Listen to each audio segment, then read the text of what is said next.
The French have tried to keep that secret for over 100 years, It was only Steve. the upper crust people. Yeah, nearly 200 years, that is a top secret. Somehow Euston Station upper crust got hold of a document, left behind in an old sea chest, possibly Napoleon's, could have been Josephine's. Unfortunately, jotted it down. He's kicking himself now. Oh, Secret, I cannot believe I left a note. If he talked like that. He did. He did that, yeah, he talked English, but in a very funny French accent. Do you remember, there was one thing that, talking about funny French accents. It's the Ricky Gervais Show, with Steve Merchant.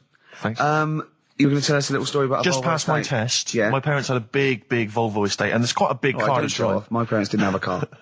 But I know you don't drive cars, Rick, but it's got a big car to drive if you've just passed your test. It's safe though, isn't it? It is very safe, that was the thing. Yeah. And I come from the West Country, obviously. There's quite a lot of windy lanes. No, you're joking, do you? They have cars there. Oh, here he comes.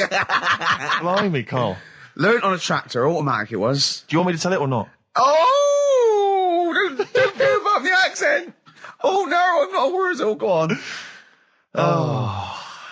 Go on. So I went to this You party. never got him being from the north. Not when he's telling an anecdote. He's never told an anecdote. Oh, yeah, fair point. Yeah, go on. I remember once, right, an American came to our school. We were all about 13 and 14, and he was like, you had to be his friend. And there was like people vying for his attention because he was sort of like this cool American bloke, right? And, he was like good at sports, straight, he's always, it's just great. And, I remember someone saying like tube, toothpaste, and he laughed, said tube. I go, well, what is it? They said, tube. It's tube, right?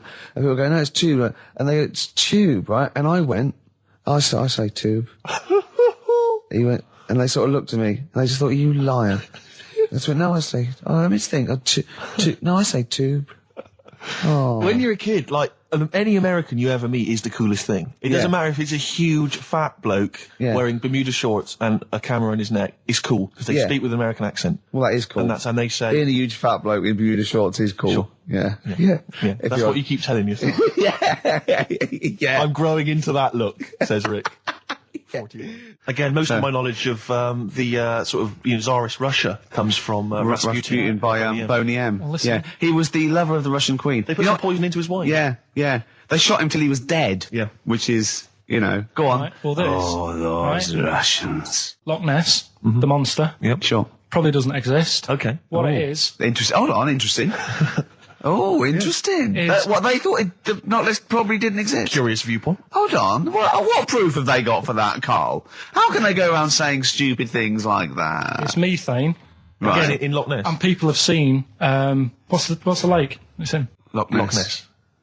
Yeah? It being the Loch Ness Monster. Yeah. That's where it lives. That's how it finds its way home. That's certainly the clue. Yeah, If you get again, Carl, that's the clue. Yeah, if it go, and it's if it's out wandering, it goes, excuse me, what do you know where I'm being the Loch Ness Monster? Where would I be gone? Oh, you'd be going to the Loch Ness if that's your home. It's way over there, you big anyway, monster, you. So the bubbles from the Sure. methane bubble up out of the water. Yeah. People think, oh, God, it's a monster's head. But it's not, it's just water sort of shooting up because of the bubbles. Well, that's two of the great mysteries of the universe solved by Karl P on a Saturday afternoon. That is fantastic. Yeah. So that makes me think a lot of things. So when mediums are sort of like going, oh, I've got something coming through. Do you think they are exhaling a lot of methane gas, and thus making them not think straight? Do you think everything's down to methane gas? Do you think that all the mysteries of the universe are down to methane gas, Carl? What did it say in the documentary you saw? About what? What was the budgie happy? We know that budgie was sad. Was it in a room? Because they used to take canaries down the mines, didn't they? They used to take canaries down the mines, they'd smell the methane, and then the budgie would be happy. I'm not going to teach you anymore. Play a record. Oh, should we introduce this, shouldn't I? Go on, then. Oh, it's Beatles, Long and Winding Road. Smooth. Are we getting paid for this? Our Freaks Electric, Richard X and the Sugar Babes on XFM 104.9. Well, nearly through. We've had a few laughs again, a few tears. Absolutely, as always. Excuse me, and don't be alarmed. I look quite frightening, but I'm merely a nice monster. I seem to have lost my way home. Could you direct me in the right direction? Nice to meet you, yeah, Karl Pilkington. Hi. What's your name? Why do you need to know my name? Well, it might help me to find out where you come from. Oh, my name's the Loch Ness Monster. Okay, alright, give me a second. What was your name again? Loch Ness Monster. See, this is what I mean. I just run this one past you just on the off chance. Yeah. Because maybe that you change your opinion slightly. Yeah. Feng Shui teaches you to use your environment wisely. Sure. If your land and the surrounding area is undulating, it's said to house auspicious dragons. When land is flat and featureless, the dragon is missing and the land is said to be less auspicious. Excuse me, they call me the Brixton Dragon. Sure. I seem to have lost my way. I know it's South London somewhere, but could you help me find my home? What's your name? Well, they call me the Brixton Dragon. Right, where are you from? I see what you mean. I see what you mean, aye. Oh, okay, man. So does that make you query it at all, the dragon? I'm not into it that much. Right, I'm sure. just saying that if you have your head at one end of the bed rather than the other, it might make a difference to your night's sleep. Listen, we were talking earlier about the fact that Bruce Lee, and it's a well-known fact, he faked his own death so he could continue his undercover police work, as opposed to being... Because no one would... Yeah, he doesn't look different to anyone else. I was talking to someone as well recently who... utterly convinced, and you get this quite a lot, don't you, especially Americans, that Elvis Presley's still alive. Yeah. And I think, wasn't there some statistic, like more people believed Elvis was alive than believed evolution? Was that right? Yes. Something like that? No. No, it's something worse than that. It could be something... It was something like that. It's something like, I don't know, it's something like 42% of Americans believe that Elvis Presley has faked his own death and is still alive, right? Yeah. And there's this whole book that's been written about it, because, Karl, you might be interested in this. I know you're always fascinated by things that have been written down and therefore a gospel. Yeah. And that you don't have to revise yourself. You just learn off Ian Wright.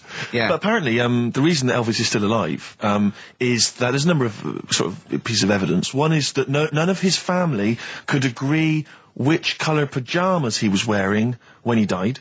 That's evidence, apparently. Apparently, you know he was an honorary member of the FBI. Well, apparently his signature appears on FBI documents well into the 80s, long after he should have died. Apparently no one can agree. There was sums of money that only... Yeah, a lot of fat people in dungarees have seen him. Yeah. There's a number of sums of money which apparently only he could have given authority to have transferred to other bank accounts. They've moved. Yeah. So this is all evidence that Elvis is still alive. And a lot of people, I was talking to this guy and he was saying, well, of course, the thing is, the pressures of fame were too much for him. That he faked his own death so that he no longer had to be this huge icon. You know, he could live an ordinary life. And my query has always been this.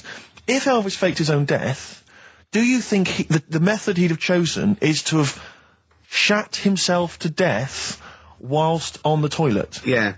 Yeah, but because he picked that, nobody will doubt it. Right.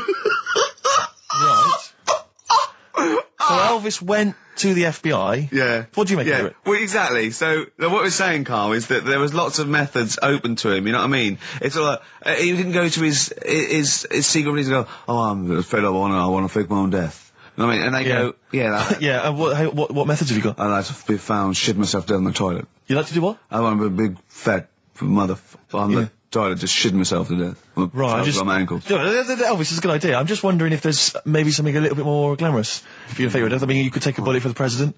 What? Shit all over him? Just shit? No, we know crap at all. No, you just take a bullet for him, or you could. There has to be shit involved. Why has it got to be? There has to be shit involved. Why has it got to be crap? I want it this way. Make it happen.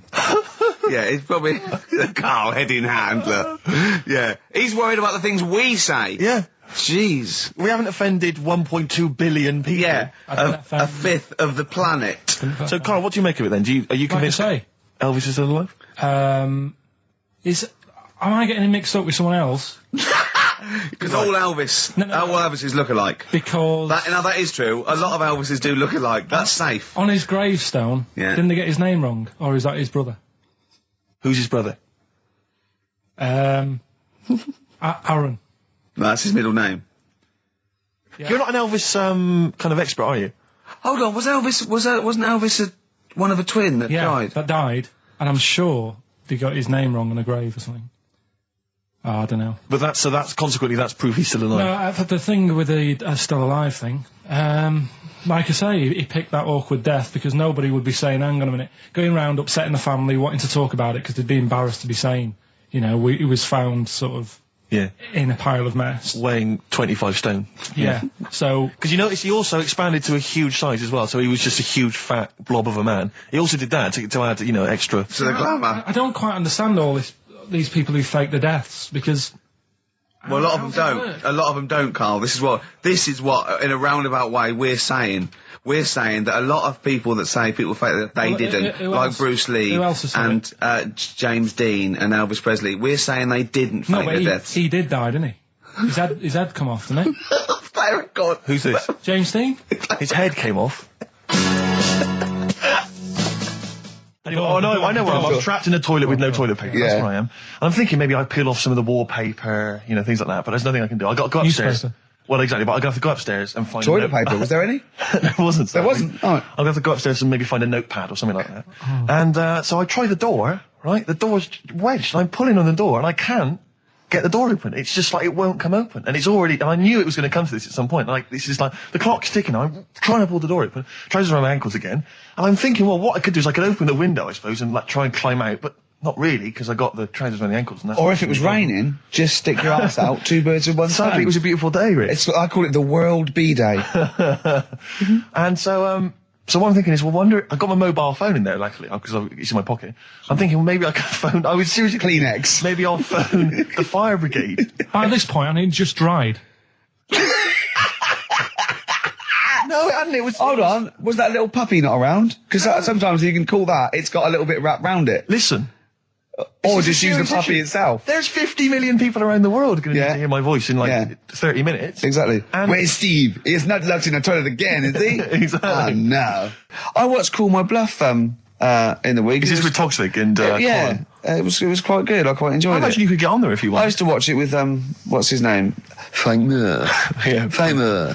Yeah. Oh, that was great. You're brilliant impressions, because obviously while Bowie was playing, you were doing your infamous Bowie impression, which is the best one you do, actually. Well, that's just because Carl said, you know what? He said, I'd love to go out for a drink with David Bowie. Of all the people that come in here for sessions, I think he's really good at him. And I said, I think he'd like you as well. That's all. And I just went, hello, Carl. You're strange. You're alien. It interests me. Myself and Ian, I'd like to put you on the... Yeah, I just imagine you and Bowie in a pub somewhere. Isn't that pretty much the same impression you do when you do Ian Canfield? No. Ian Canfield's more like that. But not on air. On air, he's sort of like this sort of eloquent 40-year-old capital DJ. Yeah. But when you talk to him in the studio, he's slowly turning into Tommy Vance, isn't he? Mm. It's one of his pillars of rock, Canfield. He loves Vance, Lemmy, Diano. If we run out of material later in the show, which is likely. Yeah. Considering we're now talking about Ian we ran out of it at 1:05. Exactly.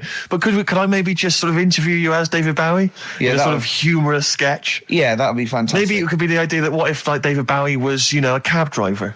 What would he say? What was some of the funny things he would say? We saw that, what was that in when it said, Dead Ringers coming up? If you've ever wondered what, it would sound like... Dead Ringers is this impressionist show. They did it's on Radio 4 and they did a TV version. Yeah, I saw it. What did you make of it? Didn't like it.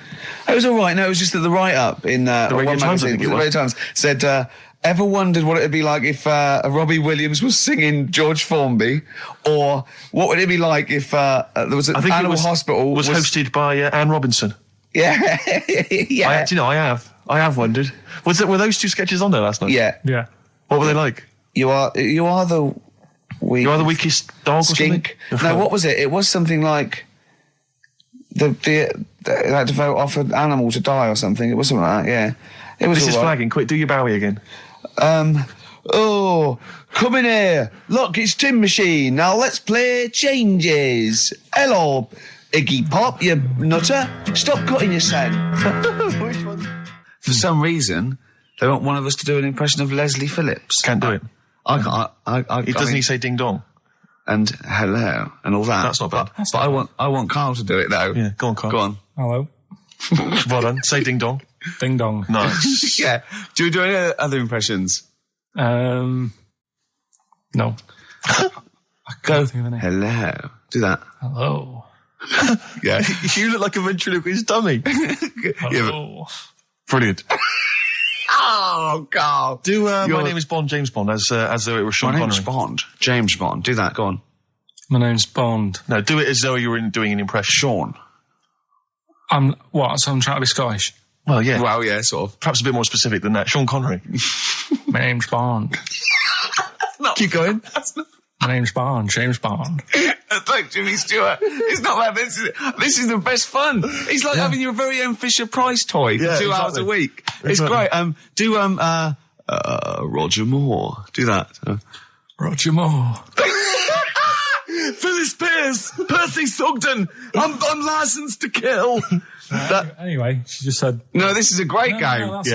We'll come back to this another time. Yeah, anything you want Carl to do. There was a kid I remember at our school, Mark Johnson, when we were like 10 or something, and we were talking about Guinness Book of Records, and Mark Johnson went, "Yeah, I'm in the Guinness Book of Records." I thought, I'm intrigued. You're a 10-year-old.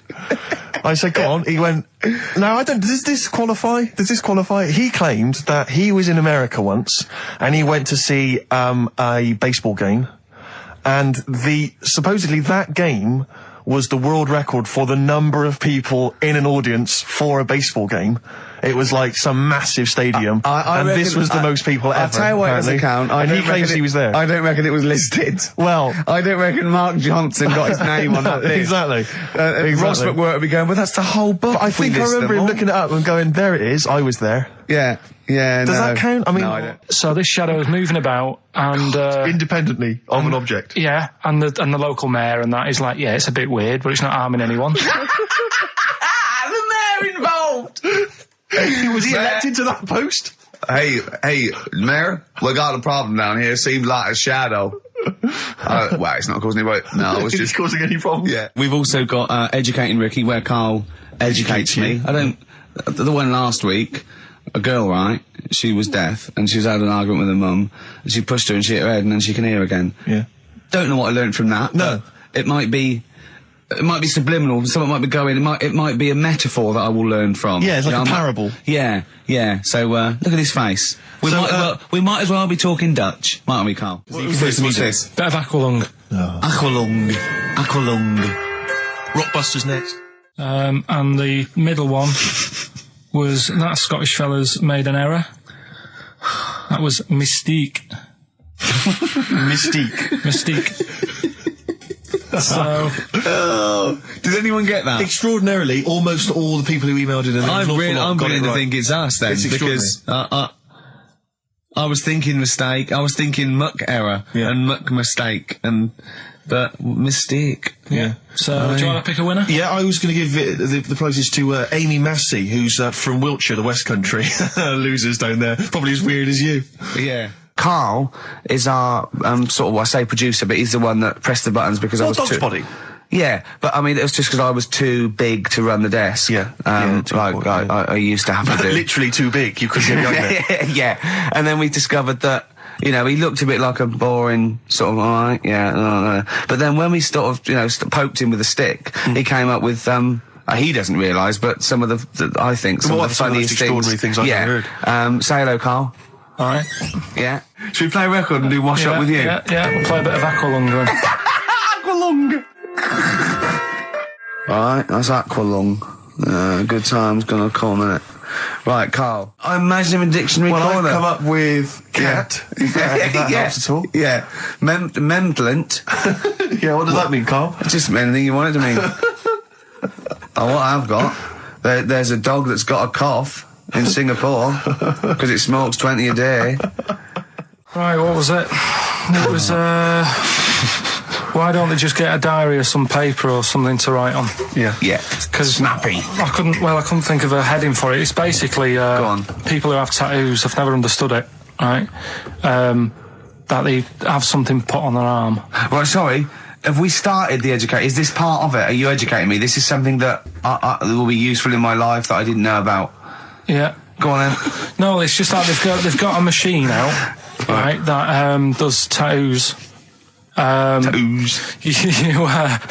Well, because obviously Ricky doesn't travel on the tube anymore. He's too rich for that. I never did. I always thought it was beneath me. Sure, but I used to walk everywhere, didn't you? But I'm still forced to.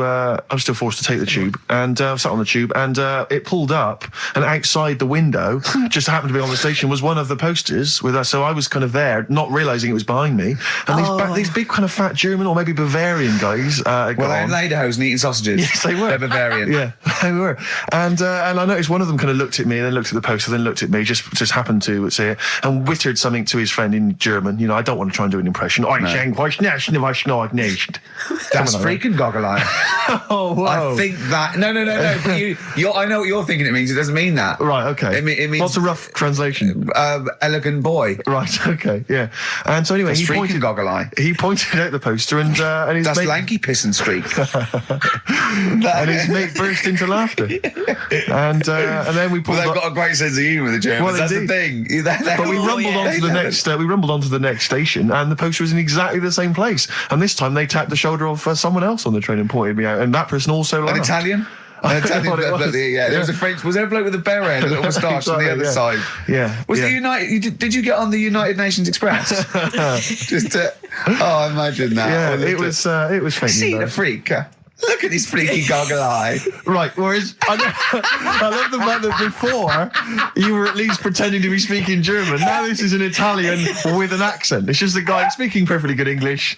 Same. You've not even disguised the insult there. Oh dear. Oh, that'd be lovely. Try and insult me in other cod languages. You could bring Europe together if they just instead of Esperanto, that there was just one common language. The language of freaky goggle eye. I'll tell you what would bring Europe together is you maybe representing England on the Eurovision Song Contest. That would be great. With a self-penned tune. Should I do that? That would be magnificent. It's got to be worth thinking about. Just about everyone being the same. Yeah, like just about people being equal. Everyone, not everyone.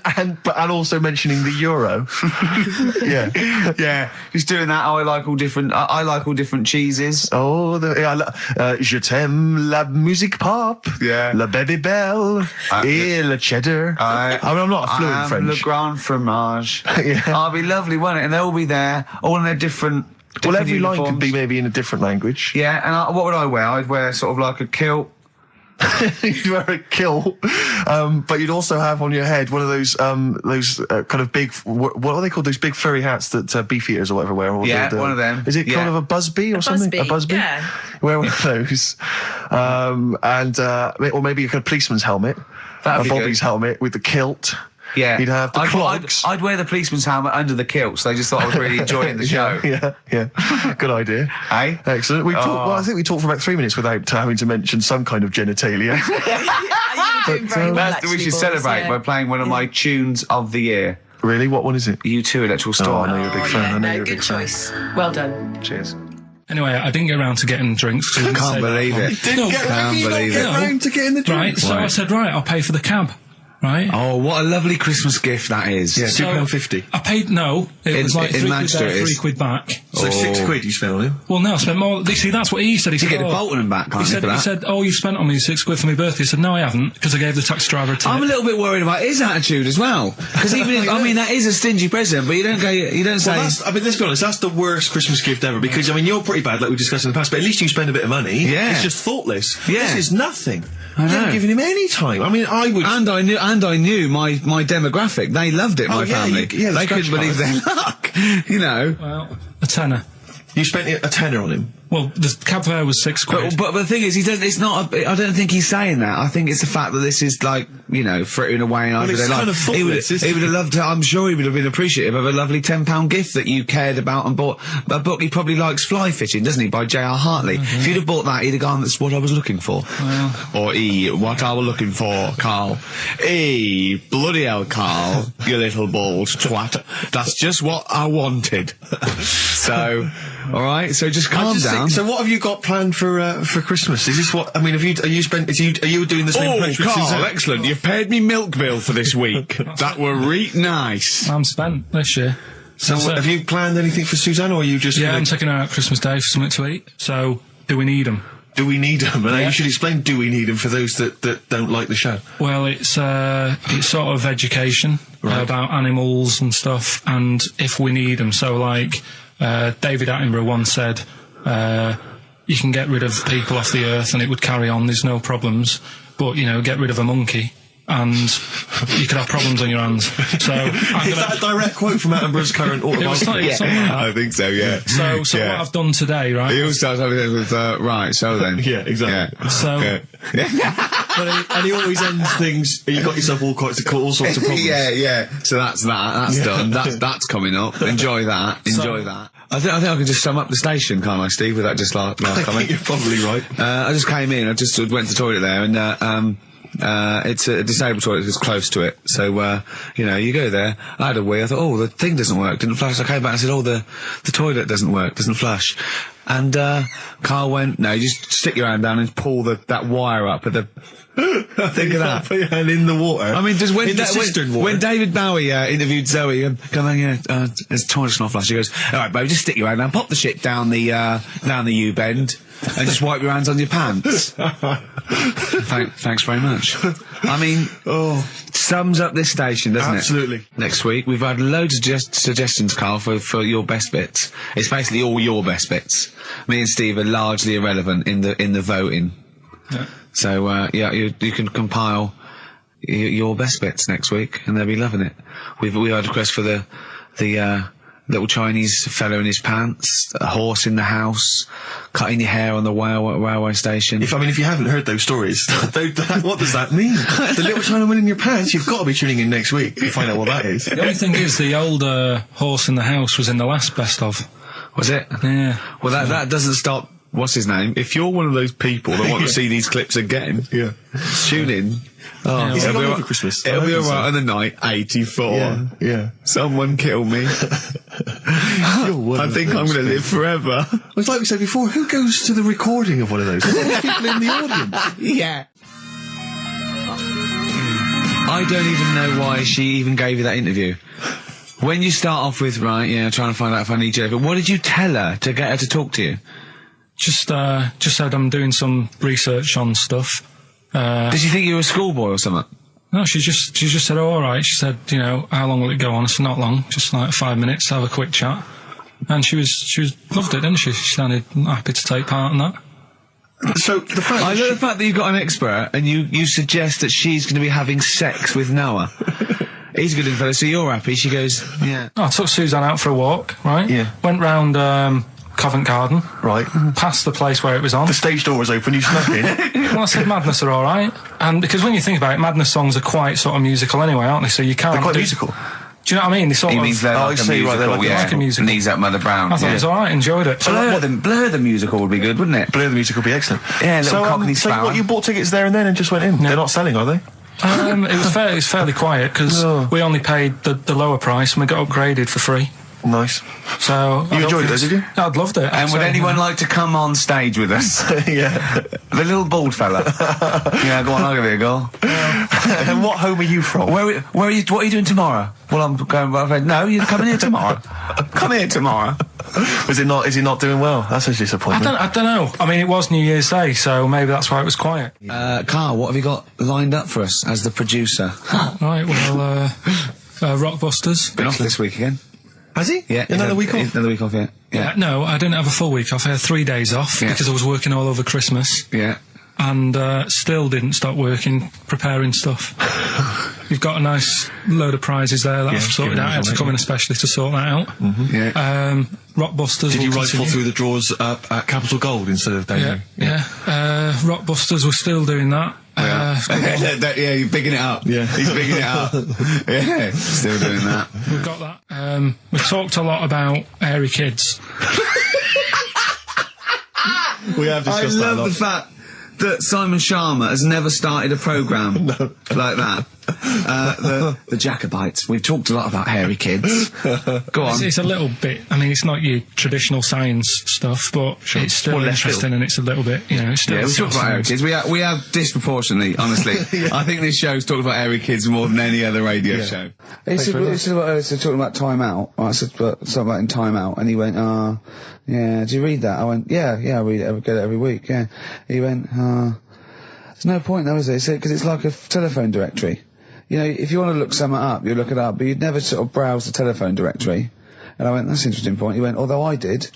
When I was in Scotland, I just looked up how many Macs there were, and there was 42 pages of them. How bored are you in your hotel room in Scotland to suddenly start working out how many people start with Mac? What would you do if you got loads of phone calls, right, from women going, Karl, whenever you're on the radio, I just have to do it. I just have to do it. Your voice makes me... I say, all right, well, you know, it's all right.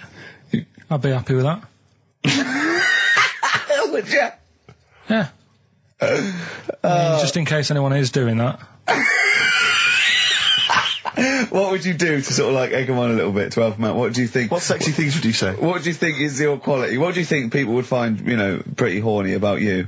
Is it your sort of mank wine? Do you think that? Just say this, London shit, innit? I think say that, but you know, London, it's not that good, is it? Oh, I think you've done it there. So that's say something quite sort of sexy though. Say something like, you know, well, I love to love you. Say something sexy. Say that. No, say something sexy. Sue's answers to me, you know, do you love me? I go, yeah, you're all right. Where I went wrong with this one, the Jamaican fella, he had to have some aspirin. Why? It's my fault. You know, I'm not cutting. There's no point passing the buck or anything. I said FD. A lot of people were saying Fred Durst, like forehead hurts, which is a good one. Yeah, which would have been as good as any of yours. But I made an error, so we'll roll it over. No. What is the answer? What is the answer? Jamaican fella, what? Add some aspirin. Why do that? What's the thing? FP. FP. It was Frida Payne. Frida Payne. Frida Payne. Frida Payne. Frida Payne. That's awful. You've got to write these down next week. This is I'm right. sorry, You're the producer. I know, but I've had a busy week, haven't I? That's not an excuse. Have you not? The point of a rollover is you've got to add to it. That's the excitement. Yeah, there's a couple of albums that. Okay, well, there's also the Fools and Horses video with the free. I don't think I'm bloody jealous of that. I like that little yellow thing. It's a little. There's a little kind of model three-wheeled van. Rodney, you plonker. Oh, dear. What's that? This is what looks to be some kind of best of the stereo MCs. Don't call me a plonker, you wanker. The David Attenborough DVD collection. Oh, shit himself again. Oh, yeah, the big prize that we tried to give away then.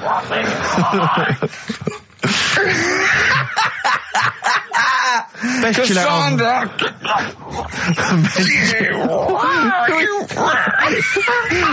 Who is that supposed to be an impression of? Which member of the cast is that? Is that Cheeky Dell?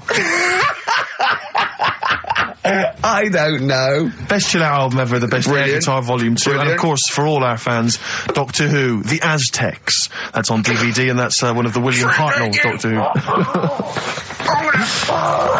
All right, that's the worst impression I've ever heard. That's brilliant. Right, then.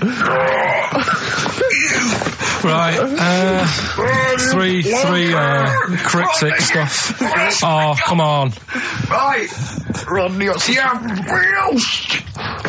Three. I can't do it. No, come on! So yeah. I'll give you a little taster. We were having a pizza in a pizza establishment. When was it? Wednesday or Thursday? Yeah. And he was going, I'm a good organiser, I'm a good problem solver. Give me any scenario, right? Obviously he didn't say scenario. And I went, okay then, so you're the manager of this place, and there's a couple there, elderly couple, they're about 60. They've had a lovely meal. He went, yeah, right. I went, but the gentleman, he's got a little bit of a heart condition, he takes a pill after his meal, as he should, after meals. He's only taken Viagra. Oh. And now he's stuck in. Wedged in. It's gone, and it's stopping him getting out from the table. Yeah. So what would you do? He went, what? He's stuck in because of his dick. I went, yeah. He went, right. He said, I'd use the situation, I'd make cash. I said, you're not going anywhere, do you want a pudding? Entrepreneurial. Yeah. I like it, Carl. And he went, so that's that sorted, I've got the job on that. Next, I went, okay.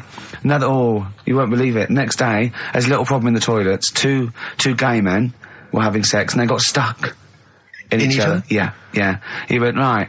I'd say, is it the same fella as yesterday with the Viagra? If so, why was he let in again? He was on the door. Yeah. I went, it's not. It's too different. He goes, right. Does his wife know he's cheating on him? Yeah. He went, right, I'd go down. I'd go, and then he went, I'd say this isn't a restaurant problem, call an ambulance. Strictly speaking, not a restaurant problem, no. But am I right? Huh? Am I right? Well, I don't know. Would you give me the job if say, like, you were the boss of that restaurant and you... Do you know what I like about this? At no point did he say, Gervais, why are you being so mental? Yeah. Why would someone get stuck because they took Viagra by mistake, and two people get stuck in each other? But you've heard the stories from his past. That is a perfectly legitimate situation to find yourself in. You grew up in his part of What would you Manchester. do if there was two fellas with big heads and webbed feet, and they had a horse in a... Well, what I'd do is... What would you do? What did you do when you first saw them? The dancing. Brilliant. Right. That's that solved. Brilliant. I wanted to be a dancer. After I did the boxing, right, I joined a dancing thing just near Man United's ground, right, called Twiggy's. Went along, I wanted to learn some moves. How old were you?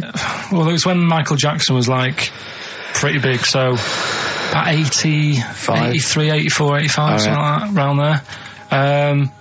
Wanted to do it. When I went, it was shut, and I'd become like a warehouse for toilet rolls. So in a way, I wonder what would have happened. Sorry, how is that an anecdote about you going through dancing?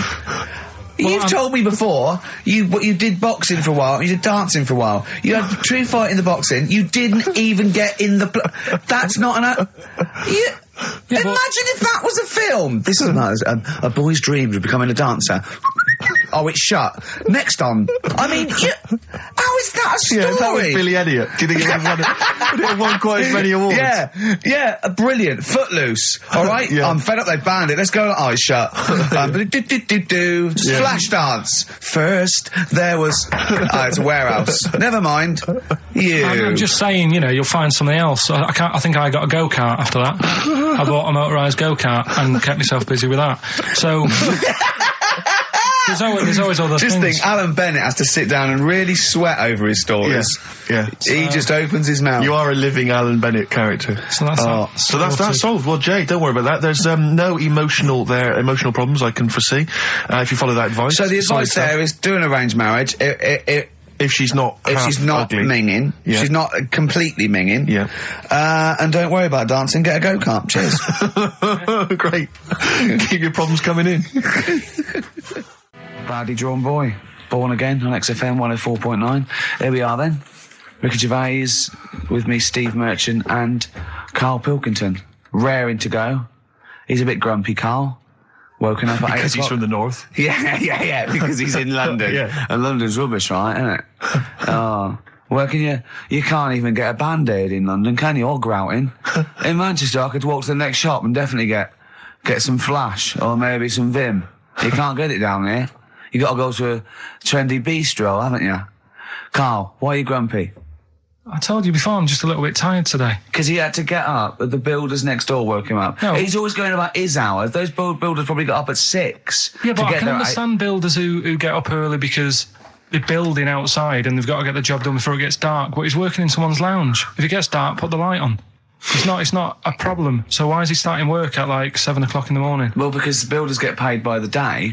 And if you get a builder there and go, I'll just do 11 till 3, he's not going to go, I'll tell you what, love, just give me 40 quid. I didn't do a whole day. It's a day's work, isn't it? So you want to get the most out of them, don't you?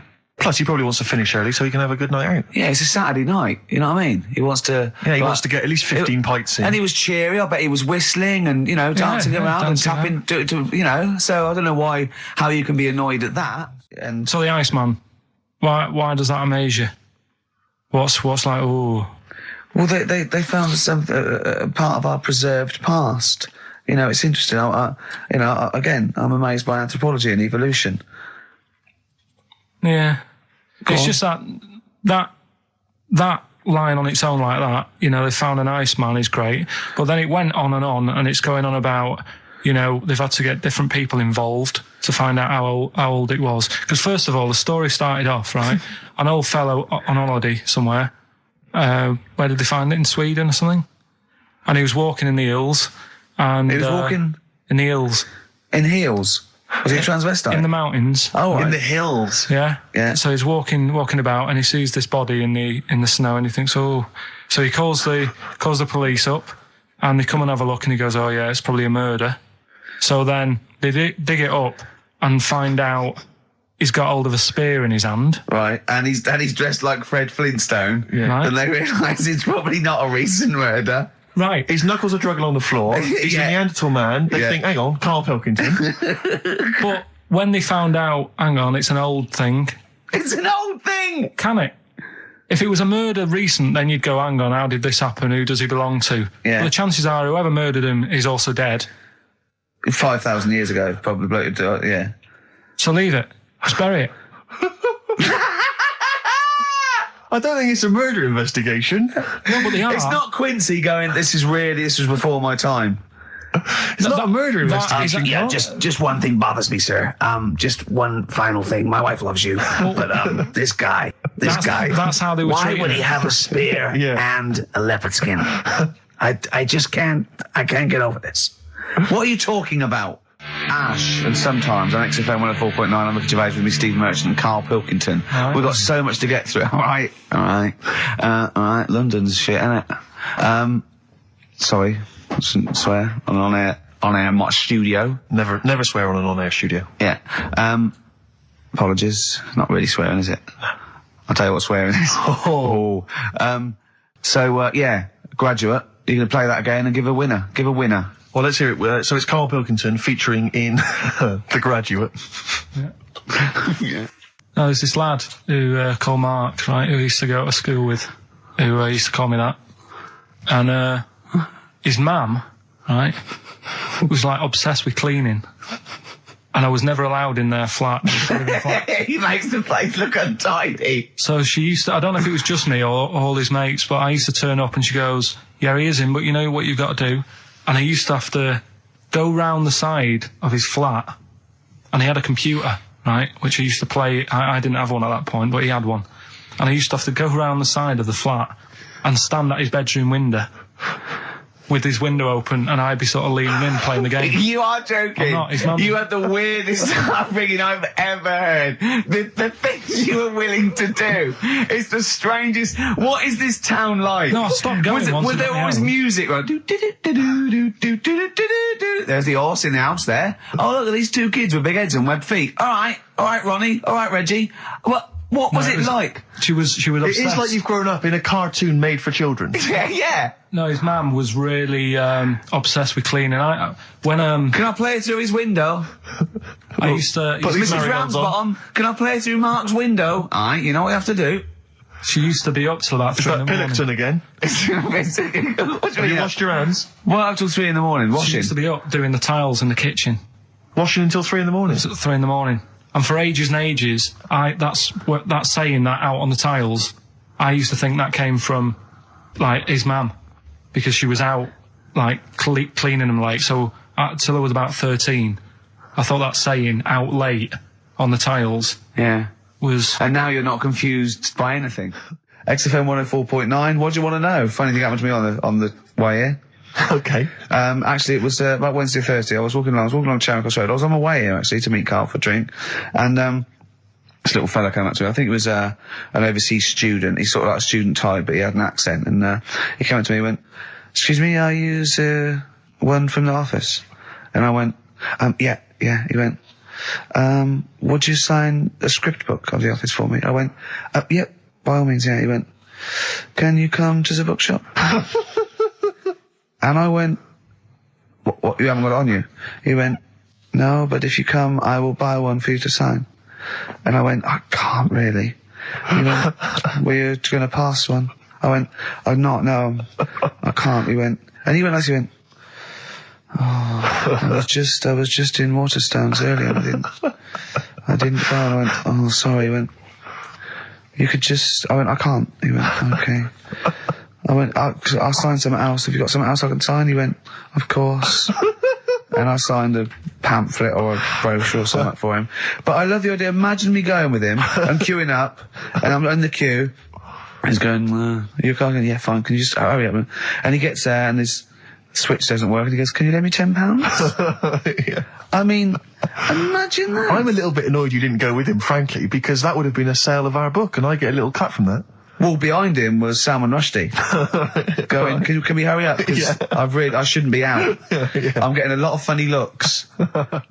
Now, a lot of them obviously doing good work. There was one fella, I think you'd have appreciated it, because I know you are very politically active, and I think this guy has really studied hard, and he's realised the best way to make his voice heard on the international political stage is to ride around on a tricycle wearing a jester's hat. He was really shaking up the bloody government. I wouldn't want to be George W. Bush about now. Not indeed. Once he sees that. Once he sees that guy. Imagine his aides rushing in and going, George W., look at this guy.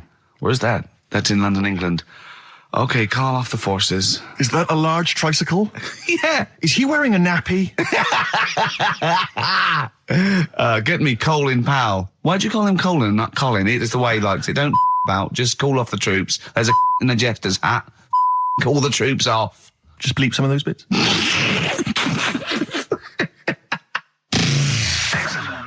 I remember when I was growing up in Manchester. No, you can't. And tell you it's funny to me. I tell you, XFM 2.9. I said no. I saw a weird thing. I saw where in Leicester Square I was coming through China. I saw a hairy Chinese kid.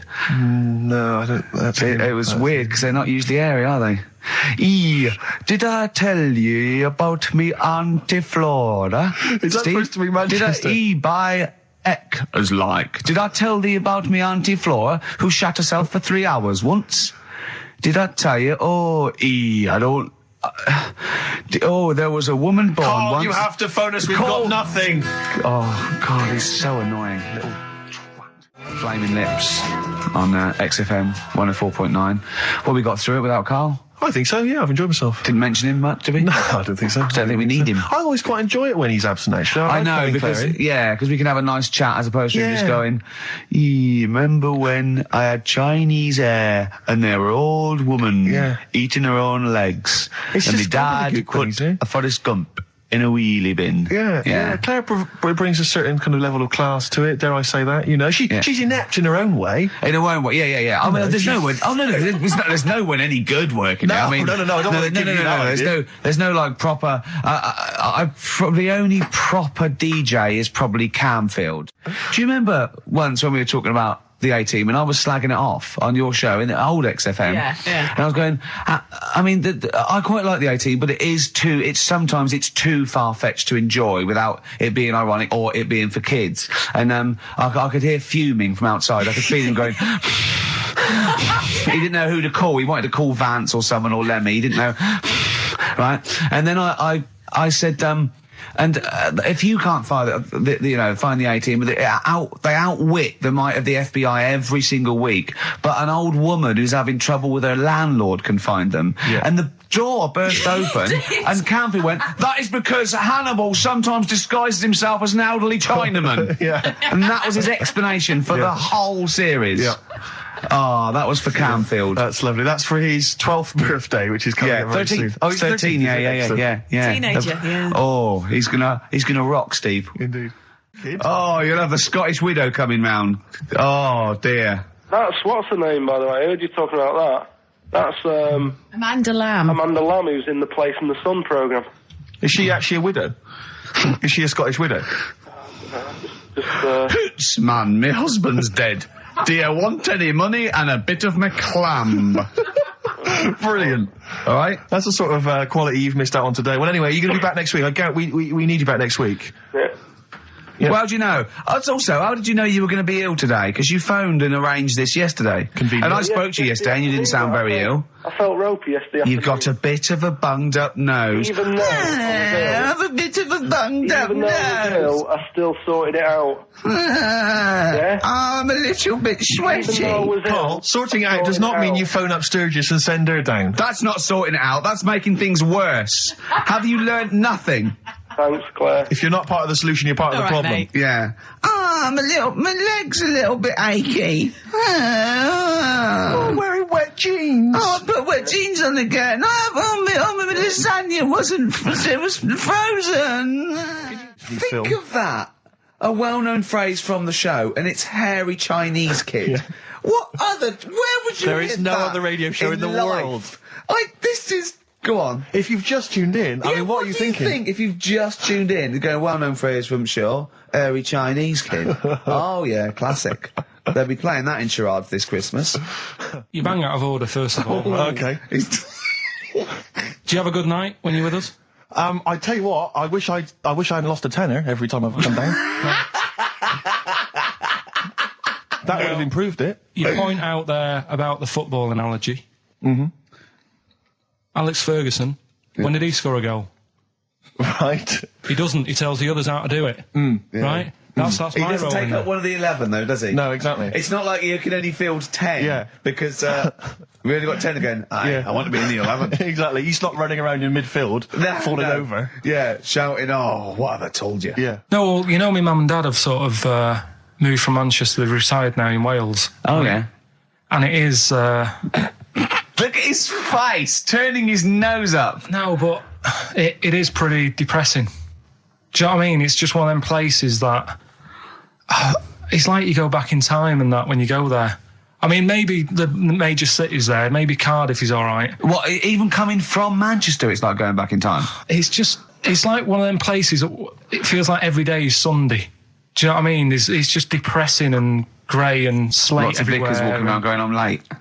Well, yeah, it is the sort of attitude they have, right? This is true because my mum and dad live there and that, right? And they love it. It's all right. It's an healthy place to go when you get older and that. But this is why they don't move on in Wales.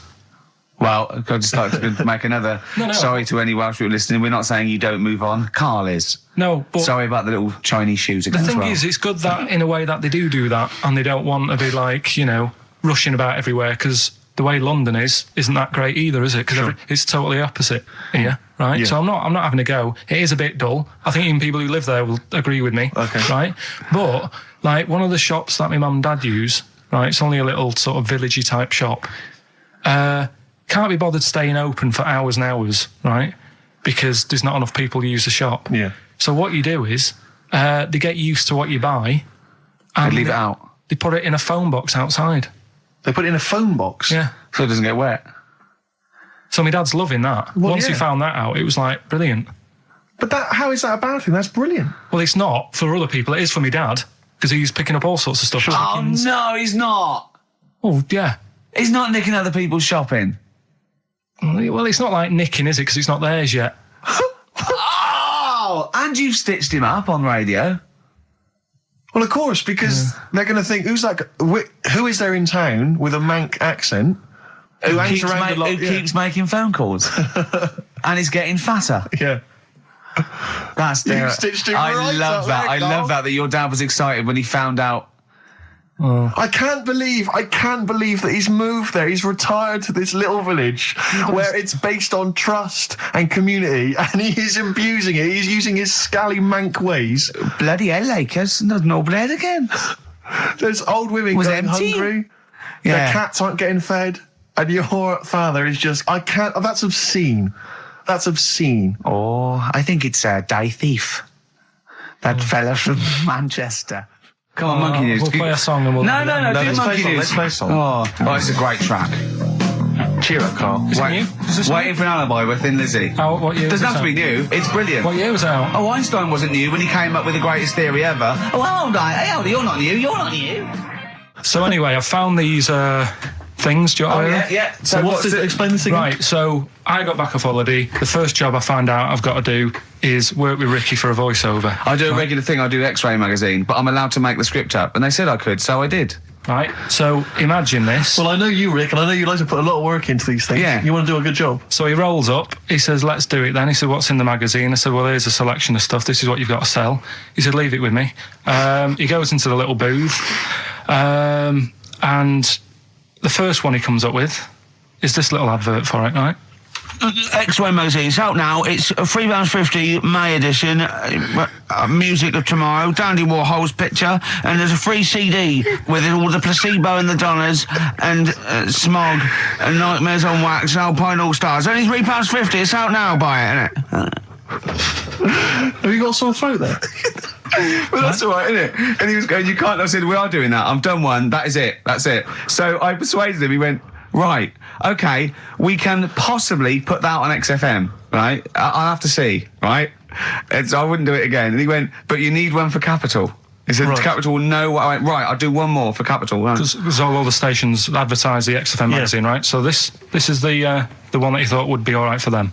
Ooh, hello, you loonies in Radioland. Dr. Frog here to tell you about the new edition of X-Ray magazine. It's out now and it's only £3.50. You've not heard of it? It's a great music magazine. And you get a free CD featuring bands like Placebo, They Wear Makeup, but leave them alone, Gold Chain, Smog, OK Go, The Donners, and all great bands that you'll love to... Froggy here, hello. Bye. Ribbit, Froggy says bye it. Oh, well. So then, he says, that's it. It's good to see, is Dr. Frog still on there? He's still on Classic. I said, that isn't going to go out. They're not going to be happy with that. He said, you've had your money's worth, I'm going. Yeah. So I'm left with that. I then have to get the bosses in. And because I've let him go, in a way, it's my responsibility. Yeah. So I've obviously thought I've got what I need. I had to play them to the MD. What did he say? And justify... Well, I was sort of thinking if I laugh, he might go, well, I don't get it, but he finds it funny. Oh, brilliant. Well done. So I was laughing, he was sort of thinking, you know... Excellent. Is that it? Brilliant. When do they go out then? I think one of them's going out at the moment. Excellent. I think the first one's going out. Brilliant. Well, let's play a great track then. Is it Dr. Frog? I'd like to see Dr. Frog feature maybe on our show more often. Okay. What? Ricky and Steve are here. Karl Pilkington is away today, so Mr. Ian Campfield. Stop it! This is my signing off link. Right, look, I'm running into your show now and it's your fault. Mr. Ian Campfield's with Ricky and Steve today. Jimmy Carr's on X-List duty tomorrow. If you didn't get a request in, I'll see you 10 o'clock next Saturday. Merry Christmas. XFM. Comfort and Sound by Feeder on XFM 104.9. I'm Ricky Gervais. With me, Stephen Merchant. Hello there. But no Karl Pilkington. No Karl. He's in Lanzarote. Lanzarote, But as we we have speak. got a very, very special stand-in. It's Camfield. Say hello. I'm so excited to be here. It's Yeah. been, you know, the things I've learned in the last 10 minutes before we've even gone on air. Like, you Yeah. don't have a theme tune. I don't have a theme tune. I don't wear headphones. Exactly. Ian wears headphones with a preamp. He's got 3 midgets just brought in his back line. Yeah. Right? They're called Dog, Mongo and Blitzkrieg. Look, Blitzkrieg is up there. They're eating a banana. Yeah. He is the king of rock, the new king of rock. Well, the prince, he's the prince of rock. Obviously, Vance is the king of rock.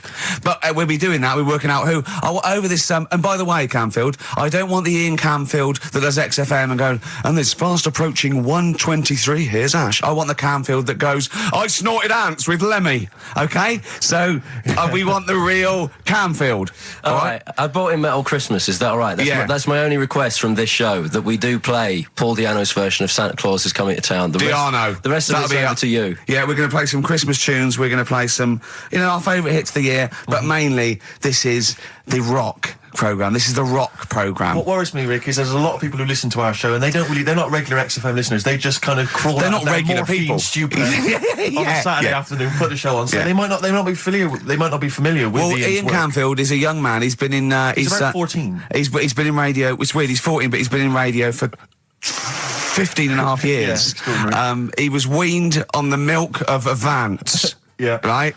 And he's going to be the new rock god, aren't you? Well, I'm trying. Yeah. No DJ Camfield. Just go, yeah. Right?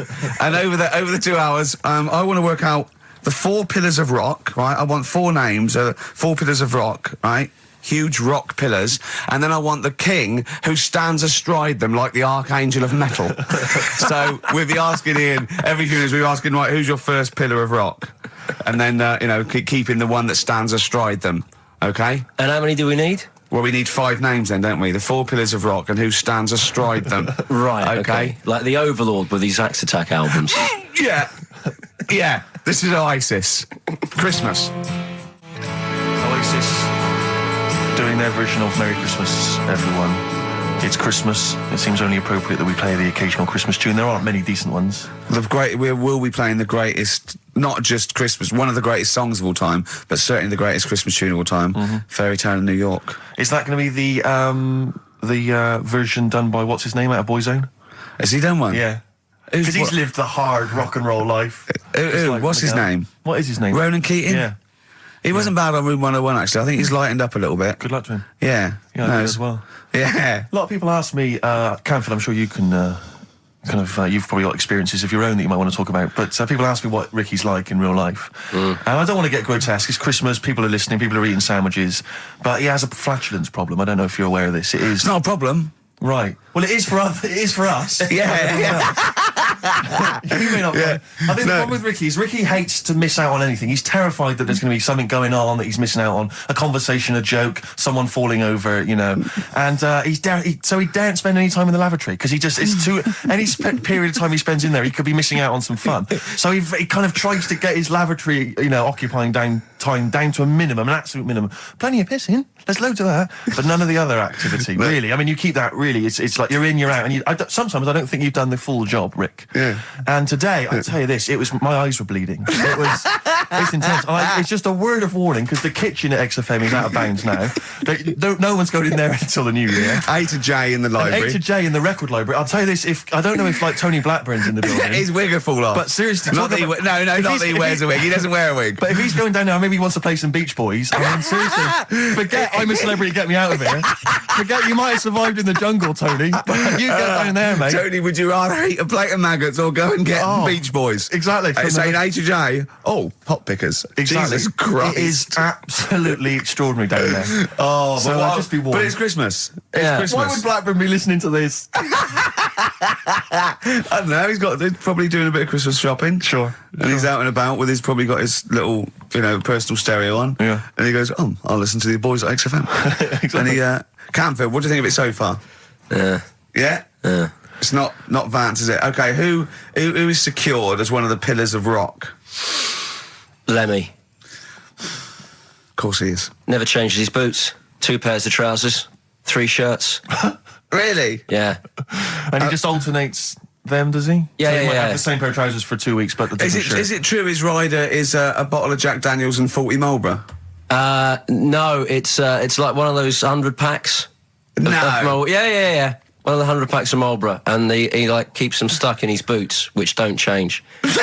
Actually, I think I'm right in saying like that one of the like 2 left boots as well, because one of them did break. So and he had 2 pairs, but he's now only got 1. But he's got the well, Lemmy, that is Lemmy then. Lemmy is one of the pillars of rock. What would Phil Lynott get anywhere near this?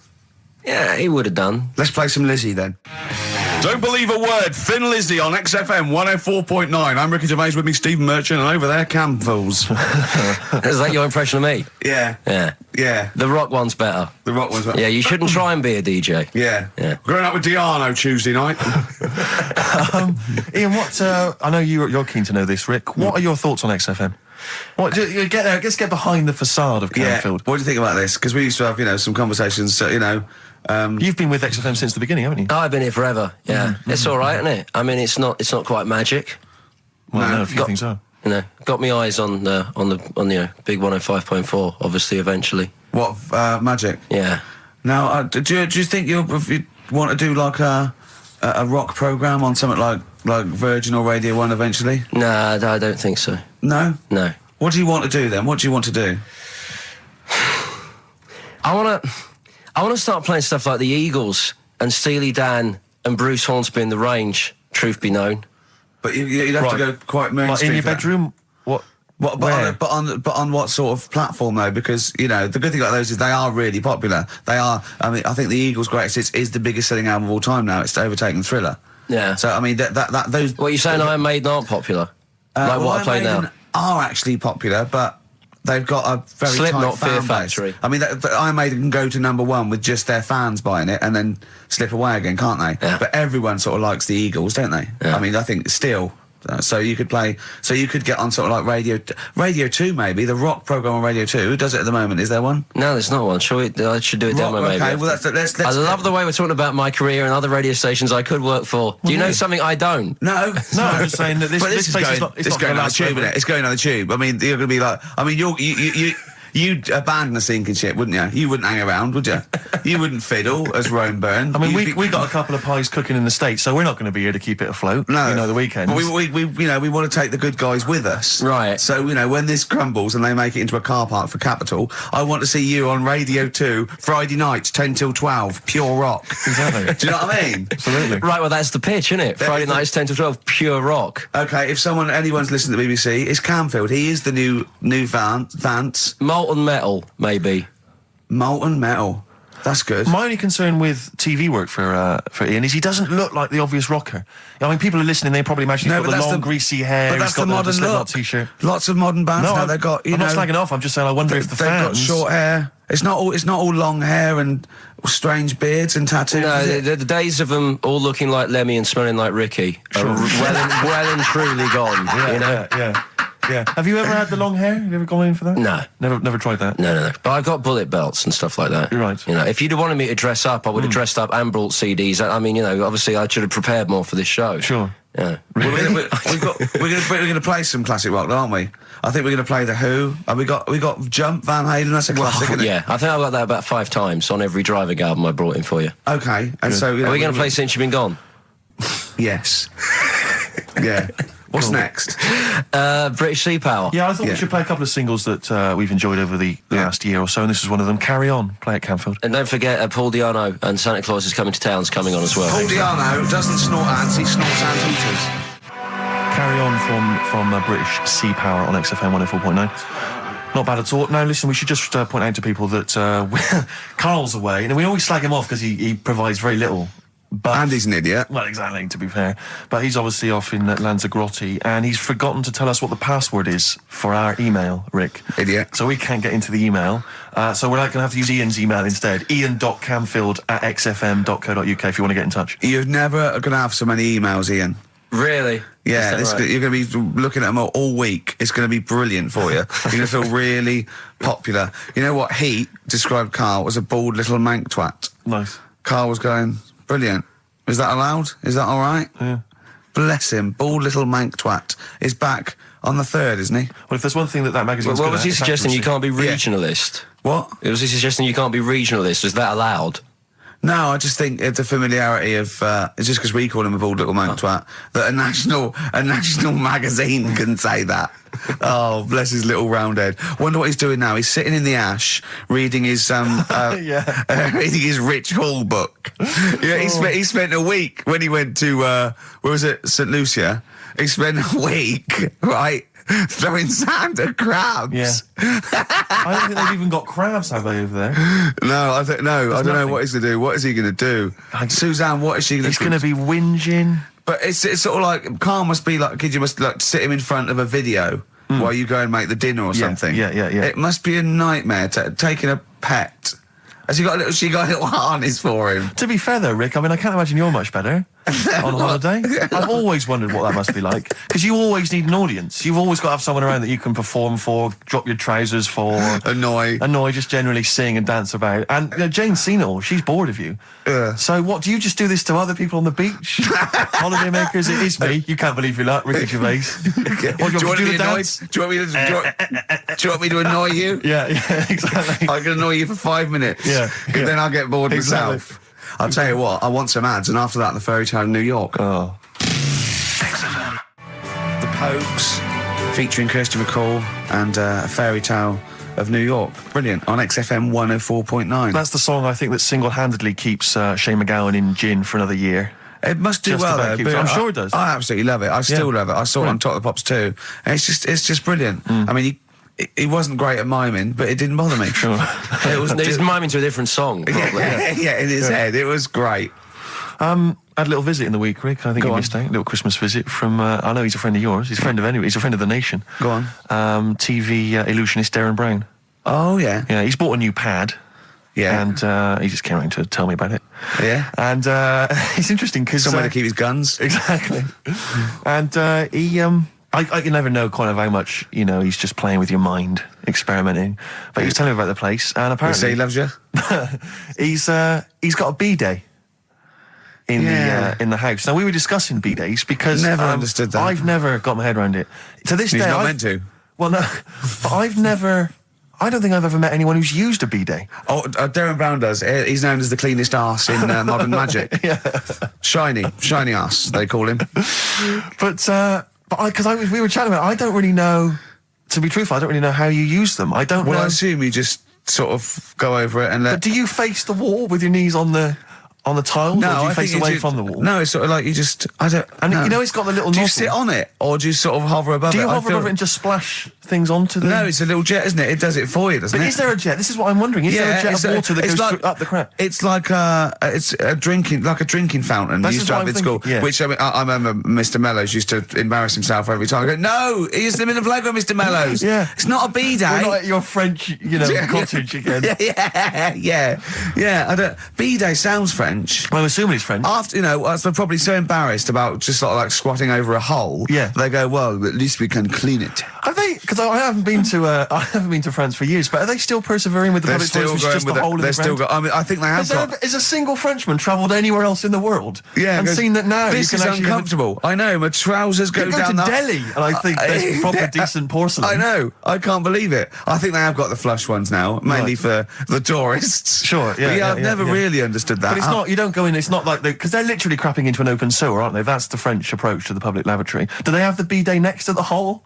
No, the toilet is a toilet, isn't it? Right. But it's just like, it's sort of like it's like going in the bottom of a shower with a big hole at the bottom. But I don't know. And do you use, I mean, again, not wishing to get graphic, but do you use the bidet instead of the toilet paper? Is it used in conjunction with, or I mean, instead do of? you know what? I've honestly never used a bidet. Because it's not but- really a working class thing, is it, the bidet? No, but well, it sort of came in with sort of like purpose-built houses, didn't it? They sort of like shot up all over the no pun intended, all over the sort of 70s. You know what I mean? It was like in salmon pink, there was toilet, sink and bidet. Yeah, we won't be yeah. using the bidet. Exactly. Fill it with ice, put some beer in that. Yeah. Because none of my friends washes their arse. There are people who refuse to touch their, the hole with the hands, and they only use a bidet. So if they're at a party and there's no bidet, Well, Carl doesn't like feeding his bollocks for cancer because he says he doesn't like the texture of them. sure.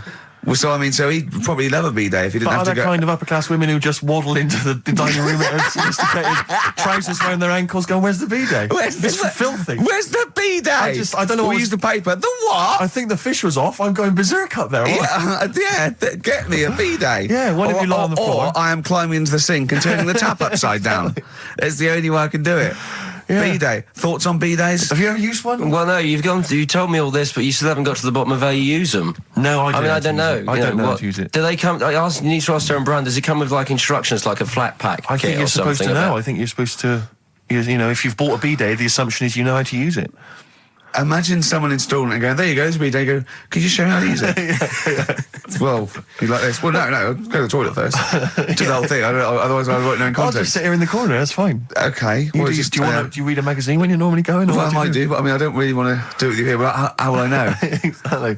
I need to know how you transport yourself from the lavatory to the Do you bidet. remember when we were trying to offer Carl money to have a shower with Johnny? Yeah. just a weird some of the thing to- highlights of the year. That's a weird thing to do. Yeah. We nearly had him there, and then he didn't want us to watch. Yeah. We said, well, how do we know that you've done it or not? Yeah. He went, you are definitely bent. That's its conclusion. What we got lined up? Well, hang on. Let's just say if anyone's got any idea sort of how to use a bidet, maybe Any idea for anything to talk about on this show? Well, that doesn't involve crapping or Yeah, farting. we've done that. Yeah. We haven't done little Chinese fellas or the gays yet. That's still to come in the second hour. Ian.Camfield@xfm.co.uk if you've got any thoughts on bidets or just, lavatories generally. Richard Ashcroft on XFM, Check the Meaning. I think it was out this year and we enjoyed it. So we I played suddenly had a thought then that, someone like Richard Ashcroft, who's really cool. I mean, I think one of our greatest rock and rollers, really. He writes great tunes, does great albums. The Verve, already in history. I just suddenly thought of him listening to this and thinking, I wish they wouldn't play my songs because I don't want to be associated with that drivel. Yeah. Most people get a buzz out of it, get it on the radio. Do you think people say, don't let Gervais Guilty by association. Do you know what I mean? I love that song. I love Check the Meaning. I thought it was a lovely song. And he's thinking, they're going to sandwich it to talk about little gay Chinese fellas and bidets. and it's going to make me look What worries bad. me, Rick, is that there were, you know, if we had to draw up some kind of list of artists who would allow us to play their songs, it's going to be such a short list. Gary Glitter, you know, it's just going to be a few people who, you know, are slightly more shameful than us. I just thought of something. There are 1 billion people in China, and I assume it's the same percentage of homosexuality occurs as that to 1 billion, 1 in 10. That means there's 100 million little gay Chinese fellas running around. Richard Ashcroft, if you're listening, I apologise for that last... Think about it. John Lennon, you okay? War's over. I heard a DJ in the week. I won't say who it was, but sort of like a cheesy sort of housewife choice DJ, and he played that, and he went, weird one, that, isn't it? What do you think of that the first time you heard it? Strange one. John Lennon, Yoko Ono, war is over. Here's the moment, at least, out there. I love that. Oh. What does he mean? That's exactly what I want from a DJ. That kind of insight. We were talking before the break about how many little Chinese fellas there are. Yeah. Billions. An awful lot of them. Brilliant, good, more the merrier. Are you familiar, Rick, with the scary fact, I don't know, Camford, if you're aware of this, and it's chilling. I don't know where I've heard this from, but apparently, and this is kind of legend, I didn't just make this up, this is well known, that if all the Chinese people in China, right, no, come on, if they all jumped up and down at the same time, apparently, this is what they say, apparently it would cause a tidal wave that would wipe out America. That would destroy America. I love the idea of coordinating that. Brilliant. Well, I like the idea, firstly, they don't need weapons of mass destruction, they don't need nuclear weapons, because they've got that threat They can't constantly. have on that, you can't count a tidal wave as a weapon of mass destruction. Or jumping. Tony Blair could send in sort of people, you know, UN people going, look out for anyone jumping. Exactly. Because all they need is an immense sort of skipping rope. Oh yeah, once a little fella in Japan holding one end, little fella in Russia holding the other. Exactly, yeah. And they go, on your marks, you'd have a lot of coordination over that one little... Maybe like someone like Mr. Motivator, kind of coordinating it all from the top of the wall, sort of looking down. The Chinese equivalent. That's right, yeah. That would be... Because I think that's why they built the wall. I think that's why they built the Great jump Wall. off the wall. Exactly, they just climb on that wall. That's the way it's done. That's the threat. And that's why America started the space race, because you can see it from space. Exactly. So they go... They're up there monitoring constantly. This is Eagle to Houston. There's lots of little Chinese fellas about to jump. Yeah. This is Houston. Are they wearing them lampshade We just need to hats? confirm they're Chinese. Are they wearing those... are they wearing those comical hats that look a bit like a lampshade? They Yes, are. They are. We just have to confirm they're Chinese. Because if I was the leader of China, what is the name of it? Is he the king of China? We're so ill-educated, aren't Is we? it the king of China? The Tsar of China? King, is it? What is it? Is Chairman Mao still there? Is he It's still chairman someone else probably, the new Yeah. chairman. I Or don't chairwoman, know. don't be sexist. And Actually, you know when I said there's 1 billion people in China, so there's 100 million little gay Chinese fellas, someone phoned up to say half of them are women. yeah. Well, of course. Yeah. Straight on the phone with that. Well, I meant little lesbian fellas or little gay fellas. Yeah. I mean, I wasn't being sexist. But if I'm I just was- saying there's probably 100 million little gay Chinese people. What worries me, Rick, is if I was the premier of China, or if it was some of the people I went to school it with. premier? Oh, whoever is, the king of China. If I was the king of China, right? Isn't he the king of China and king and I? Or is that he's somewhere else, isn't he? That's Siam, isn't it? I don't know. Is that rubbish, is that not in China? We're not. Where's Siam then? We're not. It's Ceylon now, isn't it? I don't know. Or was that? Oh my God! Someone educated listening must be tearing their hair out, screaming listening at us. to 3 buffoons But listen, in a room. If I was the king of China, let's assume it's the king of China. Okay, yeah, you'd be tall. But you know when sometimes you've had a few drinks, whatever, you know, I mean, I'm sure you've done that thing where you order a pizza for someone, you know, a mate or whatever, or send a taxi round to their house, something like that. Yeah. What I do is I just phone up George W. Bush and go, seriously, mate, you better send some stuff over, money and that, and videos, because seriously, they're all outside now. 1, 2... Yeah. You know, and you can freak them out. It'd be Send us brilliant. some knives and forks, because I am fed up with these sticks. Yeah. It's ridiculous. I don't know why we're still sticking with them. I can't pick up the tiniest little bit of chicken. It's crazy. It's rubbish. Send us some cutlery. I'm having a nightmare eating yogurt. Oh dear. This is 104.9 Racist FM. Absolutely. Jonah Louis. Should we apologise for that? Not at all, no. That's right, isn't Stand by it, yeah, it's That was good. his follow-up to You'll Always Find Me in the Kitchen at Parties. Yeah. One of my favourite lyrics. She was into French cuisine, but I ain't no cordon bleu. Brilliant. Yeah, looking forward to playing that in the new year. What happened to B.A. Robertson? Don't He know. knocked it off. I was standing in the corner and the ball came across. What was the other one he did? I don't know. We're not as old as you. Oh no. This is all gobbledygook to us. XFM 104.9. That's Jonah Louie. Yeah, you're not listening to classic gold. Amazingly. I've still got my own teeth. I think, Rick, I was the subject of a Christmas con in the week. What, you mean you bought something for £4, then saw it for £3.90 as you walked home? That would make me livid. Because I've seen you really livid. I'm absolutely furious. When I bought my PlayStation, I saw I could get it for a £5 cheaper down the road. I was absolutely And fuming. you'd already walked to about 19 places, I remember. I actually left you after about an hour. Yeah. No, I do. I'm furious because I got to get a bargain. I hate the feeling that I'm being ripped off. Yeah. And I'll tell you this, I'm loving online shopping. Oh, the savings I'm making, Rick. Really? It's crazy. Really? Getting 15, 20 quid off some things. Is it really? Oh, amazing. But these things, I might point out, are like Jaguars and Mitsubishi cars. Exactly. Yeah, but it's worth shopping round. No, this was not so much a con. It was a con, but it wasn't so much one of those just a missed bargain. Yeah. Doorbell rings, answer it. It's a couple of girls. They must have been 13 or 14, maybe. Now, I've always had a problem with teenagers. I'm intimidated by teenagers. In case they call you a dork or something. Well, I mean, I told you before, I was walking down the street once, and there's two guys coming towards me. I mean, real losers. Do you know what I mean? Glasses, the spots, greasy hair. Do you know, really pathetic. And I was sniggering to myself. I was thinking, look at those losers. And as I passed them, I heard one of them look at me and say to his mate, look at that geek. I was furious. I was thinking, I'm allowed to call you a nerdlinger, but gee, I don't expect it back. I was really furious and upset. And so, as I say, these teenagers are at the door, and they were quite aggressive, quite aggressive girls. And they had a piece of A4 paper, and they went, "We're doing a sponsored thing." Yeah.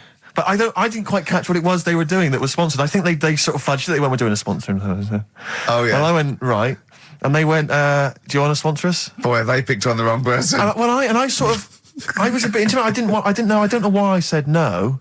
I was worried maybe it was part of some kind of, hidden camera show, Yeah. And so I said, yeah, all right, I'll sponsor you. So they handed me this form, and I always thought you were supposed to have quite an official-looking form for any sponsorship thing. But this was literally a piece of A4 torn out of a notepad. It was the back of a Gareth Gates poster. Exactly. And, with some blue tack on it. Yeah, well, and I looked at it, and I didn't really absorb it, but it had things like, Mrs. Jones, Mrs. Smith, £5. Yeah. And then no one's actual address, just Finchley Road, nothing too specific. Yeah. So I wrote my name on and put down £3. Cause a lot of people were giving £5s, but I thought, I'm not made of money, it's Christmas. I've got to buy gifts and stuff. So I gave him a £5 and asked for change. Yeah. Well, I gave him £3. I said, I'll sponsor you for £3. Best of luck. And they went, can we have the money? And I said, well, aren't you supposed to do the thing? And the woman the girl just looked at me, she just went, no. So I gave her £3. But what difference does it make? Well, I'm assuming, though, that it's not going to any charity. It's no sponsored thing at all. But then I'm not being funny. The charity that it's not going to, you wouldn't have given to it anyway. It's true enough. So all that's happened is you're £3 down. But I'm £3 down. Yeah, but if it would have gone to charity, you'd be £3 down. The fact that it hasn't gone to charity doesn't matter because you wouldn't have given it to charity. Yeah, but if it had gone to charity, Rick, I'd have felt a little bit superior, a little bit smug. That would have kept me going for another 6 months. Whereas now it's just gone to a couple of weeks off the street, who are scamming people, possibly old people, Rick, and that's who I feel sorry for. They've not got a great deal of money. That's why I'm not worried about myself. I've got a bit of cash. What about the old people? Yeah. Although you are £3 down, which probably still hurts, doesn't it? It's still stinging. That's why I just like to tell you now, get off my chest. It's an Merry emotional Christmas. thing, yeah. Just be careful. If you're living up in North London, be careful. There's two girls that are going around. I expect, they might come to your door. But they might be wary. Be genuine. No, I don't think so. No. They were common. They were very common. Do you know what I mean? Was the giveaway things like, Santa Claus had given £10, Exactly. Tony Blair had given £1? Yeah, I know what you mean. Yeah, I think you were conned, mate. Yeah. Right. Won't Get Fooled Again by The Who. Ian, I'm going to ask your expert opinion. Is that not one of the greatest rock songs of all time? Yeah, if you'd have played the proper version of it. I know, but it's 6.5 minutes, and we usually do, but we just thought, it's Christmas, people want to... have him and more Jonah Louie. Yeah, but we could have played like the full 8 minutes rather than making the show sound like strolling round your local Asda with the Christmas songs with a little bit more racism. That to me sounds like fighting talk. You want a rock challenge, Canfield? You can't handle the truth. I'm gonna rock this out the last 40 minutes. Can we put Keith Moon in the monolith? I was going to ask you. He's my favourite drummer of all time. Will you go along with that? Yeah, absolutely. So we got Lemmy and Keith Moon. Yeah. Are we making up a kind of super rock band here? We could do. That? We could make up a super rock band. That's far too passé. Let's call it the Monolith of Rock. It sounds more stupid. Okay. So we got Lemmy and Moon. Yeah. We need 3 more. So we need two No, we more need two pillars of more rock, on the and then over- one to stand astride it, like the metal angel of death. Now, Ian, you've hung out with some of the big rock names, haven't you? Yeah. No, I'm not going anywhere with this. I'm intrigued. Tell me some of the people you've hung out with. You've hung out with Maiden, have you? I've hung out with love Maiden. don't you? I've been flying with Bruce Dickinson. Yeah. And have you? I mean, It only took us 3 attempts to land at Gatwick a few weeks ago. but I don't know much Really? about you, Ian. Are you someone who lives the rock and roll excess lifestyle? Are you kind of drink and drugs? Is that your thing? I like to be kind of, on the edge, having a look at what's going on inside. Right. I don't quite know what that means. Well, It's the way they talk, Steve. Well, I mean, because some of those rockers, they're hard-living boys. Can you keep up with them? Do you up till 4 in the morning? Oh, 4 in the morning. Yeah. 4 in which Hey, morning? Daddy-o, man. We're going out about 4 in the morning. Carl reckons the gays go out late. Yeah. His favourite song is The Killing of Georgie, right? And he went, yeah, but would it have happened if he'd have been, going out a bit earlier? Yeah. Well, no, fair point. Yeah. Is that song time specific then? No, but he reckons he probably got, because he was out late. Oh, right, okay. He said there's one that works here, sometimes he doesn't go out till midnight. But, I imagine you a little bit like that little boy in the film Almost Famous, when you're on tour with the rock legends. Do you know what I mean? You're like, the little kid there, maybe the doors are being closed in your face, are they, as they go berserk? When I started, but now, I insist I have... he was one of theirs. Yeah, access all areas, laminate, I can enter venues now with a big bottle of Jack Daniels, I don't get stopped. Yeah. And Really? But seriously, have you, without naming names, obviously, what excess have you seen? Have you witnessed anything? Or have people calmed down now? Are these rockers clean living now? Depends who you're talking about. Sure. Yeah. Is there anything going on like the days of, Ozzy and Motley Crue? I haven't seen any red snappers, like with Jimmy Page. Do you know that story of mine? I can't talk about it then. Let's forget about that, yeah. Oh, is it disgusting? Yeah, well, yeah. But is it worse than talking about B-days and Ricky's farts? Kind of. Right, okay. Yeah. Yeah. Yeah, I know. You wouldn't want the instruction manual as to what happened with the red snapper, like Right. you do with the B-days. Sure. God. But don't, as I say, don't name names. Obviously, there's a sort of client, doctor confidentiality or whatever that you... Yeah, well, I saw... We know there's no one listening. Yeah. So it won't go further than this studio. I saw a member of a very big band play the Astoria recently, and they turned up at the Astoria about 15 minutes before they were going on stage, right? And someone said to them, "Is it good to be playing the Astoria?" To which he turned around and went, "Oh, right, are we in London?" Really? Oh, dear. And this person then managed It to wasn't play... Daniel O'Donnell, was it? I can only think of the Libertines. No, it's not a very big, huge band, is it? No. Bigger than that. Bigger than that. Okay. Yeah. Okay. What other rock and roll excess do you want? Oh, I was told once that if you stay up for 2 days, the best thing to do is eat some yogurt. This is just like we're going to having tips now. Sure. Yeah, So if that's apparently the best thing at the end of the excess, you need some yogurt. So always keep some in the fridge. Yeah. And chopsticks are no good. No, Yeah, so don't, whatever you do, don't go on a bender in China, because otherwise you'll be screwed, right? No, there's no benders in China. Oh, there are. There's about 100 million. Yeah. Another tune that I enjoyed this year, Rick. I don't know what your thoughts are on it. I'm fascinated to find out. Loving it. Jay-Z and Farrell and Frontin. What do you think, Canfield? Darkness #1? Yeah, well, they cheated, didn't they? Because they went and did their signing at HMV yesterday, so they could get in like an hour of extra sales. Why is Just that so they cheating could- now? Well, I don't know. Well, I suppose Gary Jules could have turned up at Virgin down the road, couldn't he? And Yeah. Okay, well, then in that case, they're going... deserves to be sort of #1, because at least it's potentially a sort of evergreen, sort of Slade type classic, and they are the biggest sort of band around at the moment. Canfield, what are your thoughts? You love rock. What do you make of The Darkness? It's all right. They've been around for a while now. Sure. Another year, maybe. But they're all the ingredients of everything you like, I imagine. They've got a bit of glam, they've got a bit of Queen, they've got a bit of AC/DC. It's all in there. You've got a bit of Bruce Forsyth. You know what I mean? He's funny. They're a good fun band, aren't they? Yeah, they're all I mean, right. they're essentially just too close to novelty. But then so was Slade, in a way. Slade have only got this credibility resurgence in retrospect. At the time, they were a pop band that essentially were for teenagers and thugs. I'm not sure Canfield's going to be championing Slade, though, up there in the same way that he champions the Maiden. But you got to appreciate what Hold has done, surely. Yeah, I appreciate what Holder's done. But they only became cool, didn't they, when Oasis covered them? Yeah. I mean, I genuinely always liked Slade, and I've still got a soft spot for him. But the Darkness, we'll have to wait and see. At least the Darkness one is irresponsible for the kids of today, though, because the amount of spelling mistakes that Slade were responsible for at school in the 70s must be atrocious. Putting the Z's in. Rubbish. Ian, I'm going to have to ask you for our third pillar of rock before the ad break. Right, well, we need... who have we got? So we got Lemmy and Moon. Right, okay. I think we need to put in... we need a guitarist in there. We should maybe put in Keith Richards. I'm a little bit worried about the health scare, because the kind of air pollution around any venue that this band might play, with, like, Lemmy and Keith Richards there. Yeah, you know. See, I'm surprised at Keith Richards, because I would have thought it was heavy enough for you, but the Stones have done enough to get in the annals of rock. Yeah. Okay, let's play some ads. Quick question. Do you actually speak like this, Ian? What? This is your real voice. This is your real voice, yeah. Yeah. It's amazing. Do your daytime sort of voice, the X-list voice. Say it's fast. It's just coming up to 2 on XFM 104.9. After the break, we've got Feeder. Say that. It's just coming up to 2 on XFM 104.9. These are the ads. XFM. What that song is? It could sound like he's saying something to do with Bell Ends. Well, yeah. What? Heaven forbid. What? You think he meant that? Did he? Probably. No. That's The Darkness on XFM 104.9. Bell End. Yeah. What other rude words are there? Cock. Yeah, that is rude. Yeah. Especially at Christmas. Especially at Christmas, yeah. It's time for families. I know. Now listen, time for family. Now, Ian. Yes. Who is your fourth? We need a lead singer in this mega group, the monoliths of rock. Who we got? Lemmy, Keith Richards. We've got Keith Richards on guitar. We've got Lemmy on bass. Yeah. We've got Keith Moon on skins. Right. Some terminology coming out there. Yeah. Who's doing the Vox? Who's given Golden Tonsils Award? Robert Plant. He's gone for Plant.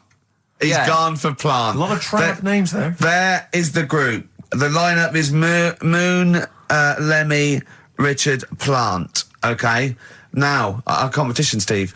Name that group. Okay. What's the best, heaviest rock name ever? Sure. This is obviously not a name that already exists. No. Okay. My mate of mine came up with, I think it was Brain Hammer.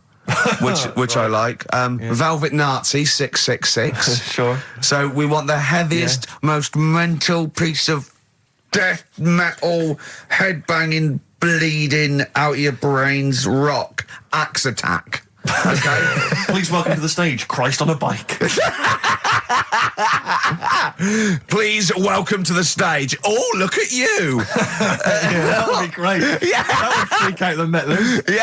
Yeah. Cheeky. Yeah. Oh, now listen. They need a manager. They need someone who could introduce them. They need someone to stand astride them. Who is the leader now? Who is the king of all that rocks? Well, it's obviously Tommy Vance, isn't it? Do you know what worries me, Rick? We've said Vance a lot today. I'm wondering if the kids today, do they know Tommy Vance? Are they familiar with him? If they don't know, they shouldn't be listening. Okay. Fair enough. So, Vance is their manager. He needs to, they're on at Wembley. He's got them on at Wembley. They're the greatest rock band of all time. We need the name. Please welcome to the stage. What are they called? Phone in, email in, and the prize, we're going to get some... We'll rummage through the bins as Carl normally Get does. some old tat like Carl does, some VHSs, some CDs, greatest air guitar ever. Betamax. Yeah. Do we need to give out the numbers and Well, stuff? you can email, Don't get can't them to they? phone in. You don't want to talk to him, Ian, seriously. No, you know when what's his name says to Agent Starling as she's going to meet Hannibal, don't let him inside your head. Yeah. Don't talk to the listeners, Ian. Exactly, it's very much the same Please thing. I'm a bit concerned that my email's going to be besieged by people sending you links to how to clean out the B-Day. Well, that's all right. The week. But what's the most mental head bleeding, banging brain hammer operation this band can be called? Call in, Rick, because it always amuses me. I know it's cruel to put you on the spot, but some of your former band names have always amused me. Well, the worst. The worst one. Right, I'll just leave this. Ricky's had a number of bands over the years. What was the worst one? Ready? Get ready to play that record because I don't want any aftermath. No, hang on, before you tell me, what was the one? Because these pictures of you, like when you were New Romantic, keep on being published. That was Shauna dancing. Yeah, but someone That's pretty bad. But someone told me, they were like, "Oh, ask him about when he tried to be Bon Jovi." Can you imagine such a thing? I know the name you're thinking of. Right, here we go. Play the record. Immediately I say this. Ready? The Sacred Hearts. Play a record. Blair on XFM 104.9. I forget the name of that track, but it's good. Good song. Thanks very much. Oh, good song. Yeah. Oh, right. I just thought you were complimenting giving his opinion. Right, go on. The what? Are we still on the air? Yeah. What are we doing? Merry Christmas. We got someone on the line. Oh, right. He's here. Who's that? Ricky. Yeah, go on. It's Jonathan. How are you? Good. It's only TV's Jonathan Ross. Ross, turn your radio down, you idiot. I'm here. I like to. I haven't got the radio on. What are you talking about? We can hear the feedback. Well, I haven't got it. It's not my fault. It's your incompetent radio station. And also, didn't you hear we said don't call in? We don't want to speak to the listeners. I'm not a listener. I'm a visitor to your shows. I'm special. You know that full well. I know you're special. Right. Yeah, exactly. What have you got a name for the band? Yeah, you ready? Yeah.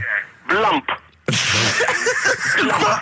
B-L-U-M-P. I tell you for what, you can't have a normal word. If it's the monolith band of all time, if it's the big, you can't have a regular word. It doesn't make sense. How can you have a regular word? All these ideas you come up with are rubbish. You need a word which only stands for that one thing. No one's heard it before. No one will use it again. Blump. I can't help but feel that that's a more appropriate name for maybe one of Ricky's bands. Yeah. I love seeing that picture of him in that band. You see it everywhere these days. He was like a girl. He was like a little girl in a suit. It's like a little dyke at a wedding. What was that? That's got to be the kettle calling the pot black, surely. Yeah, I've always got nothing but 100% heterosexual. We're not sure about. There's not anything wrong with it. I know that, but look at you. I actually had to get that in. There's not anything wrong with it. I'm Jonathan Ross. Oh dear. I was thinking the other day, right? Oh, yeah? The Comedy Awards. Yes, sir. You didn't have to say some awful things about poor celebrities, poor has-been celebrities with coke addictions and fat lips and faces that where surgery's gone wrong and everything. And when they're on the show, they're going, "Oh, you look lovely." Yeah, I'm nice to them. Well, I'm nice to them to their face, but obviously when I'm not with them, I like to let my true feelings be known. What's wrong with that? That's how everyone. Well, I'll tell you what, you can get anything off your chest you want on this show. Any celebrities you want to talk about? There's no one listening. Yeah, it's just between me and you. A lot of people listen. They listen to my show, and after they've had a few hours of good laughs, they like something bland to just cool them down afterwards. So they flip over. We know this happens. Did you mention my DVD on your radio show? You know what? I forgot to mention it. Christ! I meant to mention by the office, but I forgot to mention it. And then I thought afterwards, it's not like he needs the cash, is it? It's not like he needs it. It's not like it is, but he's probably earned more money in a short space. You're like a lottery winner, and you've got about as much taste. You're like one of those burglars who's won the lottery. I am. I'm dressed like an Albanian window cleaner at the moment. Burglar from Reading who won the lottery, and now he's fritting it away on what? I do feel sorry for my neighbours. I've moved into a really nice place. I feel like it's the hillbillies. No, it's nice he's moved in though, because it's nice. He's given them something to sort of talk about behind your back. You've united the whole block. Right, go and play with some Japanese wind-up toys now. I'm going home to play Mario Double Dash with my son. It's going to be a good afternoon. I phoned you once after I finished my show. It was about 5 minutes past 3. Yeah. And I don't mind if I said, "How you doing?" You went, "It's brilliant." You said, this is what you said. You went, "Everyone's out. Jane's taking the kids out. I've already masturbated twice, and I'm playing with a new Japanese toy." I'm masturbating now. Yeah, Kings of Leon, Wasted Time on XFM 104.9. Sorry, I was sidetracked there by just some of the band names. Now listen, I want to put in 2 of my own. I want to win that pile of tat out there, right? I've got 2 names here, okay? We should just remind people in case they've just tuned in. Oh yeah, Ian Canfield has chosen his mega band of all time. He's got Keith Moon on drums, he's got Lemmy on bass, he's got Keith Richard on guitar, he's got, who have you got singing? Robert Plant. And their manager is Vance. But he needs to announce them at Wembley Arena. They're already sold out. They're at number 1 in the album charts. They're the greatest rock band of all time. And I've got 2 suggestions. Okay. What about this? Please welcome to the stage. Tungsten lung hemorrhage. Yeah, good. Yeah?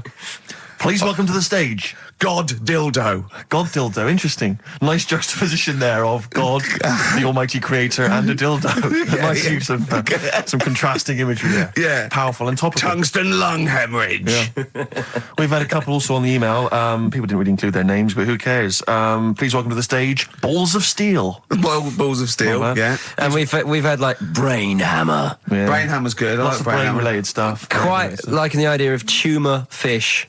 Tuna fish, I like. Tuna fish is very good. I like tuna fish. I just wonder if there's one more contender. I don't know who this was, Ian, that phoned in with it, but possibly it's topical. Deathly Hem. Yeah.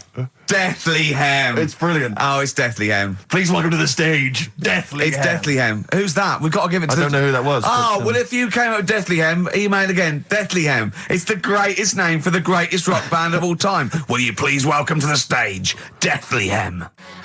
It's Golden Tonsils. Isn't it? I was going to go see him once at the Camden Underworld about a year ago, and they had this sign up, right, saying that Graham Bonnet, who sang that song, had cancelled, right, and it said, God willing, he'll be performing tomorrow. And just in case you thought he'd cancelled because maybe no one bought any tickets, the doctor's certificate was beneath the cancellation sign. Brilliant. Well, we've sung that a couple of times drunk, haven't we, Ian? Oh, but, at the top of our voice. We have done it. It is the best ever. Yeah, it is. Ben has won whatever you're giving away. Yeah, Ben a big came pile up with of Deathly crap that Hem. we find. Yeah, Deathly Hem. Yeah. I mean, if you are in a rock band and you're looking for a name and you think you deserve that name, then, write to us. We want to know that you're really heavy, and Ian Canfield would officially hand over the deeds of the name Bethlehem. Deathly Hem? Deathly Hem, yeah. Yeah. Deathly Hem. They only play at Christmas. You only play, like, big venues at Christmas, and it's all things about, like, fighting, like, good versus evil, and God versus the devil. And you got to write songs like that, yeah. Yeah. Deathly Hem on XFM 104.9. Perhaps that the debut should certainly be a concept album based on the Nativity play. Yeah, Brilliant. Nativity, yeah, Or that'd be just good. the whole kind of Old Testament in kind of rock form. Yeah. With it'd be extraordinary. It's the battle for humanity. Yeah. It's called Humanity Manatee, and it's a fight in the ocean of hell. Yes. Sure. Yeah. Sure. Yeah. I'd like to see a serpent. Maybe pictured There'd be a somewhere. serpent, isn't it? I It's hope track there's a serpent. four. Track four. Yeah. I think we should give massive props and suitable regards to Ian Canfield. He's come in, he's pressed the buttons. He's stood in for an idiot brilliantly. Yeah, he has stood in for the retarded It's a shame that you've not displayed some of the usual incompetence that we've come to love and expect from Karl. It's a shame. Okay, well, you are the greatest DJ in the world, though. The way you sort of like drop press these buttons. But every time I've pressed a button off air, Ricky's been going, "Oh, what great DJ!" It's great because he ends it. It's just brilliant. I mean, we're lucky if we can talk with the mic on. That's the title. Not talk over a record. We did some great links during the ads. Yeah, and of course, Jonathan Ross masturbating live on air. Just looking back at some of the highlights of You this don't get that show. on Capital Gold, do you? Like Tony Blackburn getting a call from Fluff Freeman going, "All right, mate, I'm knocking one out." Yeah. Well, have a lovely Christmas. Have a bloody great Christmas. Have mate. a bloody great Christmas. It's the best of next week. Yep. The best of the last few weeks with some tat, Carl's put together. We're Look back in forward to that. January. We're playing some of our favourite songs of the year. I'm looking forward to seeing Pilker's tan and Pilker's pictures from his holiday. covered in ash from the beach. Yeah. And we're back on the 3rd, I believe. But Ian, do you want to introduce one? This is Ian's choice for the day. Yeah. We'll see you next week in spirit, and then we're back on the 3rd with Pilkers. Over to you, Kampf. Enough of Jonah Louis. This is Paul Di'Anno, ex of Iron Maiden, doing Santa Claus is Coming to Town. Elbow. All right? Fallen Angel on XFM 104.9. Well, we're back. I'm Ricky Gervais, with me Steve Merchant and Karl Pilkington. Karl's all a little bit, I don't know, he's a bit frustrated. He's sort of a bit sweaty and fed up today, aren't you, because of the heat. It's too much, though, isn't it? He was taken it out. He was sort of wanted to fight. He doesn't usually like to fight. I sort of like lead on him and try and rub his head. Yeah. But today he was sort of leading it. He was sort of like getting a little bit.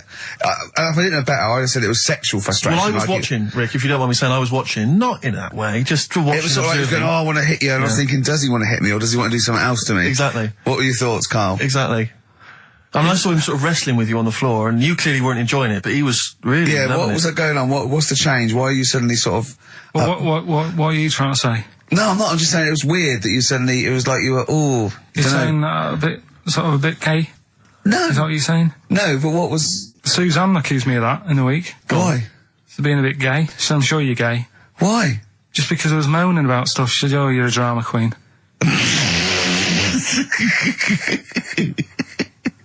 Right, well that's what were you moaning about?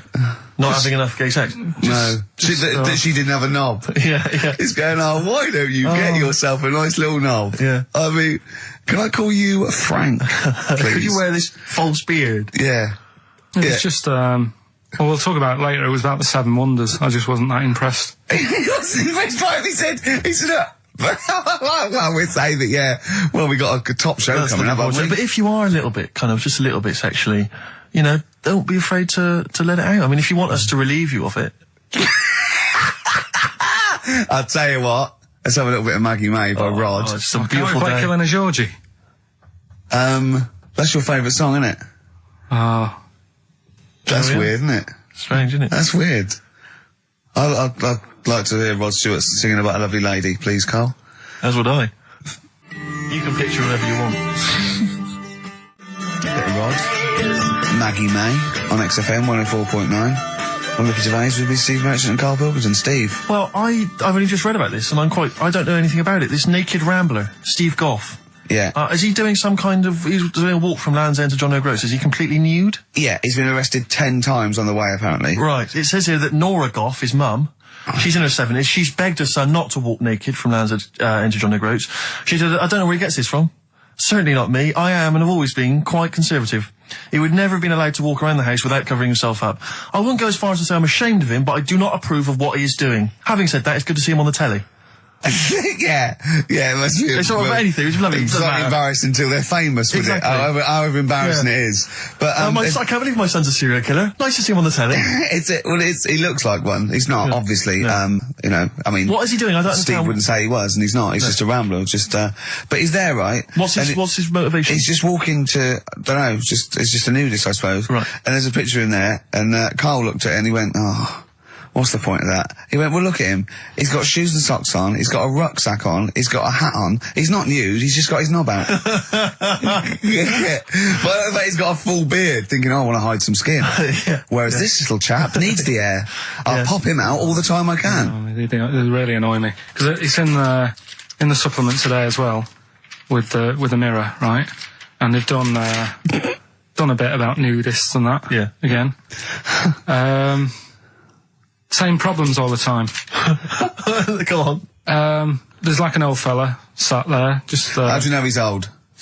Well... Why are you looking, Carl? Looking at his face, aren't you, presumably? Yeah, I'm just saying he's old and he's sat there smoking a pipe. Sure. With his sandals on. Yeah. They're quite normal, just with his knob out. But look, he always make the same mistake. He's got a little white deck chair. Yeah. If you're nudist, don't go for white. Why? Just sitting on that, getting a bit clammy and stuff.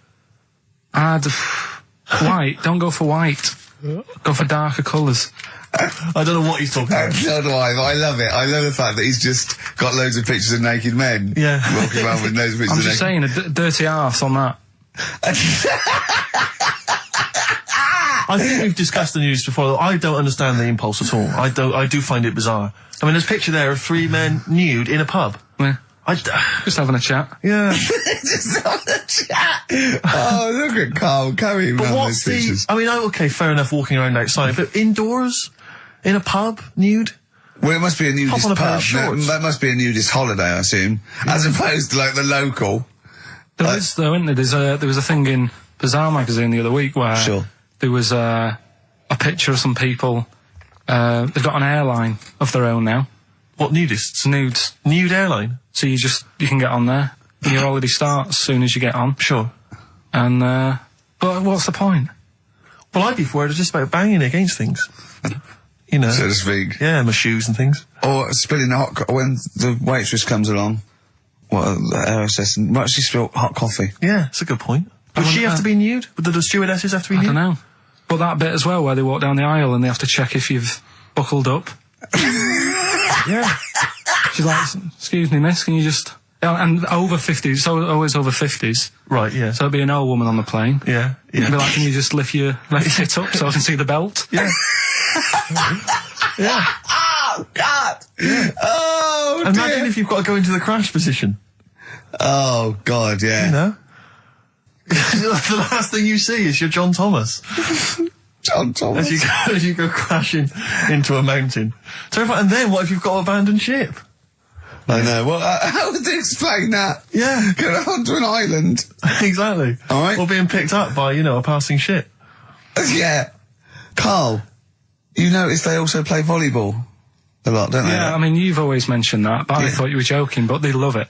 Yeah. They said that's what they do. They get to this special holiday That camp. can only be... Either they got the idea from sort of like Carry On Camping or Benny Hill, or they actually like it jiggling around as much as possible. Yeah. But is that safe? Well, I assume so. You play volleyball with trousers on, don't you? I wouldn't have thought... Yeah, but there's a bit of support there. I mean, I was watching athletics, right, the other week. Yeah. Right. And I was watching it because there's a lad who I went to school with. He's, like, winning gold medals and everything now in the Olympics and stuff, right? So I was looking out for him. Now, if you went to school with him, I'm assuming he's got 3 legs or something? No, he's normal. Just a regular guy? He used to push me on my go-kart, and so I feel like I was there from the start, training up a bit. Yeah. And watching the programme, and there was swimming in it, and I was watching that for a bit, getting a bit annoyed, because that butterfly stroke, Yeah. I don't know why they do that. No, nor do I. It's just hard work. It doesn't make you go any faster than, let's say, that stroke. The crawl. Yeah, don't do that. That stroke on radio doesn't work. The crawl, yeah. So I was watching that, thinking, that's annoying. Yeah. And then they got onto the running bit, and my mate's in this race. Yeah. Now, they do the side shot, don't they? So you can see who's in the lead. Sure. And then they do that front shot, where it's absolutely pointless. The only reason to do the front shot, I think, is to keep women interested. Because you can basically see his tackle going from left to right, being battered all over the place. Why were you looking? Seriously, you had no choice. If you wanted to watch it, it was like, I was interested if he was going to win, but it's like, But why did you turn over and watch Charlie's Angels instead? Because I wanted to see if he won the race. Or flip back at the end. Just flip back to get the result if you don't... Well, Or at least turn away or close your eyes on the front shot. No, I wasn't. I just... Suzanne was happy. Suzanne was loving it. Yeah. And I was like, whoa. Yeah. Just go to the other shot. But they were showing you the front shot and running along there. They could have just shown the top half, but they didn't. Sure. It was there. It's just heads moving along at 25 miles an hour. Yeah. Well, I think you're meant to see the running, the actual legs moving. It's athletics coverage, isn't it? It's not like... But they don't show you a shot from behind. Did you want that? Oh, no, I didn't want that either. It sounds like you were disappointed. Yeah. Play a record. What are we having? Better Radiohead? Yeah, be brilliant, wouldn't it? Incidentally, last week, you remember, we began the show by talking about knobs. Yeah. I think we've got a bit more knob news this week. There's not much coming up, is it? Knob news is on the way. After Radiohead, more cock. Radiohead and go to sleep. That's not to you. Please don't go to sleep. We've got another hour and 35 minutes of fun chat and great music on XFM 104.9. I'm Ricky Gervais, with me Steve Merchant and Karl Pilkington. Pilky, little K-Man Pilkers, little baldy twat mank whinging, a little bit bent Pilkers. There he is. There he is there. Now, Rick, you may remember that last week we opened with some quality knob news. Knob news, yeah. It was Hitler's knob. Hitler's knob was one of them. That just sparked off into a whole bunch of other kind of knob-related discussions. Yeah. And I'm pleased so far to see that we're almost at the halfway mark for this first hour. And so far we've only talked about nudity and/or todgers. Yeah. So excellent work from us. Well done, lads. Yeah. I'm looking forward to Dr. Fox and the rest of the Sony award committee listening to this one. Yeah. But more knob news. I don't know if there's a jingle for that, maybe. He nearly had the eye out. Knob news. Knob news, excellent. This is an extraordinary story. A woman tried to sue her bosses for £210,000 after finding a cooked penis in a canteen stew. Hospital cleaner Sophie, can't quite pronounce that name, was eating goulash for lunch and could not cut one of the lumps of meat. You can see where it's going. I've got so many questions already. I know. She picked it up and tried to chew it, but it was too tough. Then she inspected it with workmates who all agreed it was a penis. Imagine that discussion. Yeah. Miss McClarter said she vomited for the rest of the day, instantly became a vegetarian, and had to have psychiatric help. It's not known whether the organ was from a human. The case continues. Well, it can be found out, so that's one thing. Obviously, that doctors aren't confused. They're not going, I don't know, I've never seen one like it. Yeah. Also, why is she eating goulash? I know. I mean, that's my first question. Why? Yeah. Lunch. Oh, what do you want? Oh, no, I fancy some goulash. Yeah. Oh, some gooly lash. Gooly lash, Thanks very like much it. Indeed. Lancashire cockpot Oh, is on the menu. Brilliant. Only £5.50. Wangers and mash. I'd love some wangers and mash, please. If you've got any knob-related puns, knob-food-related puns, then call XFM on 3426 14094. Ricky.Gervais at xfm.co.uk. Call Chris Miles at radio1.xfm.winginmank. Yeah. Cock-co-gay. Cock a van. Cock-o van. It's already done for you. There's wangers and mash, cock-o van, Lancashire cockpot. You know. That's just off the top of our brains. Yeah. So, if you've got any of your own, keep them to yourself. We're not interested. What do you make of that, knob news? And he's in a hospital. I don't think so. Oh, yes, it was a hospital cleaner. You're right. Oh, cleaner. God. I know how your mind's thinking already. There's been a mix-up. What kind of mix-up? I love that. What, some bloke's gone in, some lesbian's gone in and wanted a sex change. She's got a carrot for a cock. Stewing steak. Stewing steak. Oh, that would be great. You're not a doctor, you butcher. It's not funny. There was some other news, whilst we're doing the knob news, just cram this one in. There was some story on some news website about some lad who wasn't happy with what he'd been given. Right. What do you mean? He had an op? No, he wanted to have an op. He wasn't happy with what God had given him. Yeah. Yeah. What the Lord had popped downstairs for him? Sure. And, Sorry, no, wait a minute. Was he a bloke who wanted it? yeah, a fella. And what he wanted, he didn't want a knob, or he wanted a bigger knob? Wanted a bigger one. Right, okay. And, cost $5,000. Right. And they made a mess of it. Well, how did they make a mess of it? Don't know, it came out smaller than they went in with. Well, no. What do you mean? I don't know all the ins and outs.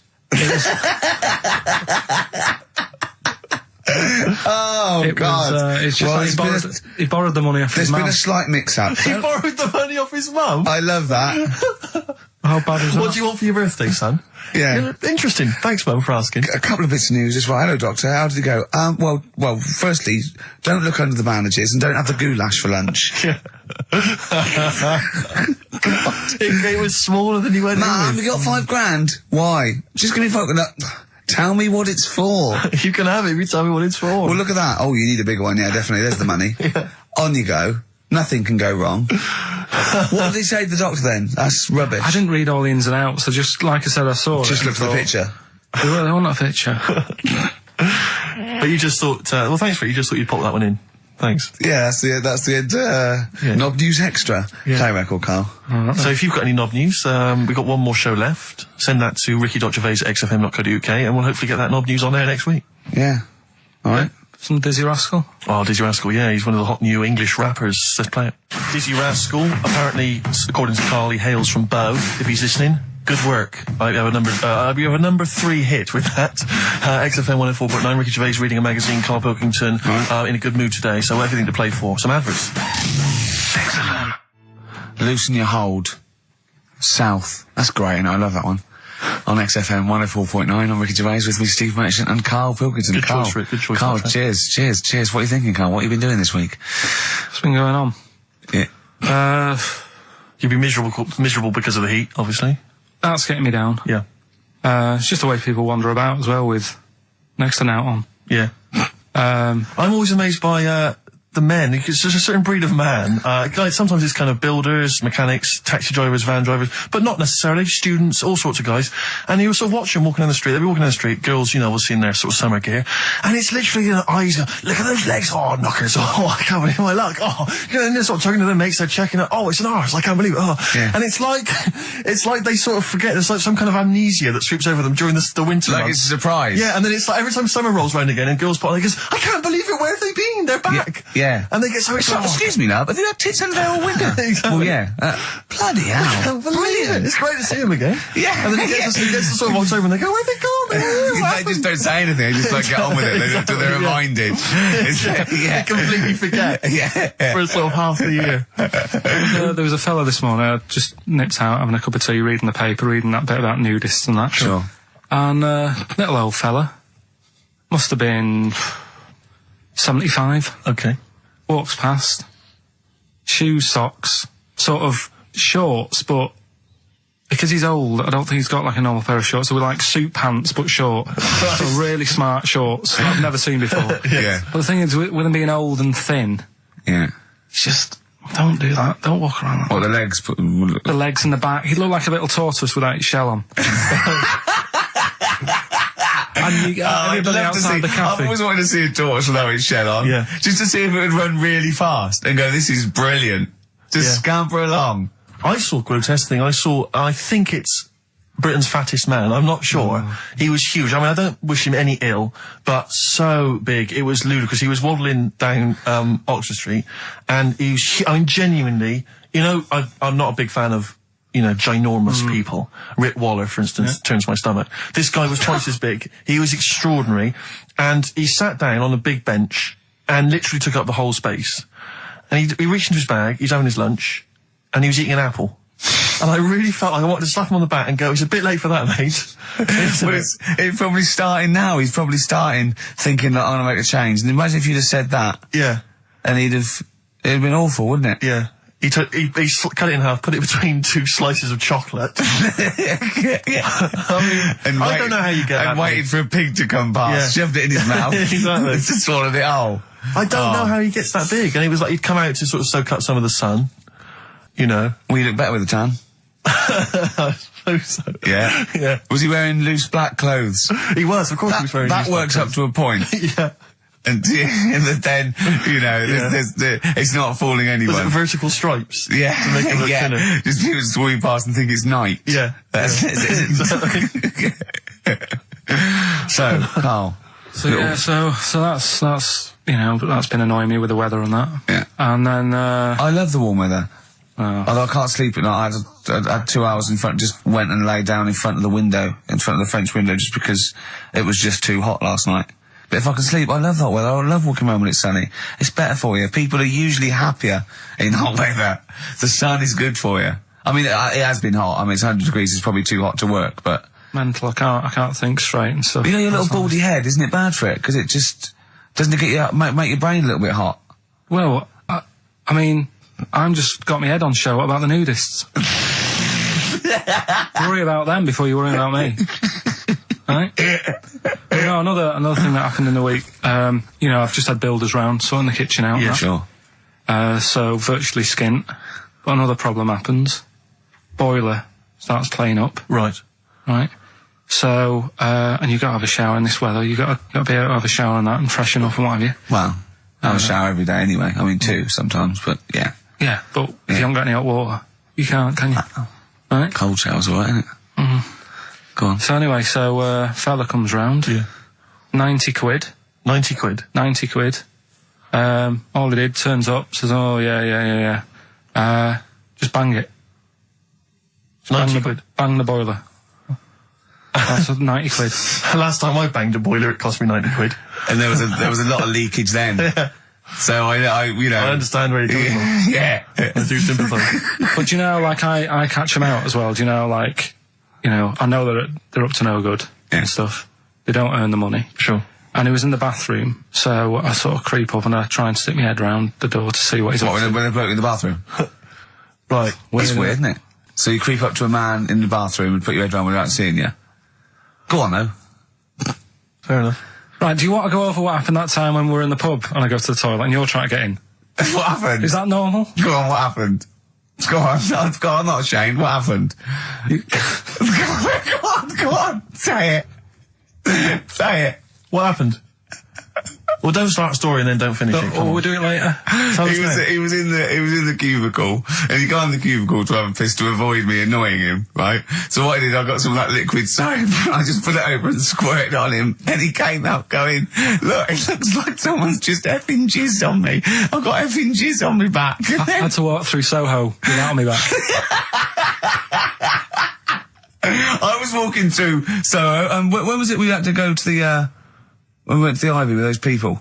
Wednesday. Something like that, yeah. We had a business meeting, right? And, we were walking around the Ivy, it was about 11:30, and I was going down Old Compton Street, and as I got to just going past Mamma Mia, something hit me on the shoulder. I looked down, and obviously it was bird shit, but just for a split second, I thought it looked like jizz, and I just thought, oh God, because no, and I sort of wiped it off, and I thought, right, I got to wash my hands and like get in. It obviously wasn't jizz, it was pigeon shit or something, right? But I had this pamphlet once when I was at ULU. Terence Higgins Trust left this pamphlet, and it was all stuff like safe sex, and it was stuff like. Honestly, I swear, it said things like, you don't have to have full intercourse. It said you can do lots of other things with your lover, like... It said like come into some fruit, e.g. a melon. It says, with friends, just come on the back of one of them, right? And then this is the bit that made me think, and I thought, oh my God, when I looked down sort of my shoulder, it says, come out of a window. Yeah, on any passing celebrity. Oh God! Oh, I'll get that pamphlet. If anyone's got that pamphlet, it was brilliant. So, yeah. Good, right, well, let's play a record. Do you reckon Noel Edmonds did stuff like this on his show? He's back. Oh, dear. Smiths and Usk on XFM 104.9. Before that, we had Spunky News. Spunky News. Coming up, Monkey News. That's the sort of linked. This is Dr. Fox is no better than this. No. He must see we're getting better now. Yeah. Have you got any other news there, Carl? Well, you were just talking about bird muck. What a classy show this is. Yeah. I imagine someone just having a barbecue, tuned into this. Yeah. Can you turn the radio off? He's talking about coming out of windows again, darling. It's putting me off my sausages. Oh, well, I was walking down the street and this pigeon, sparrow, whatever, did its thing, and it landed on my ear. And I was like, oh, God. So I thought, well, I'm not going to wipe it off. Why not? Because I don't want to get it on my hands. Right? So I thought I'd leave it till I get home. So it's probably about... So you went to work? Oh, met some friends. Yeah. Not about midnight. Went on the pool. So I was best man, so after the speeches, that is brilliant. It was on there for, I don't know, half an hour or something like that. Brilliant.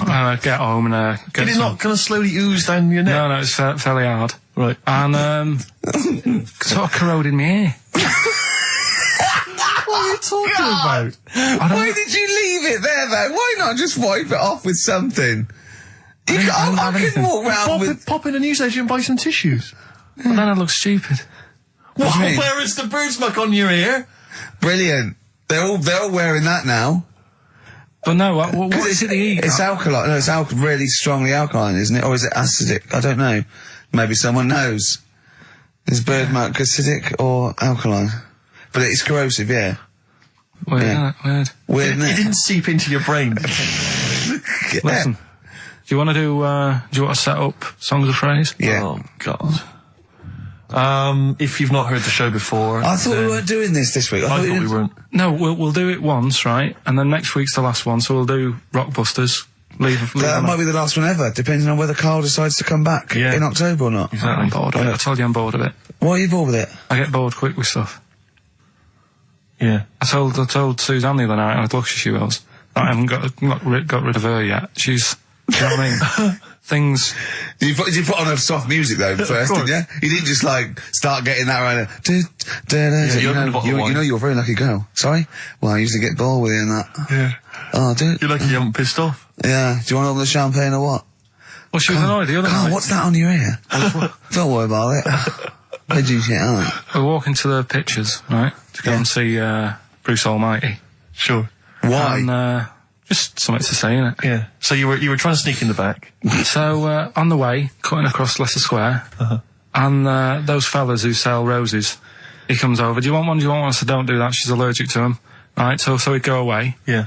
She got all annoyed about that. Because she's not allergic to them. Well, she's not allergic now, but they're about £3 each. But the point of that, Karl, is not that she really wants a rose, it's that you're willing to spend £3 on her. Taking her to the pictures. How much was that? That was £8 each. Did you pay for it though? But didn't you ever... If I know you had her dressed up as a small child. yeah. Me and my son, please. Or you made her sit on your shoulders and wear a long coat. Yeah, exactly. Anyway, listen, songs of phrase then. You paid for her to go in and then you went and had a pint while she watched it. Yeah, there's no point in both of us seeing it, but tell me about it. Tell me what it's like. Oh, right, songs of phrase. So let's explain what songs of phrase is. You do it. Okay. Oh, really? If you think that Karl is bored with life, then you will be even more bored once you have heard this particular quiz. The gist of it is that Karl has taken a well-known phrase. Well, no, I'll stop you there. Not a well-known phrase. Something that he said once on this show. Yeah, probably. And he's somehow compiled together a number of different songs which have somehow built up that particular phrase or sentence. If it's anything about Chinese people, Philip Bailey will be involved. That's all I can say. Okay, let's hear it then, Karl.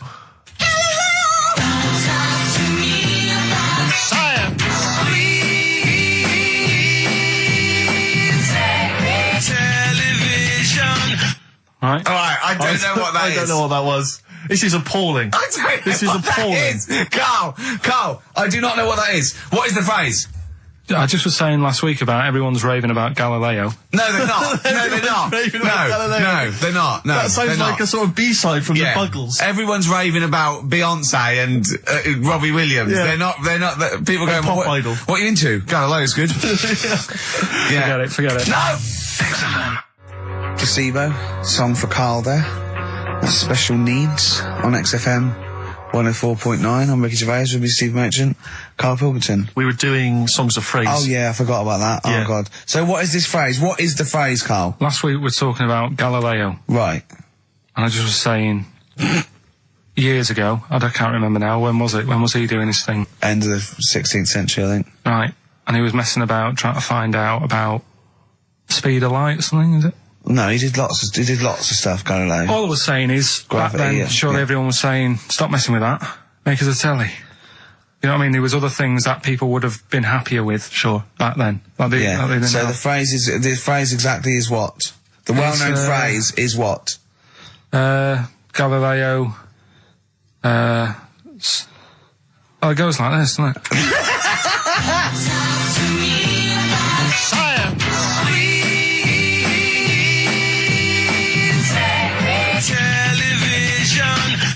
Right. So it's Galileo's stop talking to me about science. Make me television. Make me television. Yeah. So you email in with the bands and that. Brilliant. Right. That is rock bottom. I mean, the well-known phrase being Galileo, stop talking to me about science, make me television. As a well-known phrase is one of the weirdest things forget cheers out of windows and things like that. That is the weirdest thing I've heard on radio as a competition. Can we have that one next week? Okay, well, here are the prizes. If you think, Rick, if you think the quiz has hit rock bottom, wait till I tell you these prizes. No, brilliant. I know that we're very much pushing new music on XFM and it's an alternative music station, so you'll be pleased that we're giving away now, that's what I call Music 55, featuring the likes of Busted and Daniel Bedingfield. Brilliant. You really know how to cater to our audience, don't you? The best dance album in the world, that includes DJ Sammy, Scooter, and Liberty X on there. So look forward to that. Yeah. This is not so bad. Nick Cave and the Bad Seeds, a live DVD of a a performance at some pardon me again, but anyway. That basically sums up the prizes. So I won't tell you the rest, they're all monotonous. But anyway, I think those crisps, Rick, have gone down the wrong way. Although I was eating goulash earlier. Sorry. I'm fine. So anyway, yeah, that's some of the prizes. And you can win some tat. So, if you can identify these artists. The well-known phrase, Galileo, start talking about science, make me television.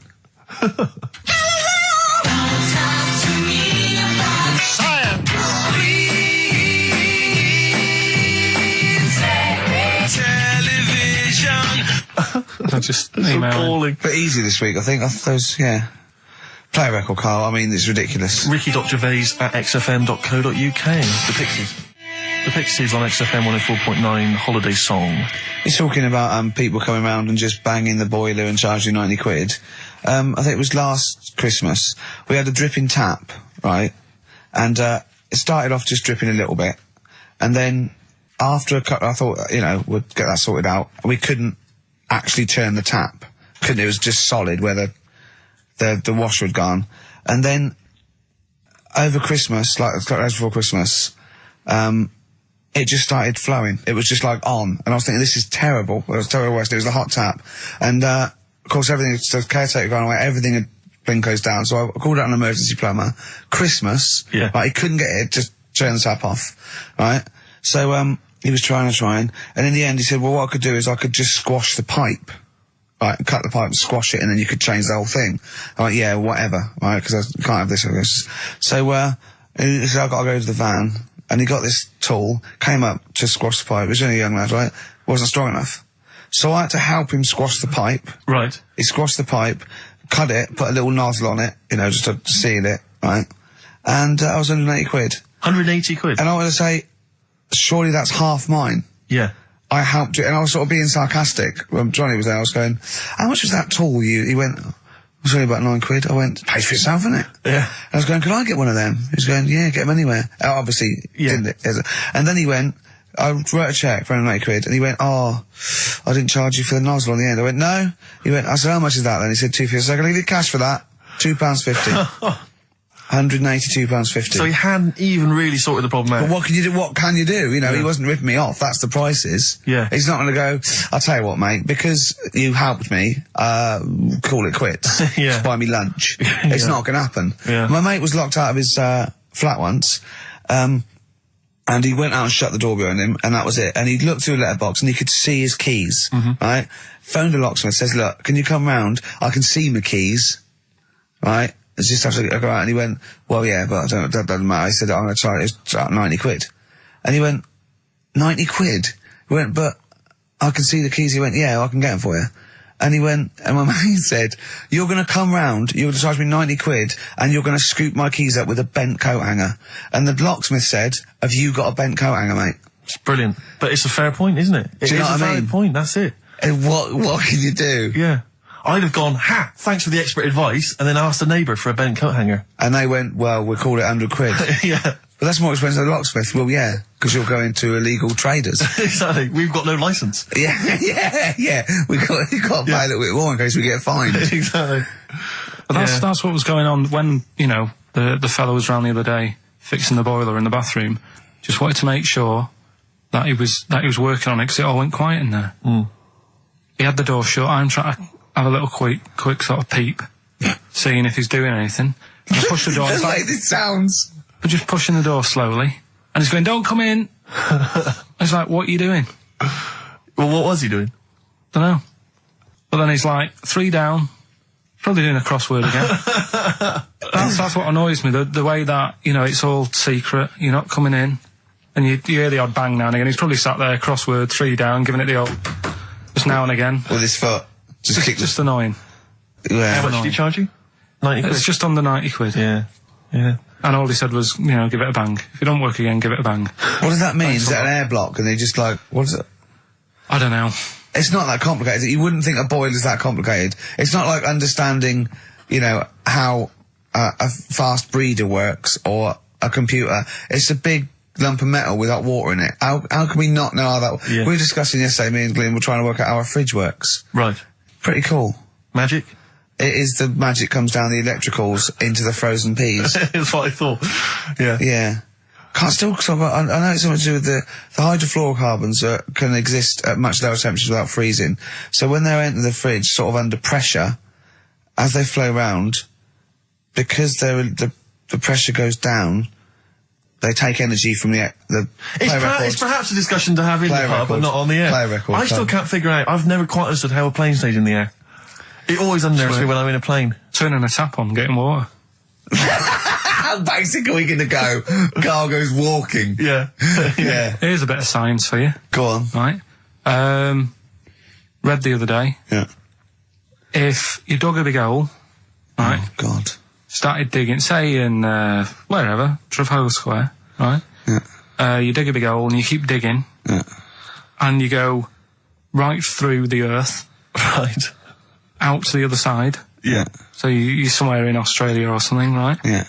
And then you come back to London. Right. Stand next to the hole, jump in it. Apparently, you can jump through the world in 42 minutes. It's interesting. But then I was thinking, will you fall? And then when you come out the other end, would you fall back again? Well, yeah, you would, wouldn't you? What would happen is, you'd accelerate 10 metres per second to the centre of the Earth. But you'd have such inertia, you'd nearly go as far out the other end before it was like a bungee jump. So you'd nearly get as far as the other end, and then you'd go back again, and you'd keep going until back and forth, getting further and further away from making it until you went sort of back and forth in the centre, and then you'd stay still in the centre. Have you drilled a hole through the earth? Get in touch. Email xfm.co.uk and just let us know how you got on. Did you get to the other side? Did you get to Australia? Did you buy one of those funny cork hats? Did you see Paul Hogan? How does a fish work? Darkness, growing on me, XFM 104.9. I'm Ricky Gervais, with me Steve Merchant and Karl Pilkington. I lost him, didn't I, in a little conversation? Yeah, you were talking about quantum physics, to be fair. Yeah, I was just explaining what a black hole was, because we were talking about that as well last night. And just halfway through, he just went, yeah. And put his headphones on. Brilliant. Yeah. Oh, the thing about Karl is he speaks with such authority about things that he thinks he knows about. Monkeys. And when you try to explain to him about stuff, he goes, no, of course ghosts exist. And you try to explain to him why it's conceivable they don't. No. He can't be bothered with that. Yeah, you did all your learning at about 12, didn't you? Yeah, but I'm still picking bits up now. Said without irony. Oh, brilliant. What have you learned recently? Anything interesting recently you've learned? Darwin, that's why I was asking you about him. Right. Yeah, Darwin, we know what you did, didn't you? I don't know what he did.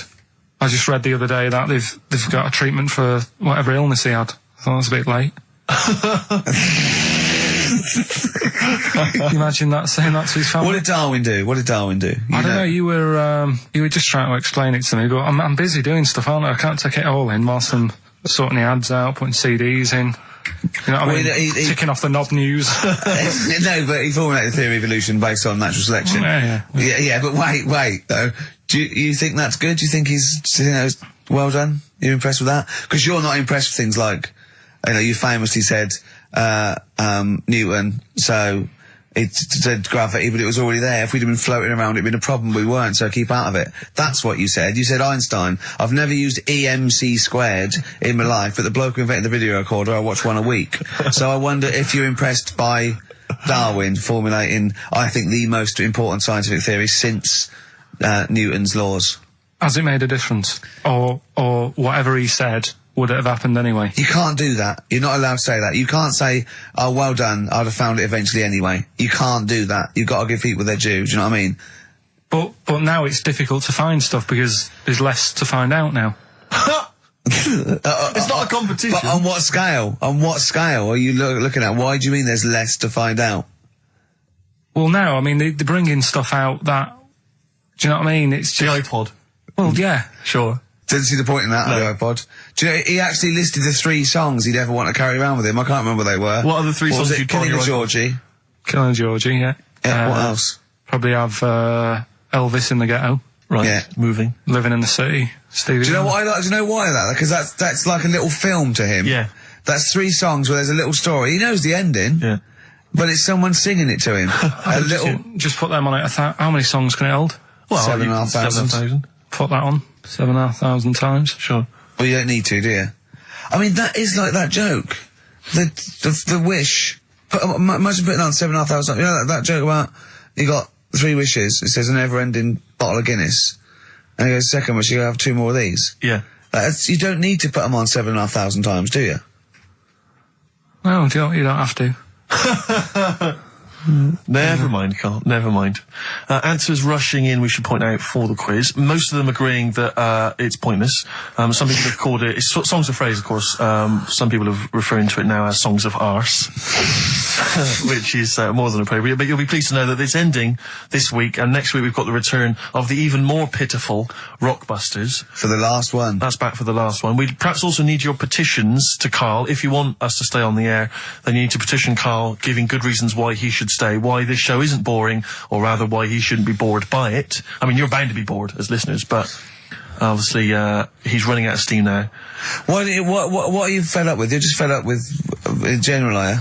I mean, you want your Saturdays back, do you? Just want a bit of a life back, that's all. But you don't do anything with your life when you've got it. Why don't you do this instead of, like, your day job? Can't. It's more important than my day job, innit? That's what earns the company money and that. Know what I mean? Well... So... Why don't you do a regular show then? Sack someone who's, quite frankly, not putting the weight. I've done that. I did that years ago. What do you mean? Done it. Told you, I've done a lot of stuff. Boxing, done. Tick. Dancing, done. No, you turned up, the place was shut. Yeah, but... Dancing? When did you do dancing? That's when he went and said, I want to do dancing, and he went along to the place, and it was shut, and that was it. And he said, I didn't do it anymore. That's not doing it, is it? Boxing, he had a fight with one lad, then the lad beat him up, and he didn't go again. Oh dear, it's pathetic. Well, anyway, yeah, so this is basically our penultimate show. Next week's the final, and we're all looking forward to that enormously. Yeah. But that may be it forever then, and this all for one, one for all for one. The Three Musketeers, gone forever. Yeah. I, for one, will be pleased. Oh, I have to get some of these taped, because I like coming in and sort of, Incidentally, Rick, don't be afraid to nick as many CDs as you see fit on that last show. People have already nicked them. No, I know, but just take whatever you want. That Four Non-Blondes is still there, isn't it? I think it's still there. Because I don't want that to be nicked. Yeah. And I got a feeling, because I don't think there's any Smiths in the library, but there's quite a lot of Gina G. Really? What? What was that sigh for? Nothing. What? Ooh. Play a record. Monkey News is on the way, plus the results. This is radio. You've got to keep talking or playing music. Play some music? Yeah.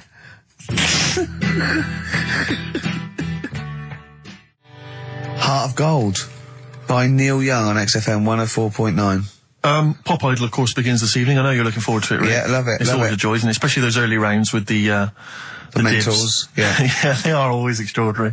That's the only reason I watch. I mean, I can't be bothered with the later contest. It's just watching the freaks for the first couple of weeks. It's an absolute pleasure. Yeah, I sort of like watching the judges. They're good as well. Oh, the judges are good, yeah. I like the fact they've got their little shtick, the special jokes they've obviously written or just waiting to get them in. Yeah. It's just great. But I like when Pete Waterman cries as well. Does he cry? Sometimes, if he's moved by it. He's better than bloody Bobby Davin. Like it, yeah. Rosie Ribbon made him cry. He just wells up and then like that. That's good. I like that. He talks a lot of old arse, doesn't he, Pete Waterman? I sort of quite like him, though. I don't know. I find him irritating. Well, it's like he genuinely thinks he's up there with Lennon and McCartney. That's one of the great kind of pop Svengalis of his time. Yeah. And, I don't know, he wrote songs for Sunita. Well, Don't be let's not knock him. There's Foxes on there. True. No, Dr. Fox is a genius. And obviously can step in if there's any medical emergencies. Rick Waller, you'll be pleased. Now, obviously, as you know, I'm a huge Rick Waller fan. Not only has he got a great singing voice, but he really is a picture, isn't he? No, I know it's a bit harsh. I've said it before, but he does make me a little sick to the stomach when I look at Rick Waller.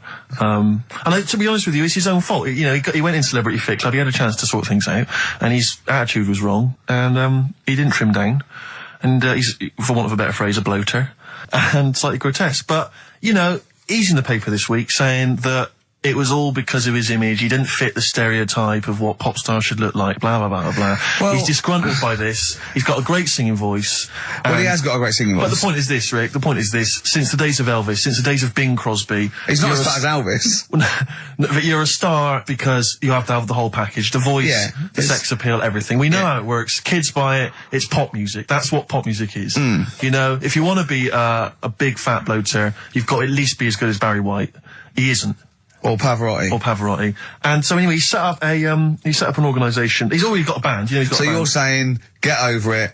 The world should revolve around looks. Well, no, I'm saying pop music. That's what pop music is. I mean, this kind of obsession with he should get a chance. But you not know? on record. No, I know, but be a backing singer. The point is, this kid wants to be a star. He wants to be a star, doesn't he? That's the point. He doesn't want to sing and make a couple of records. He just wants to be a star. He wants to be a celebrity. I'd have thought that's the real rub, that actually he's not being truthful with himself. Yes. He doesn't just want to make beautiful music and sing well. He wants to be, you know, carried round on a sedan chair and adored.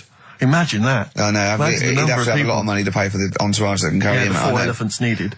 But he's got a company now. He set it up with his dad. It's a management company. It's called Star Search. And basically, he's hoping to break the fickle industry, expectations. And so if you're a bit of grotesque, if you're a freak of some kind, if you're someone that Karl, would be impressed by or, alarmed by, then you can get in touch with Rick and he can put you in there. Women with beards, little midget fellas, whatever it does not fit the usual norm. Should we cut along? I'm thinking the 3 of us next week. We won't have much to do after next week. Ricky's got a bit of a singing voice on him. I'm learning to play Blowing in the Wind on the keyboard by Bob Dylan. Yeah. It's like a master that. I don't know what you can do. You can dance, can't you? You know that, you've done it, you've done dancing, so. Exactly. It's like, Little Donkey. We'll have a hit at Christmas. Perfect. I'm good at that. What were you meant to be playing when you did Little Donkey in the play? Drums to We Three Kings. But you just busted live, didn't you? We've done that. We're just talking about looks and stuff, right? Always. Because, it sort of cheeky freak of the week, we did that and I stopped doing it. Sure. It was upsetting a few people. There was a thing on the website the other day about Elephant Man. Yeah. Right? Just keeping up to, up on the news, what's going on there. And, Drunky news. They did a thing about him and what he'd look like if his head wasn't messed up. Yeah. Yeah. And they made a little picture for him. Was he quite good looking? Not bad looking, but you can't use it. It's not like you can't put it on a passport. Sure. Yeah. And the fact that he's been dead for several years. Yeah. No, but they also do that sort of thing for people who are alive. They say, this is what you look like. So you can't use it for that. Yeah. You can't use it. That's sort of like rubbing it in, though, isn't it, really? It is a bit. Yeah. Unless they said, good news, you were ugly anyway.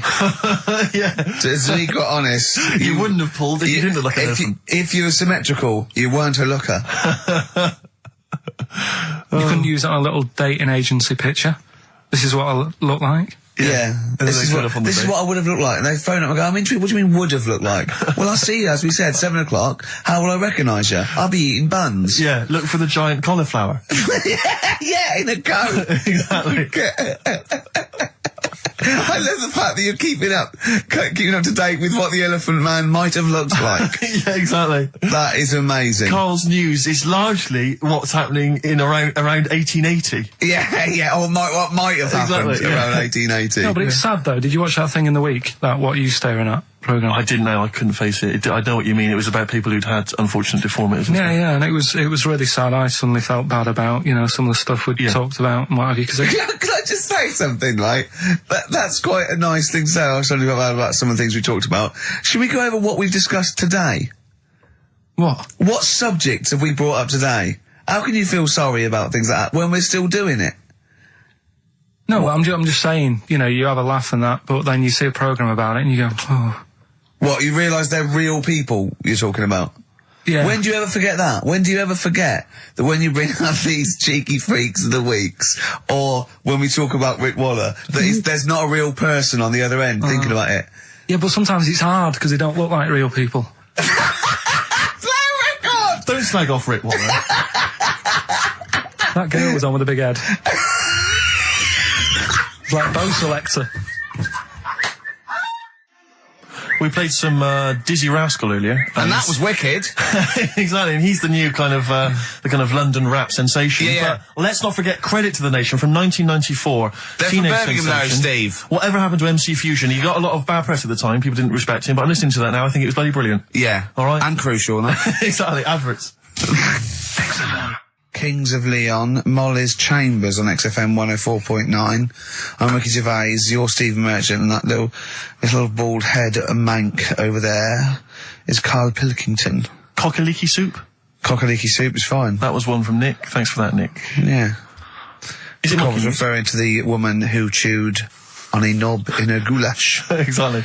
If you just tuned in, you've missed that hilarious story. Yeah. We still don't know why she was eating goulash. I've got a rash, look, come up my arm, look at that. Brilliant, fascinating, thanks for that. That's from rubbing his head, getting him in headlock. And have you got some on your hair? Because look at that, that's like a heat rash. What do you wash your hair with? Have you still got that bird shit behind your ear? What is that? That's really worrying, isn't it? It's like how, like, the body changes over many years of sort of certain things. Yeah. It's like your body changes to protect yourself from the sun and what have you. Yeah. My head just got used to being rubbed. Yeah. It's reacting now. Oh, that's a defence mechanism. Yeah. Right, I see. Right. Look at that, that's horrible. Anyway. You've got something on your hair, you know. Monkey news? I was going to say the winner. I don't think anyone cares. Oh, come on, someone got all of them, didn't they? Well, okay, play it again then. This was Songs of Phrase. You did this. The well-known phrase is Galileo, stop talking about science, make me television.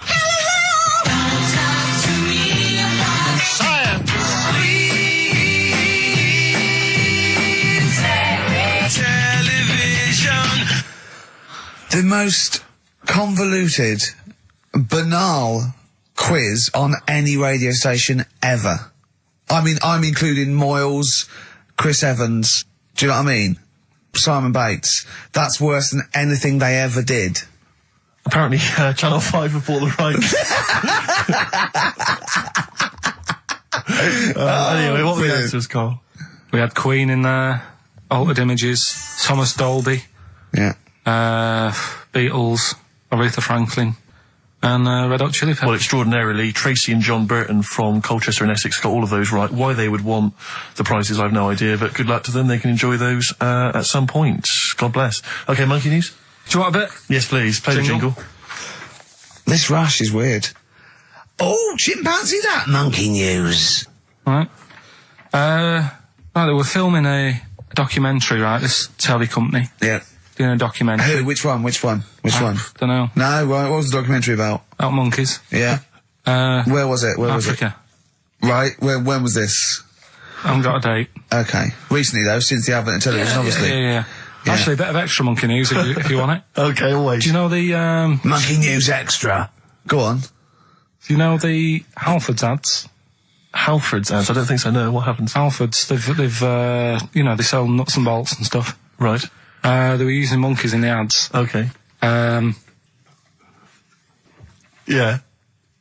And what happened? Packet. Don't they sell bikes, Halfords? Well, mainly. Bicycles and motorbike stuff in that. Okay, so they're using monkeys in the advert. What happened? I can't handle it. What? I can't do this. Look at him. I don't care what he's doing.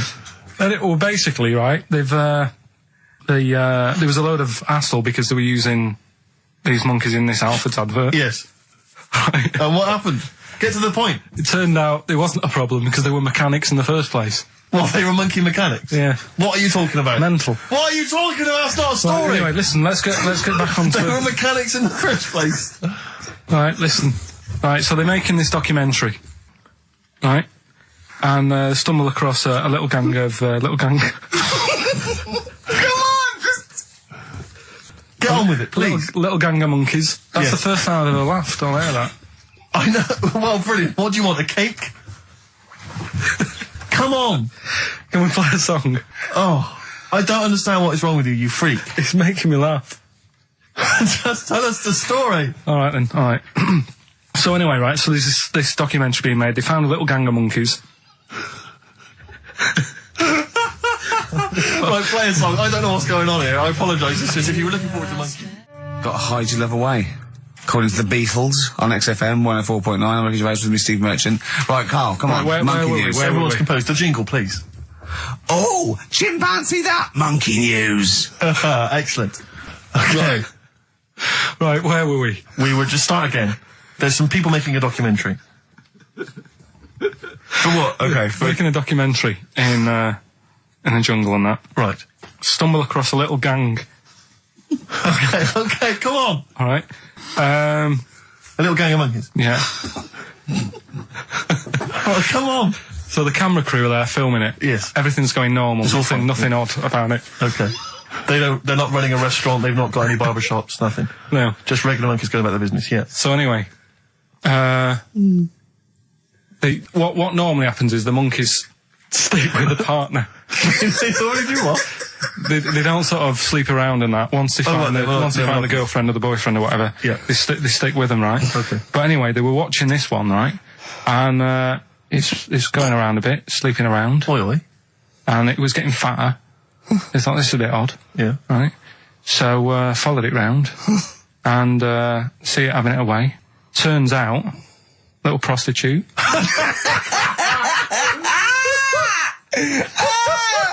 Oh, God! It's a little monkey prostitute. And it was getting fatter because it was charging them bananas. What a load of old rubbish. Charging them bananas! What was it, a boy or... It was a... Woman. Little woman monkey. That's the most extraordinary monkey news I've ever heard. Oh! That is genius! Has this documentary been televised? I don't think it's been on yet. No. And that's all the information you've got? Yeah. And is that's one banana for everything? The half banana is for... Just oral? A paw job. Right. If you want full-blown monkey sex, it is 2.5 bananas. Sure.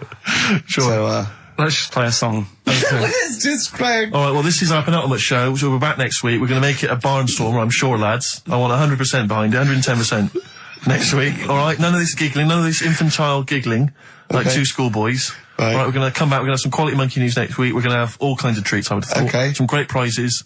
All right, are we okay? Yeah, We're all best show. behind that? Let's make next week the best show ever. Good luck. If you miss it, then you miss out. We're ending with a track from a couple of years back. I think it was 92, 93. Dinosaur Jr. Start Chopping. Play that. Start playing. Forget start chopping. Start playing. All right. All right. See you next week. Yeah. Chumbawamba. Well, you know, what kind of... Uneasy listening. Yes! I bet it was from the Chumbas. Are they still cracking on? Are they? Because they used to live in a squat. They've done about 400 albums, them and the Levellers. Yeah. Who's the best? Chumbawamba or the Levellers? So, good question. Thanks for asking that. Yeah. What's the telephone number, Claire? It's 08700 800 1234. Or you can email ricky.gervais@xfm.co.uk. Worst album titles ever. It's like real radio, It's isn't just like Chris Moyles. it? It is, isn't it? Exactly. Oh. We've got the big fat guys on the telly. Yeah. In here. You know. And his kind of cheeky sidekick. And my Comedy Dave. You're almost as funny as Moyles. Fingers crossed one day.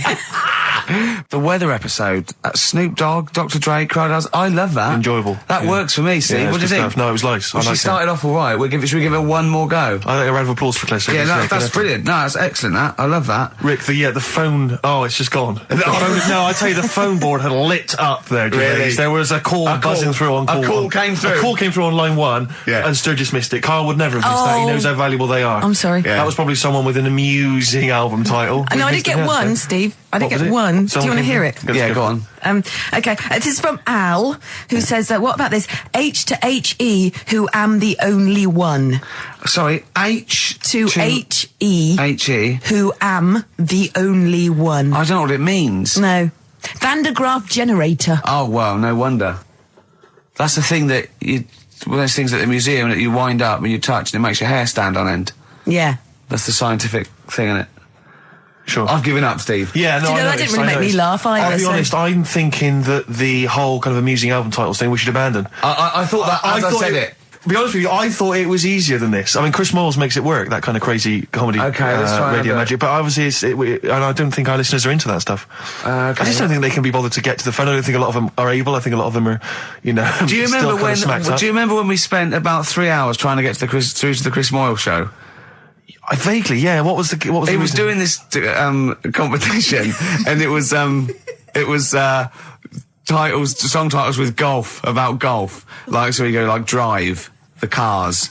And and I was getting so excited. I wanted to phone up and go, Duran, golfy, golf. and I just thought, it might have lasted, oh God, Yeah, it probably cost me about 30 quid just to ruin Chris Miles's competition. Yeah. And that was a long time ago. Yeah, those were the Before I days realised- when we realised, he was a great talent and one to watch. Yeah. Before we'd enjoyed his new TV show. But, anyway. Yeah. Let's not. No, that's slag cheap. other people It's off. cheap. It's cheap. Yeah. Anyway, what should we talk about now then? Because that all went well. No, I mean that's 20 minutes. That's 20 minutes done, and we've nailed amusing album titles. We've done that. That's fine. So we need a new gimmick now. I'll tell you what. You know. You got something, you got something, Wait. Oh, Ricky's got something You know when. You go out, you take an umbrella out. leave the right? house, you got an umbrella. You got an umbrella, right? Yeah. And it's a really sunny day. Yeah. And then you come out and you go, I wish I hadn't bothered with that because it's in the way. But then, right, imagine when you go out, right? It's raining. No. You go out without an umbrella. Okay. And then it rains. What's going on there? Oh, Isn't that weird, isn't it? We've all been there. So We've all been if there. you've got like funny, weird observations of things that happen like that. Yeah, stuff like that about umbrellas or any kind of sort of accessory or hats. Give the number out again, Claire. This is going to be brilliant. This is going to be great. Take this one. Take this one. 08700 800 1234. Just comedy observations. Yeah, and stuff things you that thought of. Wacky stuff you thought of. Just tell us what stuff you come up with. Get the Sony people on the phone. This is dynamite. There's so many people listening who don't know who the banana splits are. The banana splits. Banana splits. Right. Listen, they know the banana splits are, and even people under 20 know that. Wow. Snork, Fleagle, Drooper. Who was the other one? If you can remember the name of that, What's the number? Because I actually want to know this. This is what radio's for. When I can't think of something, they tell me. Yeah. So which It's one have you got? 08700 Fleagle, 800 1234. Drooper and Snork. I've no idea. God. I've no idea. Fleagle, Drooper and Snork. Drooper and Snork. Fleagle. Bingo! Nice. Well done. Don't bother calling. Sorry. That particular tragedy or that has been avoided. Bingo. I Yeah, don't know what the bingo moment's looks passed. like. Yeah. There was one. Anyway. There was one that had sewn up eyes. Drooper, I think. Sorry, go on. No, anyway, my point was this. Go on. that, Pink. Oh, I can't be bothered. No, really? I can't be bothered. I think we can play that new one by Pink. You 'cause it's cannot sort of play like, Pink. Why? Because it's too poppy. They just won't allow Pink on XFM. They what? They will not allow Pink on XFM. They what? Wait a minute, that's red rag to a bull. I've always been a rebel. Someone's telling you that you can't do something. That's crazy. Right, let's I'm also gonna get the new Justin Timberlake single. The thing is, Ricky, you're going to have to nip down and have a word with Foxy because we haven't got it up here. Really? Yeah. I mean, I'd he'll love have to. it. Can't but- you call someone at Capital Radio? Well, yeah. Can we call some? What's that one by Busted? That's what I go to school for. What about Abs? Dynamite. Abs, the new one from Abs. Dynamite. Yeah. Well, play a record and we'll discuss this Pink thing. Would you want a bit of Cat? Oh, Cat Stevens. Yeah, Yeah, bit of Cat's that. full of four. This is Sittings. Lovely. Piano and everything, isn't it? Oh, this was the tune we were originally going to use as the theme music for TV's The Office. That starts Yeah. again on Monday, I think. Just play it. I wish people had to wear hats now. See, I couldn't I carry love it off hats. because of my shape and size. I look like Bertie Bassett. Whereas you look Basil Rathbone. I'd look pretty good at all sort of You'd cut a Christopher good- Lee. yeah. Wow. You would. Because I'd sweep into a room, you know, I know. bellow Yeah, see, behind me. I think you look like, and don't get this wrong, don't take this wrong, right, we're mates. I think you look like a freak with a cape on.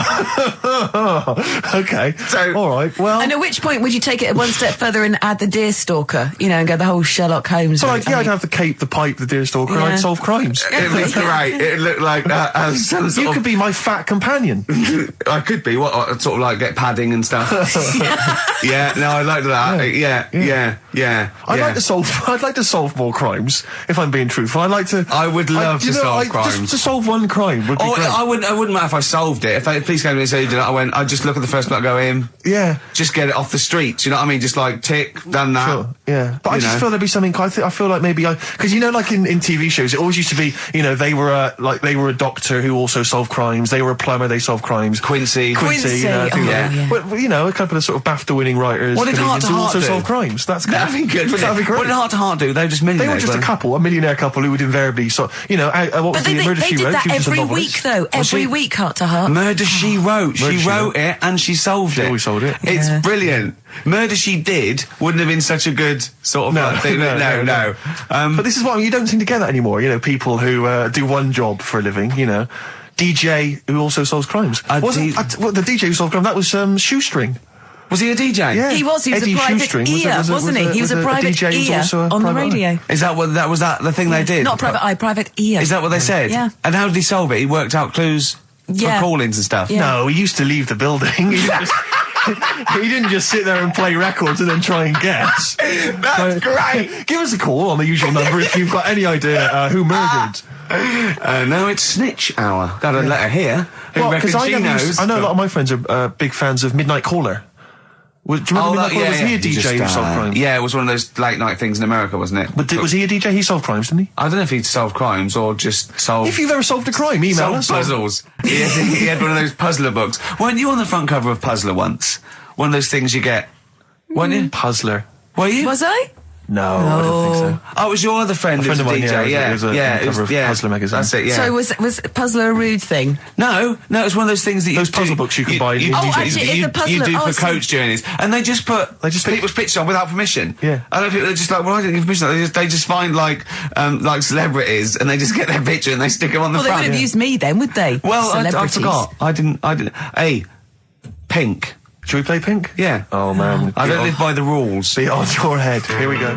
That was the Strokes, and kids are mental. Yeah. No, you're all right. No, shut up. No, the thing is, I think if we'd introduced that as just, and we didn't mention who it was, and we just said this is the new one from one of those trendy new bands, you know, the Boomtown Rats. then I'm sure these listeners would have happily accepted it. Yeah. As it was, they knew it was Pink, and the phone lines have gone crazy. We had upwards of 2 calls. So I'll tell you this, we had between 2 and 4 calls. And they've not enjoyed it. Why do we do this show? We don't need to do this show. Because you love us. We could be on Radio 1. Oh, man. We could be on Radio 2, probably. Yeah. I don't know. Virgin, I think, called once. Yeah. Ages Someone's ago. just emailed, they just said, Pink sounds like Run for the Sun by Bucks Fizz. I can see what they're thinking. What do they want then? Well, yes. Okay, what's the phone number again? You know what people like? I never understand who phones a radio. Who tries? It took us like 2 hours to fail to get through to Chris Moyles. People will phone radio stations. Can you please play the new one by The Strokes? You just buy it, or you'll have the album. Why have you got to hear it on the radio? What difference does that make? Some guy talks at the end and the beginning of it. Yeah. Partially ruins the song. I can't understand who phones up for a request. We're really alienating our listeners now, aren't we? Nice we don't care what you think, go and buy it. We're going to play what we want and we don't care. Yeah. I mean, we're not being particularly funny or interesting. We haven't even got that to fall back on. I'll tell you what it is, Rick, arrogance. Laziness. When you've got a hit TV show on your hand and you've won the awards and you're making the kind of money that you are at those massive corporate gigs. Yeah. Where they're paying you thousands of pounds to turn up for 10 minutes. You don't need this. I mean, Steve, don't you get that then? I'm afraid I don't, Claire. We carved it up early on that Steve would not be making the sort of money that I would. Yes. And he shook on that. That was written contractually. Yeah. So I think. So you did shake on that. Oh, yeah. yes. It would be horrible to go back. I don't think he realised quite the difference. Yeah. But the huge success. I don't think he'd want me to Welsh on it. Right. I don't think he'd be happy with himself if I gave him any. I couldn't live with myself if you gave me some of that cash. Well, what should we play then? Should we play some? Should we play the Strokes or by something? playing the Strokes? Go on then. That's it. Oh, thank God for that. There's an email here from Davey Monroe. Look, it's lit up. No, wait a minute. Look at that. Oh my God! They've gone mad. They answer it. Put them live. Oh. They might know the answer. Hang on. We'll give them some. We'll give them some CD. How do you put it live? Why do you figure that out? Let me just read this email. Go on. If you're having to play, it says here, if you're having to play extra ad breaks and 8-minute long songs, it just goes to show who provides all the material for that radio show of yours. Did Karl secretly write The Office as well? And I think to myself, it's like, what do you want from us? Just see if someone's on the The phone. most incredible rock and roll tunes ever laid down on vinyl, and you're whinging. I know. Because you'd rather have our inane banter. What kind of a person are you? No, they'd rather have Carl's inane banter. Clearly. Don't big your I've roll just- up. They no, don't no. want us at all, Steve. I've just had a phone call from a very nice girl saying, "Where's Karl?" I said, "Well, he's back next week. Well, what's wrong with me?" She went, "No, you're lovely, Claire." She said, "But Karl calms the other two down." Sure. Really? Sure. Can we just see if someone's on the phone? Is Yeah, go anyone on there? then. Right, what are we going to give them? We're going to give them some got nothing. CDs or We're running something. on Well, take the name. Right. Anyone there? Hello? Hello? Oh, God, there's someone there. Oh, I've got to put my headphones on. Oh, haven't hang I? on. Oh, What was the lyric again? Stay Rick? there, please. All right. It's on America's tortured brow that Mickey Mouse has grown up a cow. Life on Mars, David. Life on Mars, David Bowie. It's easy as that. He. What's your name? It's John Ball. John Ball. John, I'll be honest with you, we got nothing. We got nothing to give you. It's not good enough. No, we'll get him some. We'll give him an office CD. It doesn't. We can't keep doing that, Rick. It's We've got pathetic. nothing else. They don't give us anything, do they? They don't. It's no wonder we get into the building. No one's around on Saturdays. No one cares. Office DVD. Yeah, What would you really like, though, if you could have anything? Yeah, Office DVD. See? There you go. Brilliant. Okay. Stay on the line, mate, and I'll get you details, okay? Excellent. That was a competition. That was like real radio. Well done. It was like real radio. Now we've got to play David Bowie, haven't we? That's what they do. Calm down, Rick, I can see what you mean. No, but Foxy would have it Well, lined up. Rick, you're going to have a heart attack. Am I? Live on air. I mean, Yeah. it's dramatic radio, and that's Sony Award winning. I know that. Any kind of... I seem to remember when Tony Blackburn had his breakdown on air. I think, did he win awards for that? I mean, it was pretty impressive stuff. It was pretty intense. Yeah, what breakdown award? Have a breakdown, yeah. Excellent. This year's best breakdown on radio. Tony Blackburn. Yeah, but or Tessa, marry me. Yeah, it was something like that, wasn't it? Yeah. Did he play the same song again and again and again? Must Did be he? fascinating radio. That sounds like Capital Now. Oh, that's satire. High five. Is that nice We've one? done there. Oh, well done. Well done. Are we owned by Capital? You've got, remember what happened last time? Sure. And now Richard Park, who owned Capital, is the Grandmaster. What? The Grandmaster? He's a grandfather. No, he's a headmaster of Fame Academy. Oh, is he? Yeah. Okay, let's play a record now, because you have to lie down, because you're just getting so worked up and now. I can tell when there's an excitement and enthusiasm and sweat, beads of sweat run down Well, your it brow. started off so badly, we had nothing, but then I did a competition, gave away some things. You've got an email that really annoyed you, haven't you? Well, we can talk about that later. Yeah. But yeah, whenever I see beads of sweat, I know, because that's not the Ricky Gervais I know. Okay. It worries me. You never work yourself up into any kind of sweat. Okay, so you need to let's just play. chill out, calm down. We're going so well now, aren't we? What about a bit of Beck? Let's have a lovely bit of Beck, just to chill everything out, just calm everything down. Yeah. All right. Yeah. All right, relax. Yeah. Okay, Yeah. there you are, you see, he's gone. Yeah. Yeah. Tell them about that email you just got. Right, I got to tell I nearly said the fans! People who happen to be listening to XFM waiting for the person after us. Who's on next? Natasha's not with the football show. Right, Steve was genuinely annoyed. I laughed, right? Steve was genuinely annoyed. He doesn't like rudeness or people insulting him from a distance. I'm not sure I can find it. Oh, what was it? Oh, you got to find it. Well, hang on, let me, Oh, hang on. This is good radio as well, the sound of a mouse clicking in the distance. I'll just keep talking. I'll just keep talking. You can come up with some magic. What was Scooby-Doo on about? A talking dog? That's a bit weird, isn't it? What is that? And then, right, what was that? Wacky Races? I don't know. Wait a minute. So why did they run, the cavemen, if they had the car? I've got it. Right. Okay. This is an email. This is an email that was sent through. Right. And this is my feeling. I think if you're going to email an insult, you've got to at least be clear what the insult is. You can't make me do the work. You can't make me try and guess or figure out. No, it's like sending someone hate mail and they have to pay postage. Yeah, exactly. You go, well, if you're gonna, exactly. Or making an obscene phone call, but collect. The postman asks you 25p before he hands you a letter bomb. Yeah. Go on. It says merchant. It opens with merchant. Who are you, call sad, exclamation mark. At least my mother still don't cut my hair. Merchant. Who are you, call sad? At least my mother still don't cut my hair. Is it an anagram? I don't know. I feel like it's been translated from the French. It's a Japanese fella who hates you. Exactly. And he's got a Japanese English dictionary. It's just literal. So, how does he know your mum cut your hair then? You've never said that on there, have you? It's not true, Gervais.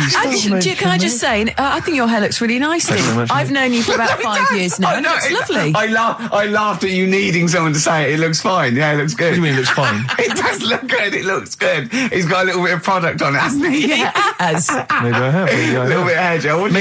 Maybe Gavin had his fingers all over it yesterday. Yeah, I have my hair cut by Gavin of West Hampstead. Is it called? Is what it's called, Gavin, or is he a bloke who works in? It's a Gavin who works in a barber shop. Do you use that fudge stuff? Sorry, no. But seriously, I use a form of clay, a moulding clay. Yeah, that's Gavin recommended it. Yeah. Gavin recommended it, and I've been very happy so far. Hold on, though. Rick, what do you use? I don't. Yeah. Don't. I just sort of. Well, that's obvious. No, I just sort of like comb it back and whatever way it falls, really. Yeah. You had more questions about Gavin? Could you hear that again? Oh, fantastic. Waiting on a Friend by the Rolling Stones. Yeah? Go on then, Carl. On XFM 104.9, Ricky Gervais, Steve Merchant, Karl Pilkington. Go on. Right, this one. Remember Blockbusters? Uh-huh. Right, this one is good, and we'll do this one. Rockbusters. And remember how Bob Holness used to give you a letter? Yeah. And it'd give you a question, and the answer to that question is that letter. Yes. Right, well, it works like that. So if I said to you, we'll test it out on you, Steve, right? Right, welcome to the show and that. Hello. Let's play, right? And I say, right, your first one is W. Mm-hmm. And the cryptic clue, because it's done like crosswords. Okay. So not quite like Blockbusters. Well, this young man prepared for his death. And it's a W, so the answer. And it's not always going to be like our sort of music, it can be any sort of music that's out there. So the W is the name of the answer. I understand that, but is the answer always the band name, or is it? Yeah. It's always the band name, is it, or the artist? Yeah. And so would the W be the surname, or would you have both the initials if it was someone's name? Would Elvis Presley be EP? Don't get annoyed, Carl. These are questions that I knew would be asked. I know because he tested it on me. So you've got to tell them. We need to know point. the rules. If it was Elvis, I'd probably do E. No. Give him the answer. Give him the answer. Right, did you hear the clue? No, give me the clue again then. So the letter is It W. is a cryptic clue, and the clue's fine. Listen, and the clue is, this young man prepared for his death. This young man prepared for his death. Yeah. This young man prepared for his death. And it's a W, and it's his first name. That's what he needs Well, to see, know. that's the, yeah. Yeah, but I don't... Well, shouldn't we have the initials? Wouldn't that make it easier? I mean, yeah, but it didn't do that on Blockbusters, it just had one letter. They did. If it was if The gold one they often had us for 3 or 4. Did they? Letters, yeah. But it was normally just one word. It wouldn't have been a name or something. Alright then. W-Y. W-Y. Will Young. Excellent. I Right, didn't so understand it. What was this the young Will man... prepared for this young man. So he's sort of mixed, sort of cryptic. Yeah. But I mean, you know, that's a good effort. That's better than usual. No, that is better than It's not usual. bad, is it? So do you want to play? Let's play Rockbusters. Yeah, Rockbusters. How many of these have you got? No, because let's just clarify a couple of rules here, Carl. Let's just make sure we thought everything through, because I'm pretty certain when they get these things on TV, they at least have a go at them in the office first before they put them straight on there. I'm sure that's how it works. I'm sure Bob Holness just didn't turn up the first day, and he goes, "Don't worry, we'll wing it. It'll be fine. Bring the students in. Let's have a go." I'm sure they did a bit of preparation. So let's just check. We've got every base covered. Yeah. Firstly, how many questions have they got? I'll to tell get you right? what. Let's do this off air then. Should we play a great tune? Well, yeah. Well, people need to call in, don't they? Because we're doing it, aren't we? Yeah. It'll be alright. And there's good stuff. I've got CDs, right? I've got some compilation stuff and a couple of videos and that, so that's what they're playing for.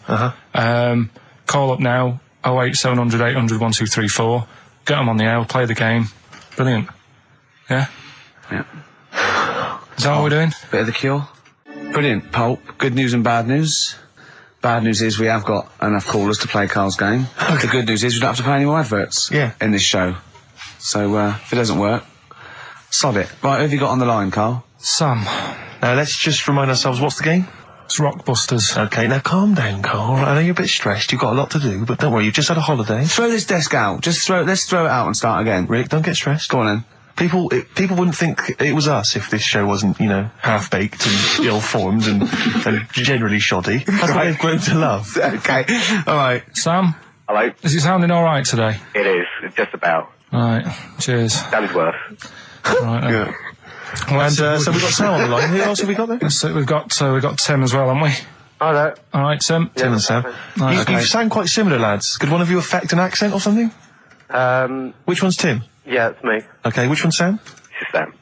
That's slightly deeper, Bit slightly deeper. deeper, Sam, yeah. yeah. And they're not against the clock anyway, are they? So it doesn't really matter. I suppose not. So I think Steve just wanted a bit of variety. Okay. You understand the rule, lads? Can you explain them to us? Right, play it. Okay. Hang on, wait. Well, let me explain, because life is too short. Now, Carl's going to read out, say 3 clues, yeah, and just shout your own name and answer it, or shout the answer. Shout your own name, then the answer if you know it. It's the person who gets the most right. Okay. Is that all right? Yeah. So, here we go then. okay then. So Shouldn't it be the first to 3? Well, yeah, but then he hasn't got. I've got enough. It's fine. He's got enough clues for that. Right then, here we go. Welcome to the show. Oh God. Right. First initials ST. Right. Is that right?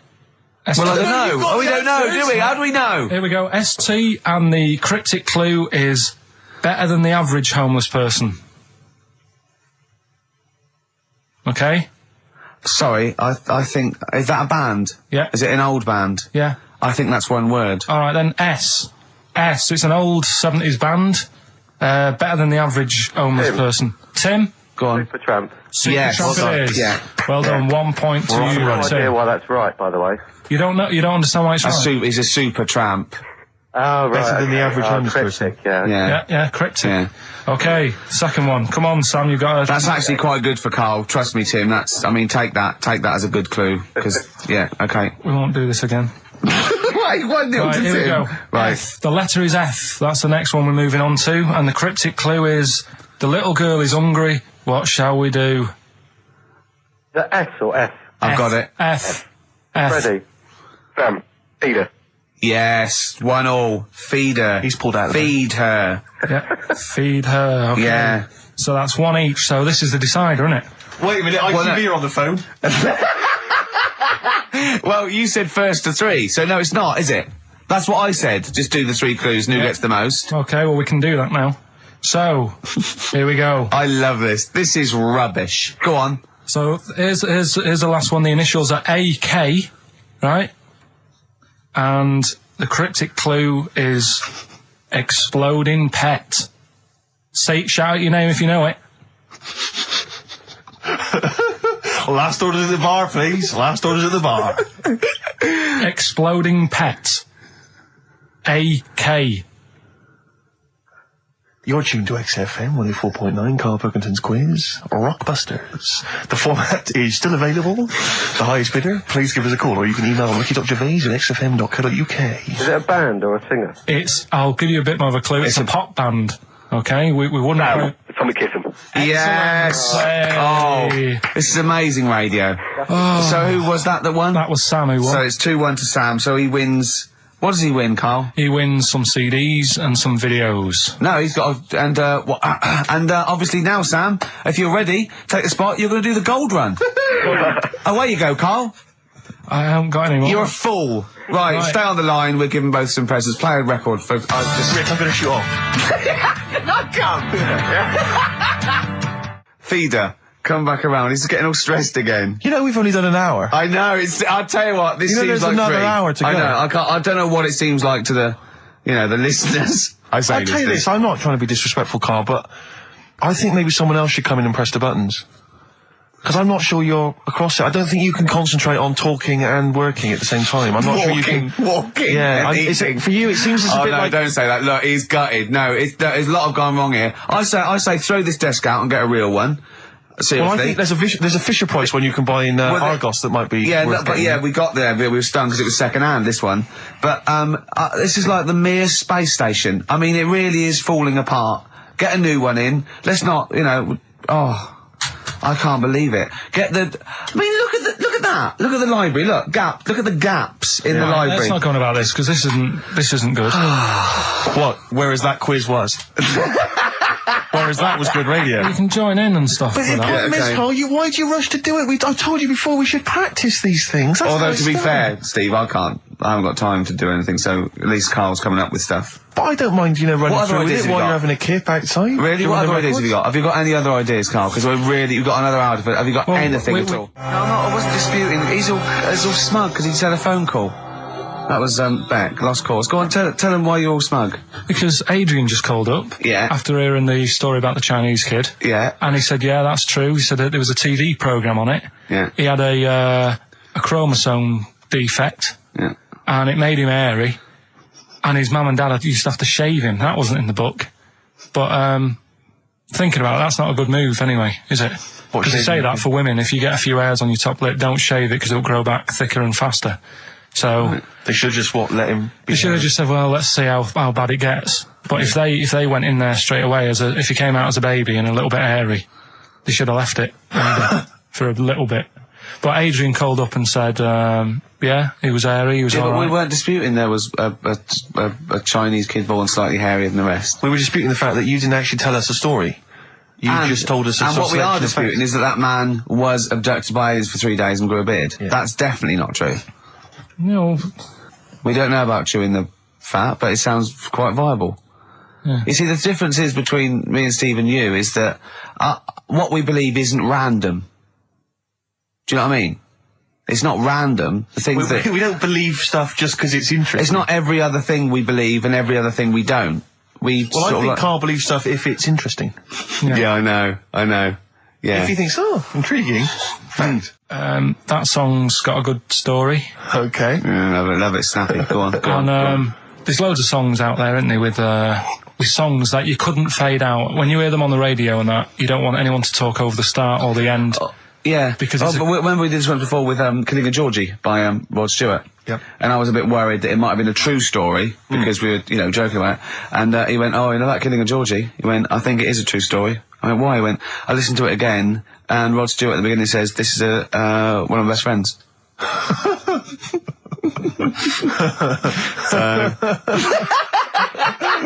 It's brilliant, isn't it? It's genius. So there's loads of songs out there, and what I want to do, we want to get the audience involved in this. So if you've got like a favourite song that's got a really good If you've got an audience. Yeah, go on. And they email in ricky.gervais@xfm.co.uk and they say what the song is now. What would examples be then? Examples, ones that jump to mind straight away for me. Elvis, In the Ghetto. Yeah, good one. Brilliant. Andrew Gold, Lonely Boy. Absolutely. Don't know that one. Eminem, Stan. Right, yeah. Good one. You couldn't fade it out, could you? Because you go, well, what happened? Yeah, no, absolutely. And that's what I'm saying. Not just any sort of pop song that keeps repeating itself. And, it's like, it doesn't matter. It doesn't matter if it skips or, you know what I mean, if you turn the radio off. Yeah. But I'm talking about Ernie, songs. the fastest milk in the world. Yeah, that is a good story. Oh. Yeah. Do you know that one? Yeah, it's a story, yeah. Ted from Teddington, he drove the baker's van. Well, So what have we got then? Have we got one? so we're going to kick it off today with Stevie Wonder, Living Just Enough for the City. Okay. And just briefly. Sum it up. Right, Yeah. if you are nipping out, maybe you're in the car and you're about to pull up somewhere and get out, what it's all about is a lad who's growing up in like America in some rough area, right? And he's trying his best to do well and get a job and everything, but because of where he's from, he's stopping him doing that, right? It's like how I grew up on an estate in Manchester. I had to leave there and come to London to do all right for myself, right? And it's his whole family, and it's a tale of like how his mum works dead hard and works loads of hours, but the kids are always well dressed and cleaned. It doesn't mean just because you haven't got a good job, you let your house run down. Do you know what I mean? She's looking after it. The sister, she hasn't got new clothes, but they're always clean, and her knees are clean, I think it says in one point. Excellent. Clean knees, always important. So will we give it a listen? Let Brilliant, it's a Well, I great don't track. think Stevie can do it justice. After that explanation. Right, so I'm not sure he's I going to think top it's just that. like some sort of like backing tune to try and... Try and pep it up a bit. Yeah. 'Cause you have really knocked it the socks off it. Brilliant. I'm looking forward to the clean knees. It's a new feature. What is it called again? The story in that song's really good. Here's Stevie Wonder. Wow. Stones, Brown Sugar. Steve thinks I can't tell you what this is about because it's too rude for radio. But you've done it again, haven't you? You've said another call, haven't you? Yeah, just that drugs do make you have wind, morphine especially. That's the bad one to have. And that was from a medical student, wasn't it? Yeah. Up in Leeds, so cheers for that. Haven't had any calls about the alien abduction, funnily enough. No clarification on that so No, far. no. Keep you posted, though. Yeah. If anything happens, we will let you know. Yeah. Yeah. Well, that's it. We got through it with all these mistakes. They've got to get this equipment fixed and they've got to go to HMV Monday and buy about, I'd say, £5,000 to £10,000 worth of new albums. That's That's definitely. It's gonna be good Get next this week. fixed. No, get this fixed. Definitely. Yeah. Don't go on about that. Next week, though, we'll have more educating That's the Ricky. phone. Look, that's the phone. Yeah, don't do that. What? Educating Ricky. We'll do the quiz, Rock Busters. Do that again. Right, I might not be songs. here. If that's the case. And Steve, What? what have you got? What, next week? No. I'm just going to bring some sandwiches. Do you notice I was quite quiet for the last 20 minutes? Yeah. Just dozed off. Yeah, well, the air conditioning's... I'm feeling quite muggy. It's too, but that doesn't work either. And this is I'm totally serious. I'm not joking. It's ridiculous. So, Right, a song for the ladies to end with as ever. Sly and the Family Stone. It's always a favourite. If you want me to stay. yeah. See you next time.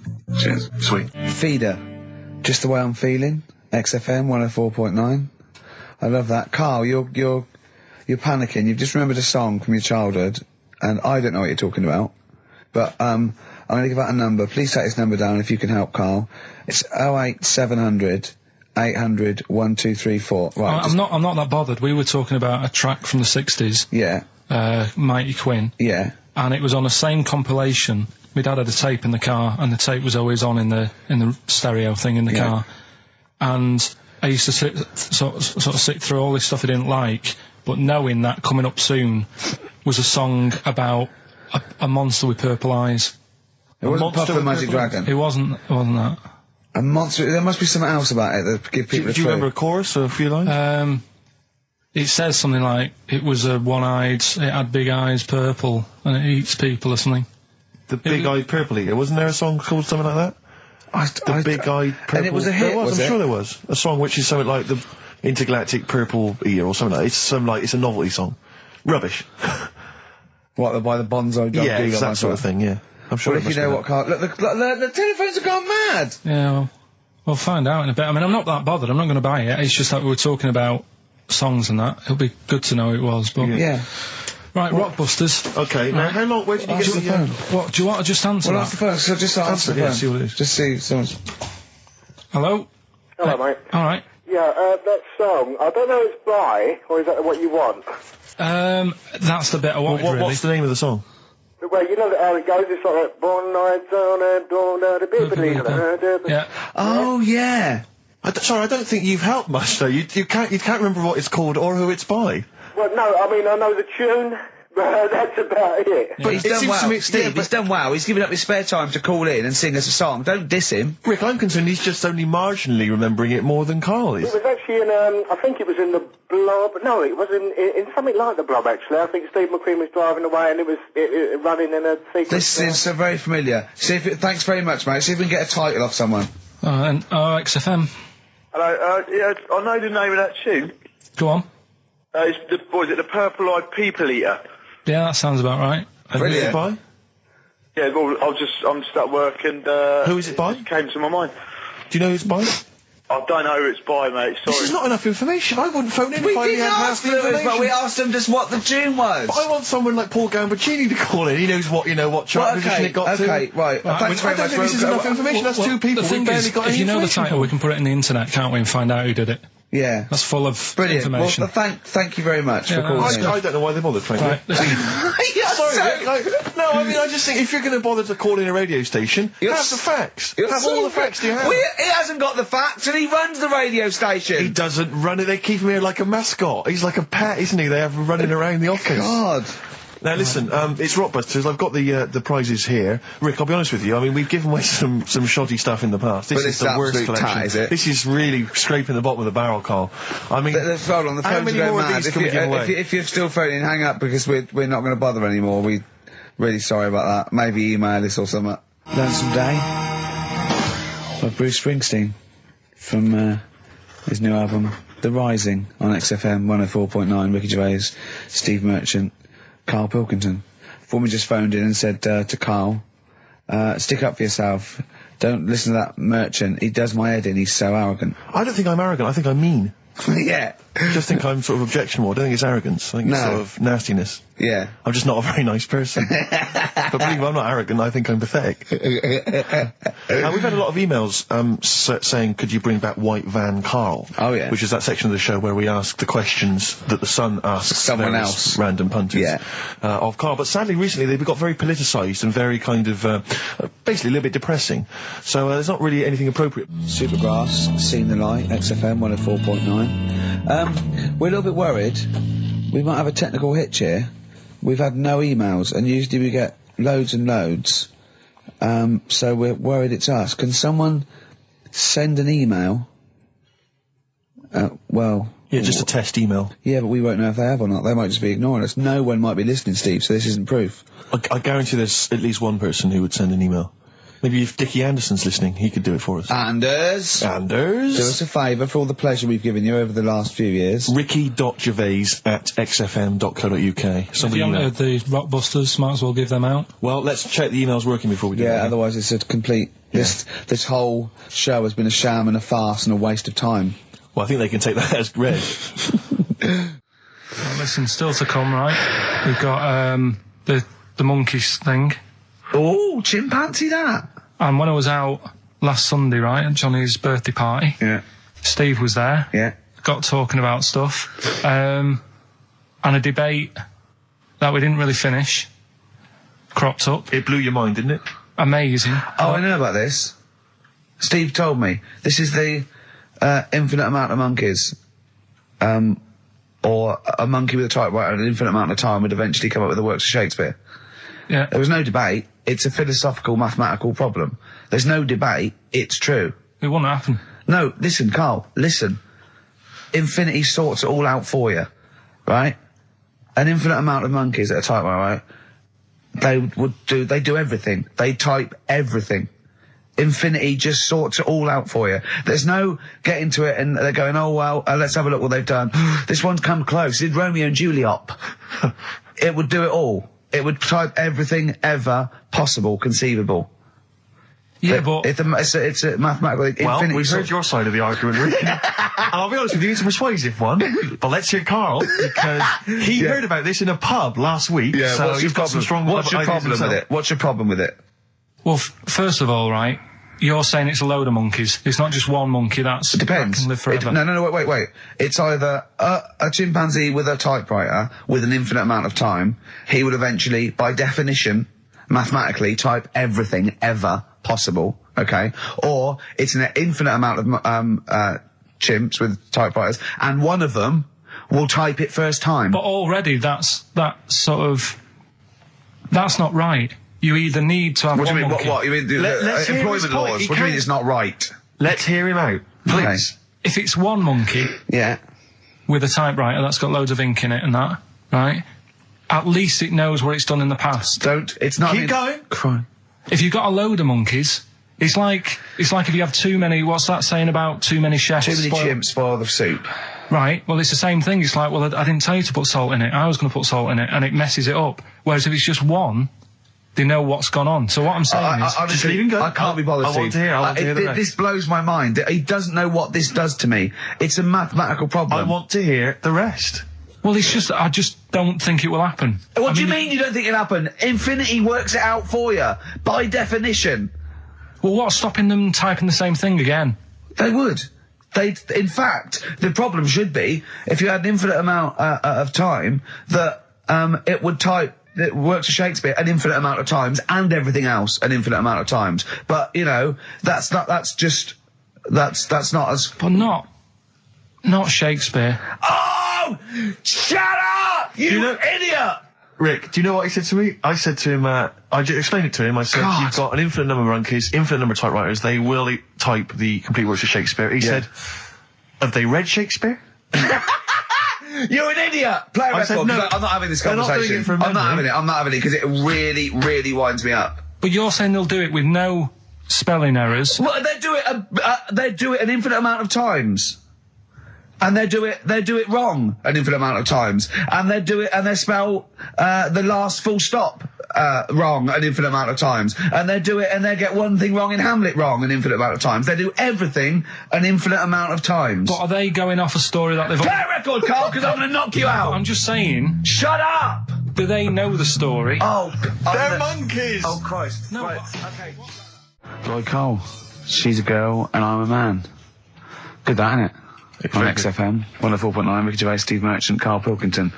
As ever, Rick, there's always someone who steps in to defend Carl. Okay, what is the defence? What is the defence? Here's an email from Scott Coomer. He says, Carl is actually right. I've got an A-level in statistics and probability. It doesn't matter how long they have and how many monkeys you have. You cannot guarantee they would type the complete works of Shakespeare. Infinity makes it probable they would get it right, but not definite. Yeah. Well, yeah. Yeah. That's what I was saying. No, you weren't saying, Carl. You don't understand it. Infinity sort of sorts it out. That if they do anything, they nearly do everything, won't they? No, I mean they'll give it a good shot. No, that's not the point. But the I'd point be is surprised if they did one page right. Right, listen. It's not to do with consciousness. It's not to do with them aiming. They are just bashing away at the keyboard. It's like they're used to show that there isn't consciousness. They chose the chimpanzee because it can type, presumably, hit the keyboard. It's because they hadn't come across you at the time.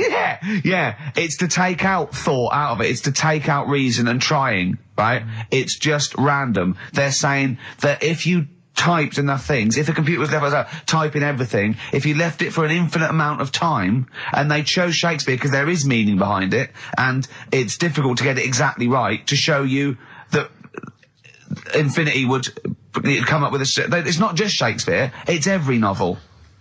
It's everything. Fairly eloquent there from Gervais. A quick riposte, please, from Karl Pilkington. No, I'm just saying, what I don't understand, if it hasn't read it, then how does it know where it's going? Listen, right, listen, right, Can I just explain to people, right? Some people have said, why are you cruel to Karl? He drives me mental with things like that. What do you mean, well? Let me just take a breather. How do I do your editing? He keeps coming in the week. You know that I work here properly, in the week, don't I? Yeah, I've got a proper job, should be 9 to 5, but I normally get in at about 8 o'clock and work. A lot of people getting 8 o'clock. Working hard, trying to do my job. 3 times this week, I've been rushing around. I walked past my little studio. He's sat in there, all right? Now, because I've got this sort of job, I can get away with it. I said to him, if I was a doctor, would he keep coming to me practice? If you were a doctor, there'd be severe problems with the NHS. Imagine that. The standards would have lowered so much if you can arrive at the hospital, you're a doctor. Pop in, I'll go to lunch, don't we? We have a little lunch break, don't we? I go, come on, let's go now. He goes, I'm busy. I go, come on, let's go now. He's going, no, you're doing me head in. Well, when I was talking about the monkey conundrum with Karl, he said to me, right, if I had a day off work, and I was, say, watching the TV, and with one hand I was typing a typewriter, would I type Shakespeare? I mean... Yeah, but you see, there's certain things. We were talking a little bit about this stuff the other week, weren't we, when we said, you were going on about Einstein, and I said he's not that good. E equals MC squared. It sounds good, but I've never used it and that. Right? I've never used it! You haven't used 2 and 2 equals 4, Karl! The fella with an apple fell on his head. It could have been anyone sat under that tree. Do you know what I mean? It's just annoying. Lucky. And it just happened to be a genius. Newton gets all the credit for his laws of the universe. Well, other people were working whilst he was having a lunch break under the tree. So in a way, it's like he didn't deserve to have that success story. Again, forget the apple and the tree and whether he was sitting down having a lunch break. It's totally irrelevant. Yeah, but what I'm saying is there's certain things that will just happen. It's like, I think we were talking, when we were out eating the other week, we were talking about Noel Gallagher. Well, this is the reason the monkey discussion came up, right? Noel Gallagher... I don't know what to say. I don't know what to say. Rick, I don't want to misquote Noel. I'll be like Herbert Lom in Clouseau. I'm going to get a twitch whenever he opens his mouth. I don't know where to start with some of his statements. Well, as I say, this discussion began because we were talking about a quote that Noel Gallagher supposedly gave. Now, I don't want to misquote Gallagher, but the gist of it was that he said, had I...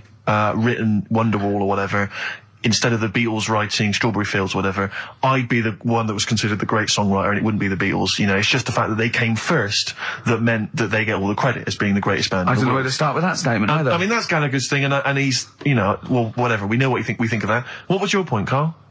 You agreed with him, didn't you? Yeah, I reckon, right? Do you know we've talked about putting a baby in a room before and it'll know what colour it is and stuff?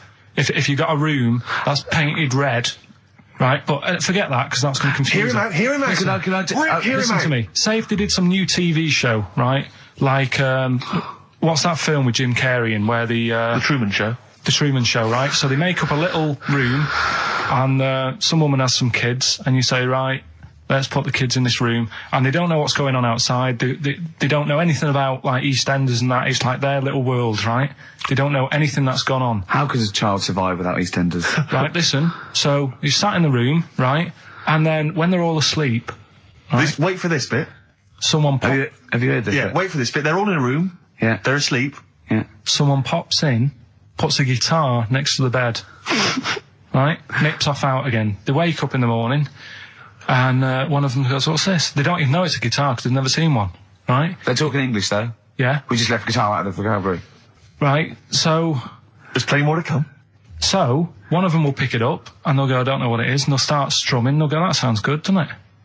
Give them a few weeks, they could come up with Hey Jude. Whereas, typing Shakespeare, A monkey that can't even spell. I see that. Listen, I'll call you Can't answer it. Can't answer I might come with you, Rick, if that's all right. We've got to sort out that Christmas special as well. Yeah, no, sure. All right, I'll see you later. I'm shooting off then as well. Cheers, Carl. Flaming Lips. Yoshimi battles the Pink Robots on XFM 104.9. Before the ad break, Steve Miller Band, Fly Like an Eagle. Great track. Lovely to hear that. Brilliant track. We're not scared of playing that sort of stuff, are we? Indeed. We've got some great... I think we're underestimated here. People think we're just like, you know, two guys and a buffoon in a room. But we're so much more than that. We try and put together a whole package for them, don't we? For their Saturday afternoon listening pleasure. If there was an infinite number of us three in an infinite number of studios, broadcasting for an infinite number of shows, would we ever do anything half decent? Yeah, we eventually... Would we ultimately come up with something quite good? What was that email that you were laughing at? I can't, it's too rude. What does it say? It's too nasty. Oh, God, give me the gist of it. The gist of it was that it would mean that if there was that infinite number of monkeys, eventually, besides the fact that they would type the complete works of Shakespeare, they would also type the sentence, Karl Pilkington is a genius. But the email also said it would also type, Ricky Gervais is I can't say the word, but, I know. Yeah. But a number of times they type it and write, Karl Pilkington is a genius, and Ricky Gervais is a cund. Exactly. Yeah, that would be there a lot. Come on, someone talk. I'm looking at his face, his headphones are too loud. Instead of turning them down, he's just grimacing, going, these are too loud. I don't understand it. Yeah, how have you lived this long? How did you make it to 30 without getting squashed or eating something deadly poisonous? I told you I used to choke a lot. We've had an email from... placebo, the bitter end. We've had an email from Andrew Forrest, who has just simply entitled it, Karl Pilkington. Oh, Karl Pilkington. What do you think of that? And that's got to be your new name from now on. I had a mate who used to use it. What, he used to call you that? Yeah. Was that your nickname at school, Pilkington? No, it's not my nickname. It is now. No, it's not. It is now. Pilkington. Pilkington. Oi, Pilkington. Oi, Pilkington. Pilkington, do my homework. Where do you live? Where do you come from? Pilkington? No, there's this lad who, called Mark, right, who used to go to school with, who used to call me that. And, his mum, right, was like obsessed with cleaning. And I was never allowed in their flat. He makes the place look untidy. So she used to, I don't know if it was just me or all his mates, but I used to turn up and she goes, yeah, he is in, but you know what you've got to do? And I used to have to go round the side of his flat, and he had a computer, right, which he used to play. I didn't have one at that point, but he had one. And I used to have to go round the side of the flat and stand at his bedroom window with his window open, and I'd be sort of leaning in playing the game. You are joking. I'm not, his mum... You had the weirdest upbringing I've ever heard. The things you were willing to do. It's the strangest. What is this town like? No, I stopped going once. Was there always music? Right? There's the horse in the house there. Oh, look at these two kids with big heads and webbed feet. All right, Ronnie. All right, Reggie. What was it like? She was obsessed. It is like you've grown up in a cartoon made for children. Yeah. No, his mum was really obsessed with cleaning. Can I play through his window? I used to... Mrs. Ramsbottom, can I play through Mark's window? Aye, you know what you have to do. She used to be up till about 3 in the morning. Pilkington again? Have you washed your hands? What, up till 3 in the morning? Washing? She used to be up doing the tiles in the kitchen. Washing until 3 in the morning? It was at 3 in the morning. And for ages and ages, that saying that out on the tiles, I used to think that came from, like, his mum. Because she was out, like, cleaning them late. So, till I was about 13, I thought that saying, out late, on the tiles... Yeah. Was... And now you're not confused by anything. Well... There's no misunderstandings in your life now, is there? See the grass, seen the light. I just think of people... sort of a Saturday going, you coming shopping? I go, I can't, I'm listening to XFM, there might be some monkey news. And they waited 2 hours for that. What sort of a show has a feature called Monkey News? Well, I have to say, the monkey story has been corroborated. Which one? Well, this one, it says, police in Britain this week are on the lookout for a very different kind of burglar. A chimpanzee who has been sighted breaking into a house in Hackney, stealing a mobile phone and leaving. The chimp is also the prime suspect in a break and entry in a nearby house where part of a radio was taken. One policeman stated that it might have been trained to steal, but a monkey's not going to think, that's a mobile phone, I'll just have that. Look at Carl's face. Yeah. Fact. That's fact. WC, featuring Snoop, The Streets on XFM 104.9, Ricky Gervais, Steve Merchant, Karl Pilkington. I think we should kick off with a bit of a competition. I think we should get the listeners involved here. Phone up if you want to play XF Family Fortunes. Now, a lot of people, of course, won't be familiar with this because we played this in the very early days of XFM. Yeah. Do you want to explain the rules, or do you just want people to phone in? It's like Family Fortunes. We need two of you. I asked you... Do you remember we discussed this before? You can't say that. Yeah. And so get two on the line. You're competing against each other, and so it's fingers on the buzzers. Will you stop chewing, picking your teeth? I mean, even if the listeners can't hear it, it really annoys me.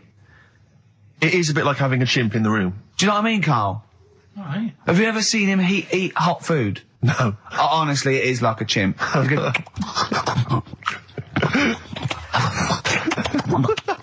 what are you doing? What? Just get... Oh, God. Or like the Cookie Monster. Yeah. Oh, God. I'm never annoying, Carl, so why are you? Do you know what I mean, Steve? You're so annoying. I'd say, have you been with him for trying to have lunch with Ricky? Yeah. It's the hardest thing possible. You wander around for hours. It's sort of a combination. It used to be bad even before he was a celebrity because he has a tolerance level. It's extraordinary. I mean, he is irritated by a car honking its horn in the street. He's like, I can't believe it. Let's go in here. I'm so angry. He gets annoyed by police sirens, by rain, wind, birds in the air, other people in the streets. They're the most annoying. Children particularly, whether they're in a school playground we happen to be walking past, whether they're on TV. It's just noise that isn't mine. Well, I know, but this is the thing. You are the most irritating man I've ever met, without a shadow of a doubt. I mean, you know that, Carl, don't you? I mean, noises he makes. It's extraordinary. I mean, I've been editing some behind-the-scenes footage we shot of making the second series of The Office. It's extraordinary. I've had to cut sequences out involving Ricky because they'll just think he's a giver, just think he's an idiot, like some kind of puppet that the rest of us are controlling, because he's shouting, he's whistling, he's honking, he's making noises, he's dancing around. It's extraordinary. And if you're out trying to find somewhere to eat with him, all these irritants, all these annoyances, and it's, that music's too loud, I don't like that particular song, I'm not going in there, there's more than 8 people in that cafe, I'm not going in there. It's just extraordinary. I think we need a woman.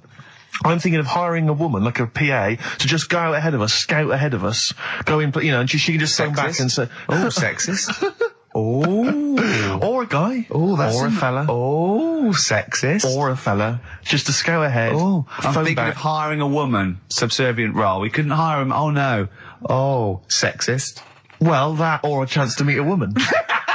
Yeah. That I'm also paying. It's like paying for him. Exactly. Slightly more above board. Yeah. So, if you want to play Family Fortunes, call up. What's the number?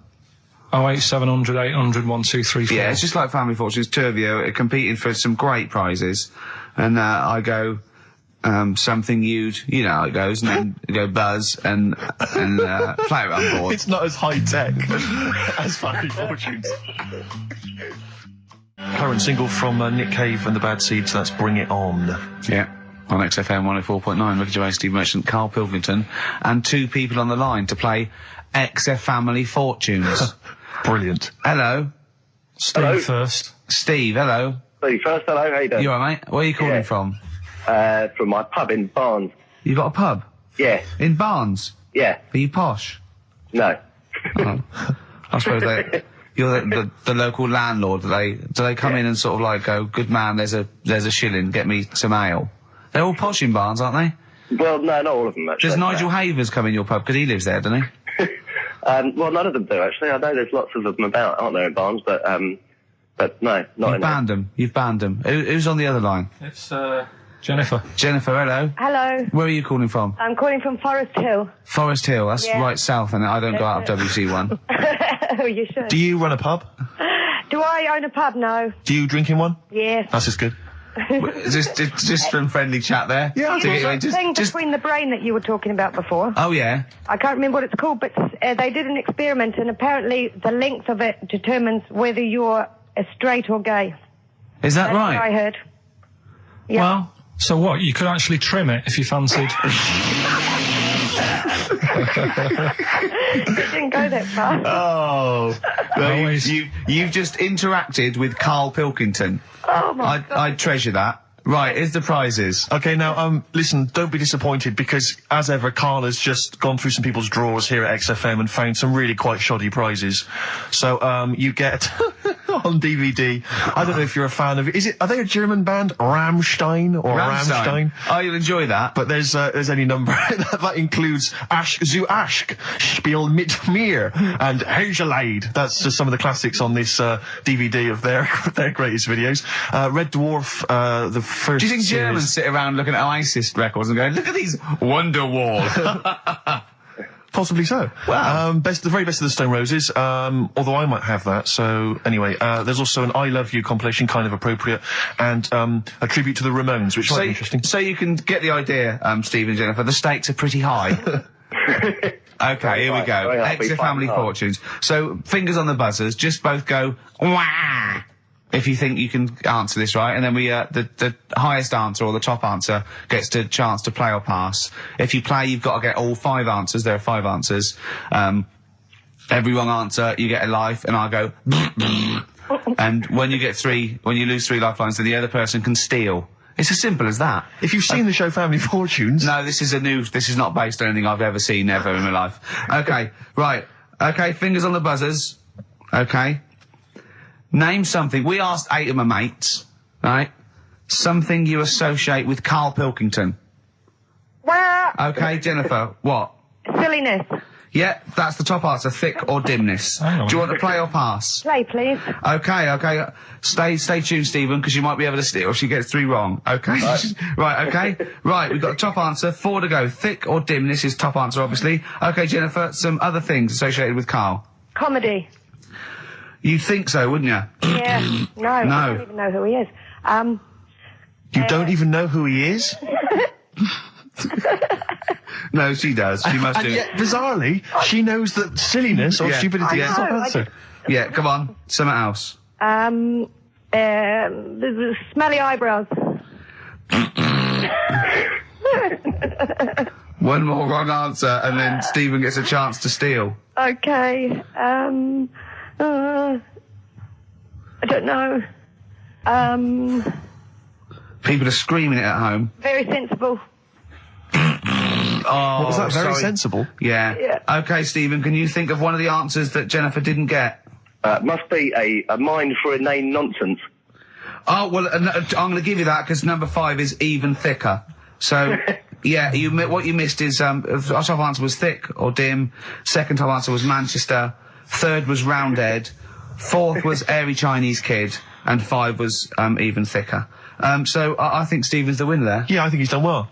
Yeah. You enjoy Rammstein, and you get the Stone Roses and an I Love You CD. So that's the pilot for this show, okay? When Blockbuster's all over, we're going to phase in XF Family Fortunes. Karl, thoughts? It's not that good, is it? Why? It's not that good. Just... I'm not that happy with it. Why? Why? Yeah. Well, just... What else? What? No. You're definitely right about that top answer. Well, thanks. So Stephen wins all those prizes. Yeah. And stay on the line and we'll take your address. And we'll send something to Jennifer as well for even bothering to talk to Karl. So what's this, Karl? What are you playing now? A badly drawn boy. Yeah, excellent. Bye. Do we doing Rockbusters then? Later. Can I just, sometimes I get told off by Karl. He gets a little bit sulky if I slag off the prizes that he sources for each competition. This is from Rob in Croydon. He's a former winner of Rockbusters. Yeah. He said he didn't even know what the prizes were going to be when he entered. He won, and sure enough, for one night only, he was a hero. The following morning, it was just Rob again, and all I had to show for my triumph are 5 compilation CDs I'll never listen to. Yeah. And 2 DVDs I'll perhaps get £9 for on eBay. Please get some decent prizes. Ricky, you're BBC's golden child of comedy. What are you doing? How many of your listeners really are into Stephen Polyakoff's The Lost Prince? No one. That's how many. Now that is a winner. That's someone who's got a reason to like us and like you. I think he's got the same attitude as Steve when you give him something for free. Yeah. Sorted you out with NERD tickets for last night. A lot of messing around, a lot of phoning round going on to get you them tickets. Yeah. Come in today. You enjoy the gig? Couldn't be bothered going, Karl. Typical. Yeah. I didn't say I couldn't be bothered going, Carl. You just assumed that was the case. You're right, but the point is this, Carl. Once you've given me the tickets, they are mine to do with as I see fit. The thing is, what annoys me is, right, I bet he hasn't even listened to them CDs. He might find something on there. That's his point, I think. Yeah, to be fair. But I don't want to give them stuff that's too good, because then they'll listen to CDs instead of XFM. Of course, there's always careful planning. So... You always got an answer. Oh, Carl, you're my hero. We don't care, do we, Carl? Well, I think the prizes are all right, considering what they've got to do. Do you know what I mean? Yeah. Right. It's just a bit of fun, for God's sake. So, please do not blaspheme on air. Something else we're giving away. Go on. The Shining. It's just more throwing away, isn't it? Once again, is it on video? Once again, it's on VHS. Just because you buy it out of your own money, Carl, stop being so mean. And I want to watch it tonight, because it's one of those films that... So you're going to watch this video, and then you're going to send it to someone as a prize? Yeah, it's one of them films that... Sorry, you just said yes to that without blinking. Oh, yeah. You don't think, like, Les Dennis doesn't have a quick go in the car on Family Fortune before he gives it away? It costs $5.99. Bowen has a go at those his and her towel racks. It costs $5.99, Carl. Okay. Letter to Hermione by David Bowie. Well, we're all getting stressed here. We're going to run out of time again. We haven't had enough answers. We left it so late. We had so much rubbish to pack in. You did it on purpose. What? What do you mean? You did it on purpose. I love Rockbusters. I think it's the highlight of the week. But I remember in the early days of Rockbusters, we used to get reams of emails. Do you know how many we've had today? Go on. 2. Yeah, because we've just done it in the last link, and people have to think about it and do research. They have to guess, because I don't think XFM Family Fortunes is going to be a success. Don't knock XFM Family Fortunes, Carl. It ran on ITV for years. Right, well... Yeah, so has anyone got anything right, Carl? What we'll have to do just as well, we haven't got any prizes to give away anyway, because we gave them away our next month. Yeah, we're coming through now. Let's see, just hang on a minute. Well, this isn't radio. You can't just sit here looking at a computer screen going, hold on, that isn't radio. Right, well, it'll have to be the one who got the closest, right? That worked, didn't it? See, panic over, calm now. You're on holiday soon, aren't you? Yeah. You got to go off early. Well, about... How many holidays have you had? Because I only ever have time off when I'm working, like doing another job, like, you know, filming or something. But you seem to have a lot of holidays, just like, and you were sick as well. You was just like, because you had wet trousers, which is a little bit... Do you not care about the job? I mean, I've got to ask, because, you know what I mean, if I was in charge, I'd worry about your motivation, or... Because yesterday we were trying to work out what you enjoyed doing, and we got to Manchester United and moaning. And that is the two we came up with. I don't know where you get the moaning thing from. You're always whinging. About what? Everything. When did I last have a moan? Just before we came on air. Right, and why was that? I don't know, I can't remember. Because we were in good mood. We were in a good mood, me and Rick. I'll tell you why. Go on. Because you brought a song in at 10 to 1. Yeah. With a load of effing and jeffing in it. Yeah. And saying, can you edit this? Yeah. Yeah. But that's your job. You could have brought it in yesterday. No, I couldn't. Why not? I hadn't thought of it. But why are you whinging? That's your job. And I didn't come in 10 minutes before. It was a good 20 minutes before. It just took you ages because you were whinging and moaning to even get started. I'm not being dragged into this. You are always... I'm on my holiday now. Well, not yet. No, you're not on yet. You're still working. Well, that's what's funny. This isn't even work, right? And yet it should be. Compared to what I do in the week, this is a doddle. Well, that's because you're not putting any effort in, clearly. Where are you going anyway? Where are you heading? Cornwall. Yeah? What's happening down there? Well, there's a monkey world. You're excited about that? We're going to go and see that. Probably go twice to that. Yeah. Whilst I'm down there. How long are you in for? The whole week? Yeah. Yeah. So, this is with your parents, isn't it? Yeah. Taking them out. Your father, what do you think your father will be up to? What's he going to be nicking on this holiday? Well, tin. There's a lot of tin in Cornwall. Since they've shut the mines. He's just called Suzanne, said they've got there. Said it's a nice little place. There'll be no towels when you get there. So what are you going to do? Just going to chill out and sort of like go to the pub and stuff? Yeah, like I say, I mean, all I've got planned is probably probably Tuesday and Thursday at Monkey World. What about Wednesday? What are you thinking of Wednesday? Just wandering around? Just sort of think about, you know... King Arthur and that. Where he was down there, wasn't he? I don't know, but I'll tell Where you you going? something. What town? I don't know. I don't know where it is. Susan, sort it out. Yeah, she's sorted it out. I heard you on the phone to her saying, well, pack 2 pairs. Poor woman. She's packing your bags for you. Yeah. Right. But, you'd spend more time at home if Steve didn't come in at 10-2 with a rap record with, like, obscenities all over it. Yeah, well, we'll play that next week. Well, you didn't even get the job done, that's the thing. We can't even play it because you didn't get finish in time. I'll tell you what. Kings of Leon, Red Morning Light on XFM 104.9.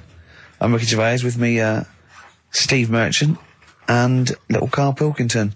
Getting excited because it's his special time of the week where he gets to talk about a cheeky freak of the week. Well, just get Rockbusters out of the way, right?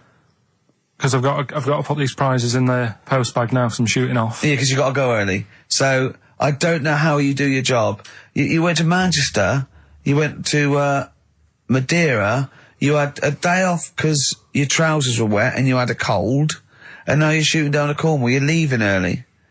How do you get your work done? And you've got one job. Me and Steve have got loads of things to do. I'm fast at my work. Like I said, the prize is ready and packed up. Here. No one's being affected by me shooting off early. Right? Okay. Are you actually going to be here next week, or are you still going to be in Cornwall? No, you see, there again, I'll be back in time. Oh. And in the week, when I go to, Cornwall, see the Monkey World. Yeah, you're 2 days past the Monkey World. That still work. Yeah. That still work? What? What, you're going to interview some of the monkeys? I love that. I love that. You were going, could a monkey live without bones? And so I'm going, Karl, shut the please, just look at the monkeys and eat your ice cream. And that's work, is it? Right. Right, are we having Cheeky Freak of the Week? Do you want to do it? What time have you got to shoot off? Could do with shooting off sort of soonish. Okay. To be honest. This is not radio. Have you ever heard that on a radio show? Chris Tarrant going, I can't shoot off right now. I couldn't get a later train. I know! Why did you get a later train? There isn't a later train. So I couldn't get to Cornwall tonight if I had to. If I had to finish this show, I couldn't possibly get to Cornwall. Rubbish. Of course there's a later train. Oh, I've booked it now anyway. Right, well, that's the point, isn't it? Yeah. You're not thought whatever. I don't think the show's lost anything. I think we've still had the, Freak of the Week's coming up now. This week. That's what I'm saying about Freak of the Week. It's to get people thinking, right? Thinking how lucky they are. That, they don't have to comb their face. What are you talking about? What do you mean? Freak of the Week is to let people know how lucky they are. What about the little freak you're talking about? What are they thinking? They're going, oh, he's talking about me. I'm a little hairy lizard man on a stick. Pop in, give us a call. I thought, that's what I'd like to do on a TV programme. That's what I want to do. I want to go and, meet these people and say, right, let's just go shopping. Let's, we'll film what your normal day's like. Yeah. Let's pop out. Nip into Sainsbury's or whatever. Yeah. Buy a comb. Park right up close to it. You know what I mean? Yeah, yeah. So what you're saying is you just want to get a little message out there, which is that there's always someone worse off than you. Well, there's proof of that in this room. You know what I mean? Oh, Karl, when's your train? In a minute. I'm going to get going now. I'll see you later. Thanks, Karl. Brilliant. What are you planning to play a song? Kirsty MacColl. Yeah. I'll see you later. Kirsty MacColl, New England. Karl Pilkington has left the building. He's rushed away. He's on his way down to Cornwall. And we're left by ourselves. Indeed. In the room. See, if we can do this... If we can press all the buttons and not make any mistakes, strictly speaking, there's no need for Karl. I don't mind if we make mistakes. Well, no, exactly. We never were in the old days. No, sure. I think Karl is going to love Cornwall. Because I think, one, the mayor is probably an animal. Yes. And I imagine the townsfolk think like Karl. Yeah. Do you know what I mean? I imagine he'll stay there. He'll be made king. Have you ever seen Return of the Jedi? In Return of the Jedi, the Ewoks, the little furry creatures, they see C-3PO, and because he can talk and he can speak their language, they actually elevate him to godlike status. What are you doing here? Hooray! He's back. What are you doing? You could have stayed till the end. I'll see you later. What are you doing? What are you doing? Right, well there he is, he's on his way. Yeah, if you're listening online in Cornwall, I mean, I can't imagine that's ever going to happen. But you know, on a clothesline with a bean tin at one end and a big bean tin in London. Or if I'm cool in London. Yeah, or if the foil helmet you wear to fend off laser rays from aliens out of space are somehow picking up the show, then Carl's on his way. Look forward to meet the bold one. Because he's got a sort of like, you know, the obligatory sort of red face that would go well down there now. Because I think he's been out in the sun, or he was pre-boiled when he came in. But he's rushing down to Cornwall now, going from Paddington Station. So, you know... If you're in the Paddington Station area, you want to pop down there and sort of wave him off, then do. Yeah. Don't be afraid. That's not a dirty sexual act. Wave him off. Yeah, I'd love to wave him off. And, call in the week as well, karl.pilkington@xfm.co.uk. Send him anything. Just clog up his email. Yeah. I mean, because he gets stressed at work. So if you can send him 3 or 4 emails each over the next week, so he's got to read them all, but disguise them, don't make them look rubbish, so at least he's got to sort of open them and look at them, or, you know, some of them might be correspondence, so he will, you know, just phone his line as well, just ask for XFM, ask Karl, and leave long messages on his voicemail. Yeah. So if you can, just for us, just for me and Steve, remember it is mine and Steve's show. Karl is merely like, you know, the icing on the cake. Yeah. If Karl can come back maybe next Friday or Saturday or Monday, whenever he comes back, to about 250 emails and 200 voicemail messages. If you put down, when it says, what's the name of the message, the title of the message, if you put monkey news or monkey information, he'll have to open it then, because he'll be intrigued, even if it's not about monkeys. Yeah. Do that anyway. Yeah. Voicemail messages. Leave them long. I like this information. Disguise it, so it might be important. Yeah. Just so he has to listen through. I wish I'd give his own mobile out, but, you know, that is just too cruel. But anyone can get him at XFM, and of course we've given out his email before, so I mean, go mental. There are plenty of ways to torture Karl Pilkington. I mean, we're doing all we can on a Saturday, but we're only 2 people. But we're only 2 men. You know what I mean? So listen, go berserk. We'll be back next Saturday, and we'll leave with song for the lovers, song for the ladies, whatever. It's a beautiful track. A song for the sunshine. Song for the Sunshine. It's Lily White by Cat Stevens. And we've done it. We don't need Karl. Definitely not. See you next week, Rick. Bye. Well, there's the darkness. They believe in a thing called love. Karl, do you? This is XFM 104.9. That is my favourite band at the moment. You love them? I absolutely love them. I think they're funny. I think they're straight down the line with a little bit of tongue-in-cheek. Brilliant. Did you see them on Jules Holland last night? I didn't, sadly, no. Brilliant. Were they good? Yeah, absolutely. I mean... Jules didn't know what to do.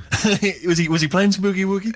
They wouldn't let him play Boogie Woogie over the song. That's why he stayed back. But I can't imagine it was very good. Then. He shook that. I'm surprised you say they were good. Jules wasn't thinking. I thought. Hold on, this is missing something. Yeah. This is missing someone from Squeeze vamping over them. Exactly. But they did well without him. Extraordinary. Yeah. Well, here we are. Then we're back. XFM 104.9. Karl had to leave early last week, but you stay to the end this week, mate. Or yeah. Yeah, you don't need another holiday. Oh, he's started already. I mean, Steve's made you look like a bit of a twat already, and it's only 1:05. But the only reason you don't go on holiday is because you have to spend money.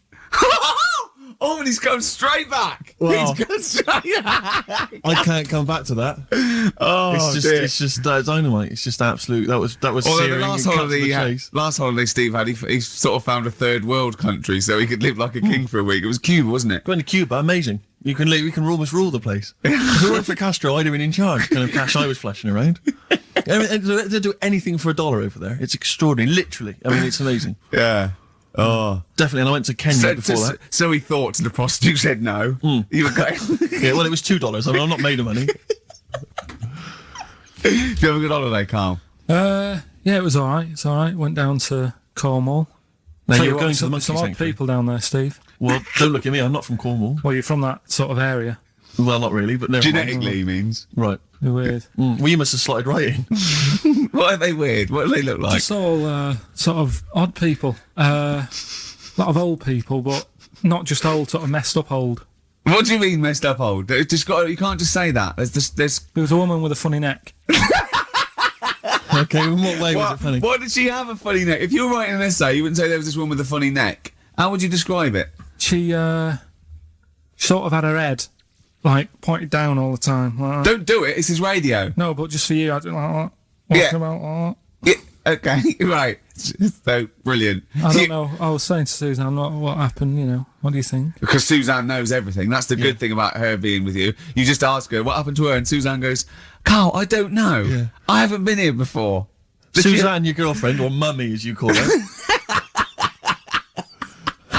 Oh, sparks are flying. Yeah. I got a little bit of chocolate. Can you just lick a tissue and wipe it off? Oh. Well, she said it might have been like, because back in the olden days, they carried stuff on the... The olden days? What do you mean the olden days? This woman was probably, what, 50? No, she looked about 70. Yeah. But like I do on Cheeky Freak of the Week, right? I always turn it round and we get like something good out Something of it. positive, yeah. I said to Suzanne, I bet she finds a lot of money. Sure. Yeah! Always staring at the ground, yeah. Oh, So dear. it was always good. So, Maybe she just had new shoes and she was admiring them. Yeah. Did you think of that? Before you point the finger and judge? Or a necklace was too heavy.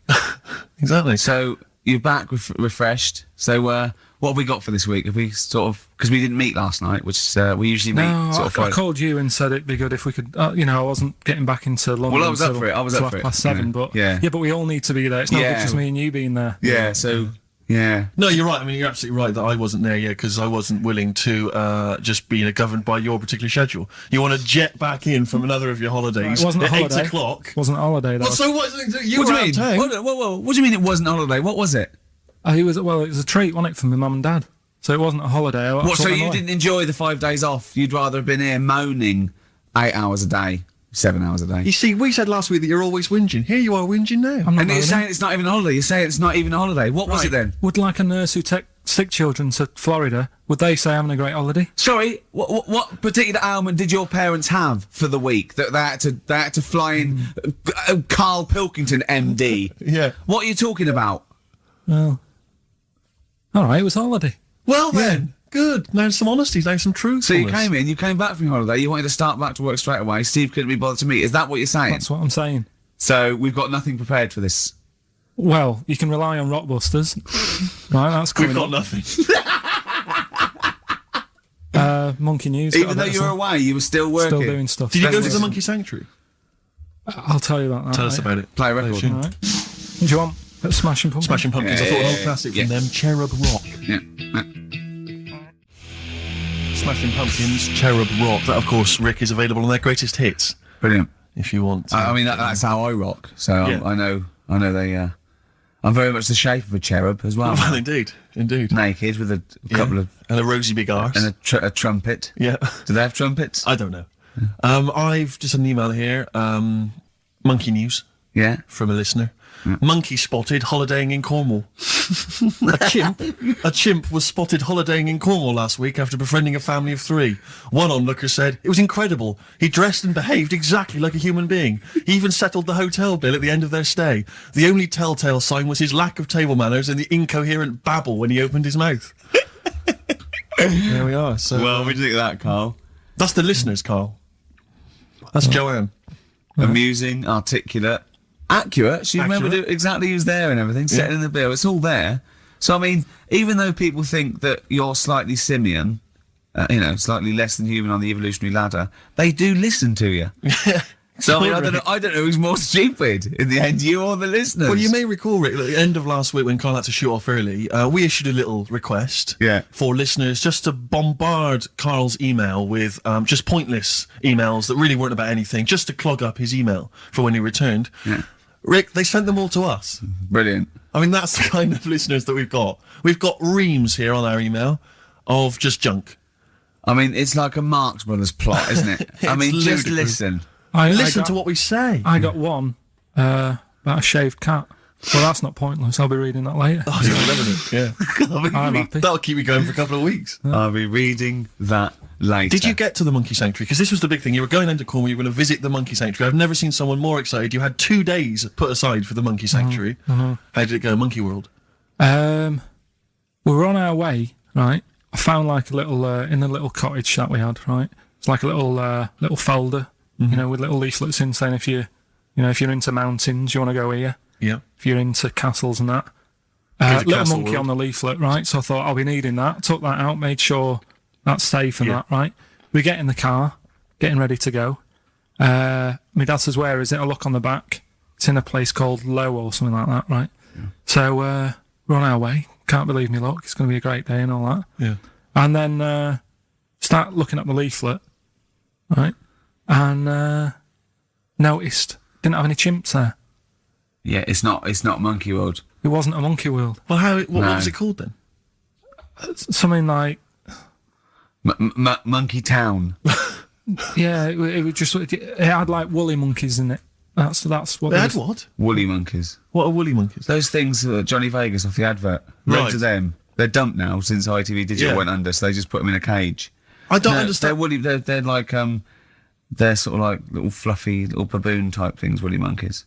I mean, it's not your chimp. It's not your classic chimpanzee. So did the car screech to a halt? It was like yeah. It was like the mission in Armageddon. I just said abort. We're on the way back.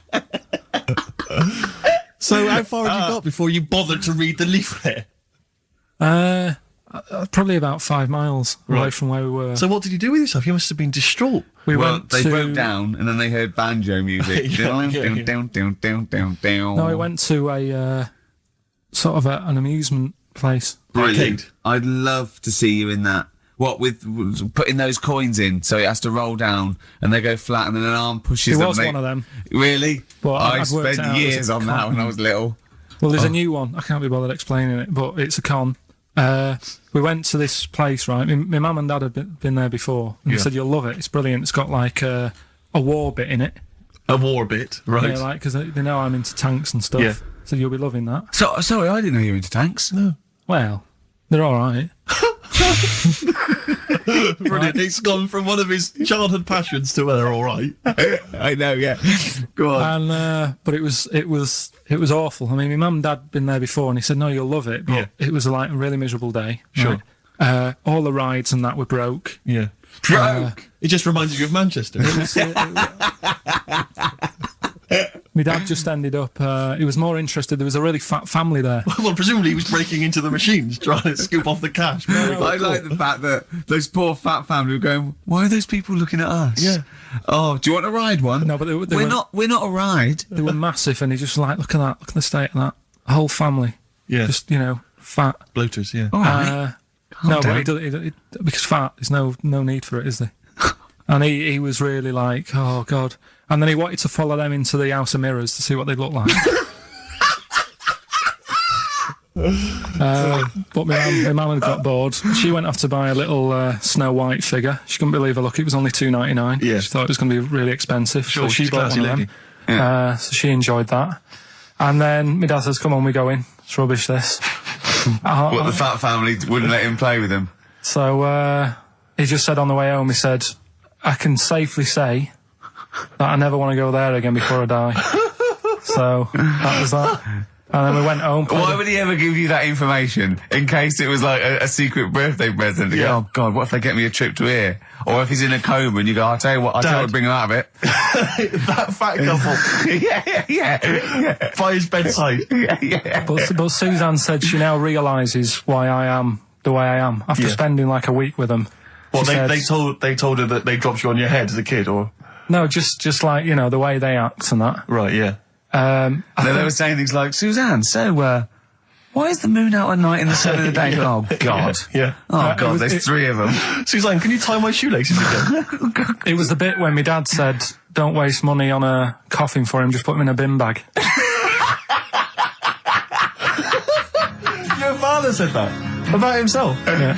Oh, that's a great idea. I'm glad you mentioned that, because that is great. That gives me an idea. Saves a bit of money. My dog. Nelly, Ride With Me. That's featuring City Spud. I don't know if you're aware of that, but there we are. Good, nice summer tune. Carl, tell Steve what you just told me when Steve was in the toilet then. Right, I'd just been away with my mum and dad and that. And one of the things I always like doing is having a good chat with my dad about stuff he got up to when he was a kid and that. Yeah. Right, because he got up to loads of stuff, and every time I see him, he tells me something, and I'm just like, why are you just telling me that now? It's brilliant. Yeah. Right? So, I mean, to me, he's kind of like Ronnie Biggs or someone. He's just the most extraordinary kind of. Well, this happened, right? I can't remember. There was a delay yesterday. There was problems on the Paddington line, and he was saying, "Oh, trains aren't what they used to be." Sure. He said, I was looking. They used to be horses, didn't they? Well, he was looking in the booklet, and it was saying how you can have your bags collected if you want, but it costs you £5. Yeah. So that's outrageous. Sure, of course. Right, so he said that's the problem with this country. We've got good with computers and that, but when it comes to, like, getting service, it's gone out the window. Yeah. Right? So he said, when I worked on the trains, you know, and he was going on like this, that and the other. So I said, I didn't know you worked on the trains. He said, yeah, when I was 18, right, it was his job to get the coal, right, and chuck it in the engine. Right? And one day he's in Grand Central Station in Manchester, which is now the GMX Centre. Right. Right? And that was like the main station. And he was in there. The fella who should have been sort of driving the train, right? He said, I'm just nipping to the pub. Sure. So you just stay here, keep the engine topped up and stuff. Yeah. So he's like, yeah. For a quick getaway. Yeah. Right? So the fella goes in the pub, and my dad's in there, you know, putting the coal on. He did his bacon and eggs on a little shovel. Yeah. And anyway, fella comes up. He says, right, can you move the train forward now? Oh, blimey. So he was like, oh. So he didn't want to say, the fella's in the pub, because he'd know, he'd say, what's he doing in the pub? He should be working, right? So he said, yeah, no problem, I'll sort it out. Right, so he puts it into gear, or whatever you do on them trains. Sure, right? puts it into first, yeah. Starts going forward.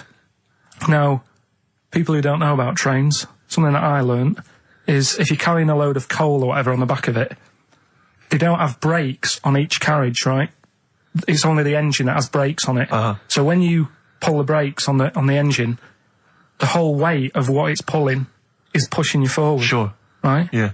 So he doesn't realise this, though, because he's just used to cooking bacon and eggs and chucking coal in. Of course, yeah. Right? So you've got to slam the brakes on sooner than you would normally. Yeah. Well, you have to anticipate it, I suppose, yeah. But he didn't know that, so he's pulling in, he's thinking, right, I'll put the brakes on now. Yeah. Right? Puts the brakes on, the train just keeps going, he's going, oh God, it's not stopping. Sure. It ploughs right through the signal box. Right? Loads of damage. Pulling the signal to know what they're doing. Yeah. Loads of damage done. Apparently, if it was today's money, it'd be about £3 to £4 million worth of damage. It shut the station off for 4 weeks. But he didn't lose his job. The fella had lost his job, the one who was in the pub. Yeah. He said the funny thing was, he said like £4 million worth of damage. He did his ankle, his wrist in. He had 3 weeks off sick and got paid. So it's brilliant. So I love your family. It's extraordinary. The Pilkington gene. Weird, isn't it? I'd like to see a documentary following you and your family. You'd have to get the family involved. No, this sort of stuff my dad goes on about. They'd never put it on telly.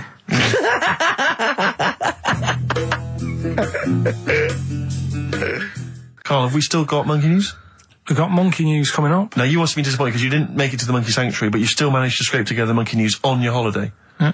That's so impressive. I found some of that. We've got... How do you get so many breaks and holidays? Because you went away with Suzanne's parents. You've just been away with your parents. That's a couple of weeks, 10 days. So that's probably about 3 weeks in all. You had that. You went to Manchester.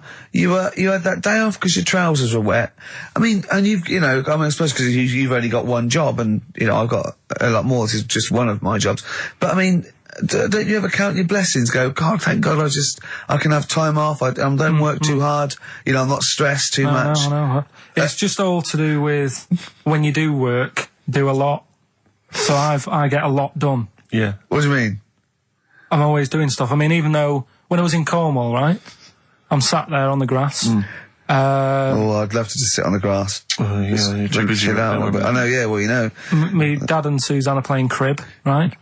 I'd sort of fallen out with him at Your that dad point. and Suzanne are playing crib. Why did you fallen out Because you do with live him? in the 1940s. Yeah, why did you fallen out? Because with crib, have you ever played crib? Yeah. Right, you've got to be pretty good at maths. Sure. Well, you've got to make your cards add up to 15 and all. Well, yeah, I was just gonna correct you on you've got to be good at maths. Yeah. What, algebra, quantum physics, what? No, just adding up. Adding up to 15. Brilliant. I mean, You can almost do it on your fingers. You could in Cornwall. Yeah. But my dad's really good at maths, and like he said, how many have you got? And he always counts his, and it's like 15, 2, 15, 4, 15, 6, 3 for your hat, 1, and all that. Do you know what I mean? He adds it up really One quick. for his knob. Right, so I was like, right, hang on a minute. And he goes, no, what do you mean, hang on? Add it up, what have you got? He says, oh, forget it. I said, this isn't fun if you're going to start getting all arty with me. Sure. So, forget it. Yeah. I love it. But I don't know him, but I'm sure he's just winding you up. His victory is you going, forget it, I'm not playing. Well, anyway, right, so it doesn't matter. I think I'll go off and do some prep, right? Yes. Do some research for Saturday. Yeah. Found one of Suzanne's magazines, right? Flicking through, because there's always interesting stuff in there. There was something about swingers. Right. I was like, what's all that about? Yeah.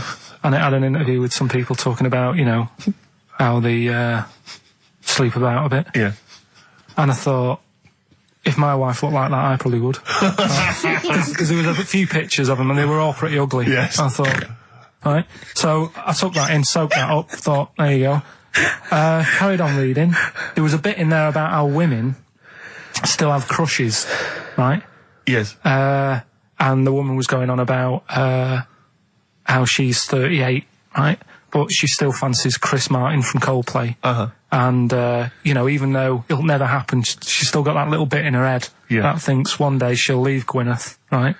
And end up with her, right? Right.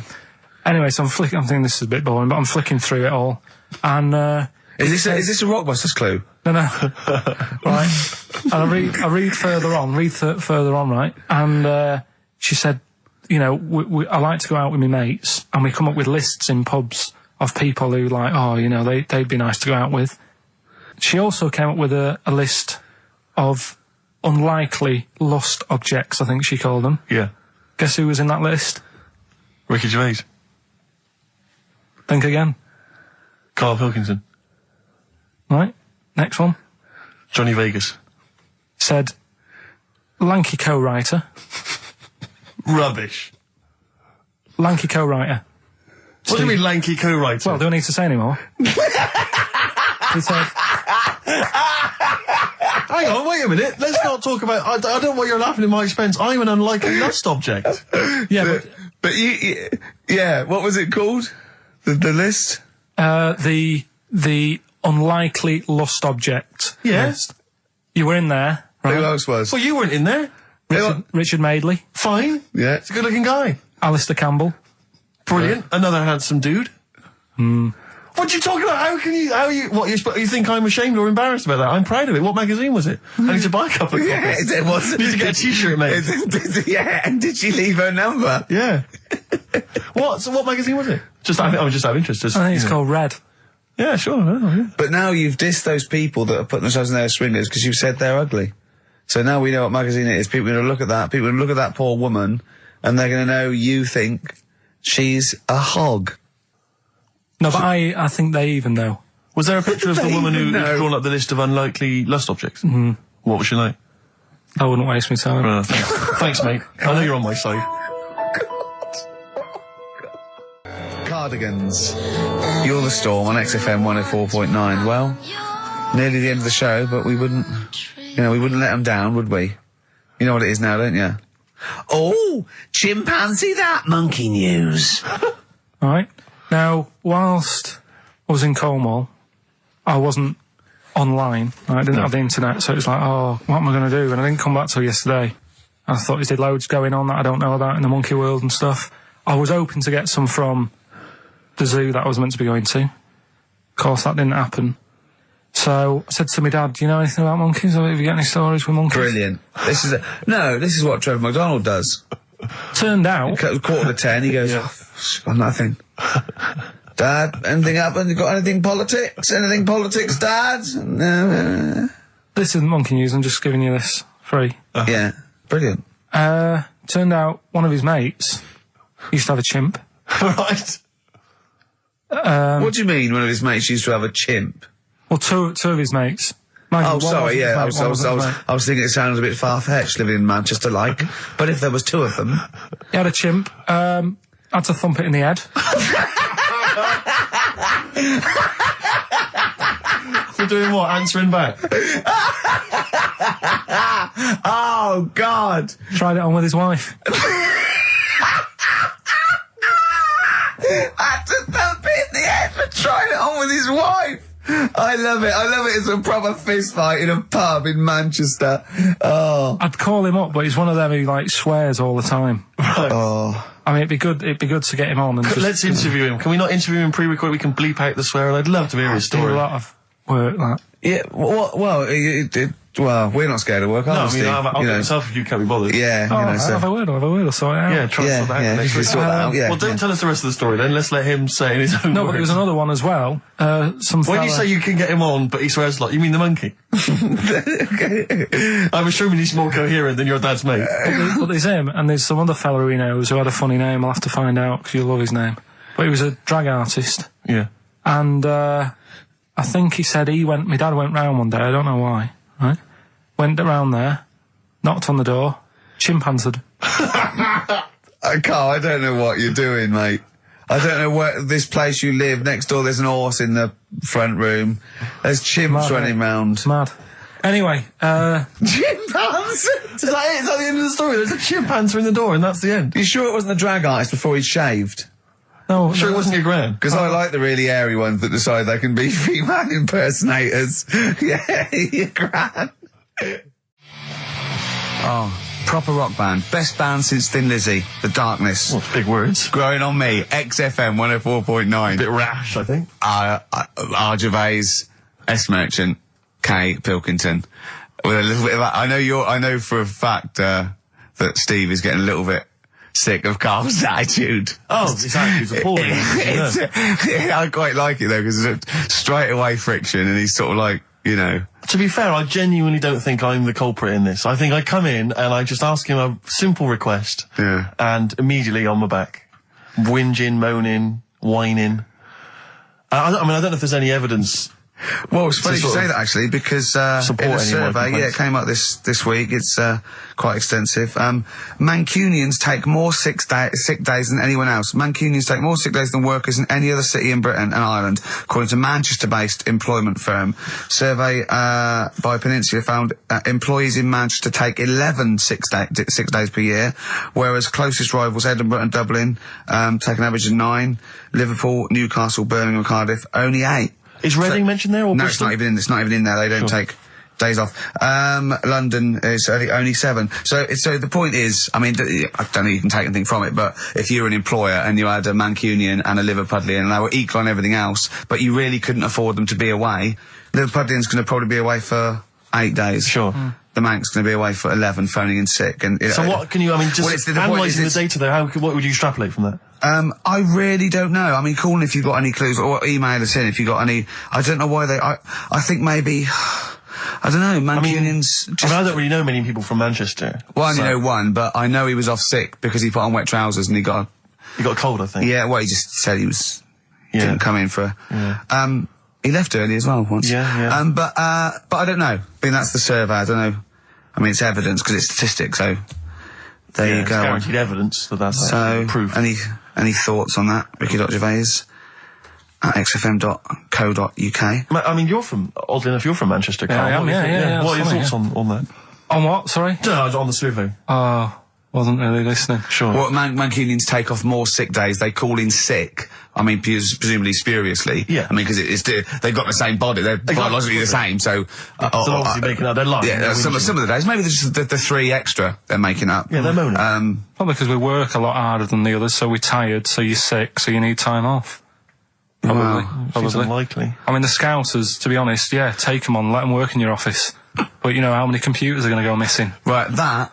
So offensive. Is offensive. Right. This is a survey that proved. You just made that up. You just carried on the myth that Liverpudlians thieve. Now that's not true. That is not true. Well, it's not. Well, some of them do. There's been no survey that you're more likely to thieve if you're from Liverpool than if you're in Manchester. So that hasn't been proven yet. So all I've got is the evidence from a survey of, I think, 3,500 people. It's proof that Mancunians take off more sick days. XFM 104.9. This is April Come She Will by Simon and Garfunkel. Brilliant. So, if you're from Manchester, sorry about that. I mean, it is true. We aren't making that up. We weren't doing a stupid stereotype like Carl did with Liverpudlians. It's just a survey that Mancunians take off more sick days. But they might be genuine. They might be sort of an iller people, or it might just be people who in Manchester go, I can't be bothered to go to work, it's rubbish. Whereas if you're in London, you go, I can't wait to go to work, what a lovely What a lovely place this is. Some great jobs down here. Great job down there. Jane's Addiction, Just Because on XFM 104.9, broadcasting from London, where people prefer to only be off sick when they actually are ill. Sure. Yeah, I don't think I've ever taken a day off sick. Except when I had that terrible tonsillitis. Is that when you went home, stayed with your mum and dad? Yeah. Why is that a problem? It's back to health. No, I'm not saying it's a problem. It's back to health. Yeah, I've got a loving family. So sue me. What do you make of I love it! The antagonism and piss-taking is just like, oh God, 3 blokes in a pub. There's people listening. I can't go. Are there? So what have we got? What have we got? It's 1:20. What have we got? We're on till 3. Well, we've been talking, we've been doing well, we've been playing some great rock and roll, we've been playing some lovely songs, we've told them, we've explained a survey, just for employees, be careful. Yeah. We've, put that out there, we put a shout out there, people know would you say it was probably safest, if you are an employer, to never employ Mancunians? Well, I wouldn't go that far. I wouldn't go that far because, you see, that's only an average. So I imagine some Mancunians, like, Londoners, are nice, reliable people. It's probably just a few bad eggs that throw the stats up a little bit. People that would go, I'm not coming in today, I'll put on some wet trousers. Sure. All right, stay in bed. Yeah. Stay in bed. Yeah. You still got them on? Yeah. Well, pop them off. Yeah. Put them on the radiator and go to bed with a little duvet. That'd be the best thing to do. Yeah. Yeah. So, all right, Carl? Right. What's your attitude? Is it because you're tired? Yeah. Well, why are you tired, though? You weren't staying out watching those Channel 5 films again, were you? Did you ever go on a picnic, Carl? Was there places to go in Manchester, or was it like Quarryland, mostly? The problem with those adverts, like when I was growing up, they'd sort of give you ideas, because remember the Charlie's one, right? And we were on holiday, right? And I met these 2 lads who are knocking about with, like, mates and that. And that advert came on, and we thought it'd be a good idea to wind his mum up, because this advert had just been on saying, kids are going missing in Wales, right? Yeah. So we said, oh, this will be a good laugh. We put the kid in the wardrobe. His mum came back from shopping. We said, oh, he's gone missing. We haven't seen him for hours. That's terrifying. I know. That's an appalling. How old were you? About 13. And what was his mum? She must have been. Yeah, she was going mad, and that's when we thought, oh God, we've gone. Will we say anything? Will we pretend we don't know where he is? Open the wardrobe, he'd suffocated. Yeah. That's horrible, Carl. I know, but Such it's a just cruel what you thing. do, isn't it? It's just what you do. Well, no, you do. What do you mean? It's just what you do. But what was it? Was he in the wardrobe? Was he listening to this? Why didn't he go, Mum, it's all right, when he heard her crying? No, she wasn't crying. She was just panicking and screaming a little bit and that. Screaming a little bit. Okay, we'll tell her when the screaming starts. Exactly. Yeah. And then what's the other thing? Like on the same, all this was going on when I was growing up. And one time we're on holiday. And my mum says, right, if you're going on the beach, it's a big beach. But, if you're going to go out and play there, I need to know where you are. So where are these bells? Where this cowbell round your neck? She gave me a balloon. Good idea. A balloon. And it just, sort of attached to my arm. So wherever I was playing in the sea and that, you can see the balloon and that. Brilliant. But then the problem was, everyone else thought that's a good idea. And it was just like loads of kids with balloons and that. Oh, I ruined it. So that didn't work. Yeah. Had to bin that idea. Yeah. This is what we were talking about, actually, weren't we? We were talking about the fact that you're quite proud of the fact that you've got no formal education, really. And yet you've pulled yourself up from the bootstraps. Yeah, well, I know people who've got results and that and don't do anything. Sure. Do you know what I mean? They're on the street. So I've used all my energy as I've got older rather than burning myself out as a kid. Right, yeah. Do you know what I mean? Sure. So I don't know if that's advice. Should we advise that to young kids out there? Don't take exams, don't work at school, just, move away from Manchester and get a job on XFM. They'll employ anyone. Yeah, you get an hour's lunch break, you're away by 5:45. You need no qualifications and to work for XFM. Because you don't have to think for yourself, because your boss tells you what to do, you can have some time off to go shopping for hobs and shower units. He's alright, he's a good boss. Yeah, I know. He'll let me have next Saturday off. He knows how tired I am. How many Saturdays has he had off? He's going away again. He's had 2 holidays. He gets 26 holidays, 6 days a year. 26 days a year. It's unbelievable. He was sick because he put on wet trousers. Yeah. And now you're going down to Hastings. Are you leaving early? Because you left early last time, didn't you? No, I wouldn't do that again. Now, what are you going to Hastings for? Just having a break. It's the Verve. Unlucky man. That's for Carl, who is a lucky man. 2 hours every Saturday, yeah? Just a little bit of chat and laughter. Some great records. Alright? What are you going to Hastings for? Just to chill out? Yeah. What are you going to do? Just chill out. What specifically is in Hastings that's of interest to you? They having another battle? Nothing, it's just cheap, isn't it? If you can get a B&B for about 40 quid. Sure. The weather's good, so... Well, let's all go. Why not? Yeah, why not? Do you want Ricky to come down with you? No. Right, okay. Anyway, Hastings answers to soon. Rockbusters. It's going to Hastings in 10 minutes, isn't you? Can't wait, He's looking forward to it. Lovely day. Lovely town. Nice little trip. Chill out, come back refreshed. Monday. Let's do some work. Ooh, you'll sleep tonight. What does the boss want me to do? He's done you there, Carl. I was letting it lie. And he comes back with that after we were getting on. Alright. Off to Hastings. Off you go. Later. Eminem, Business on XFM 104.9. Carl, can I ask, because after last week's show, when you had your breakdown, you went off to Hastings with your girlfriend, stroke carer, Suzanne. Now, what does she... Because whenever we meet Suzanne, we bumped into Suzanne recently at the BBC, Ricky and I. She's always very nice to us, very polite, we have a nice little chat. But I'm always wondering, what is it that she thinks of us, really? You know, because I'm assuming you immediately go home and whinge. No, but they tortured me. You saw they tortured me on air. Now, what does she make of us? Did she listen to the show last week? Yeah, she did, yeah. She knew I was annoyed. Right. So, she sort of gave me a look like... You know what I mean? Like that, because we went to Hastings. That wasn't because you had, like, Marmite or something over your face. No, it was just like, that's good, that's good. Last week, after your nervous breakdown, you went to Hastings. Yeah. Can I ask, why the hell did you go to Hastings? It's so arbitrary. What do you mean? Why go to Hastings? You lost him on arbitrary.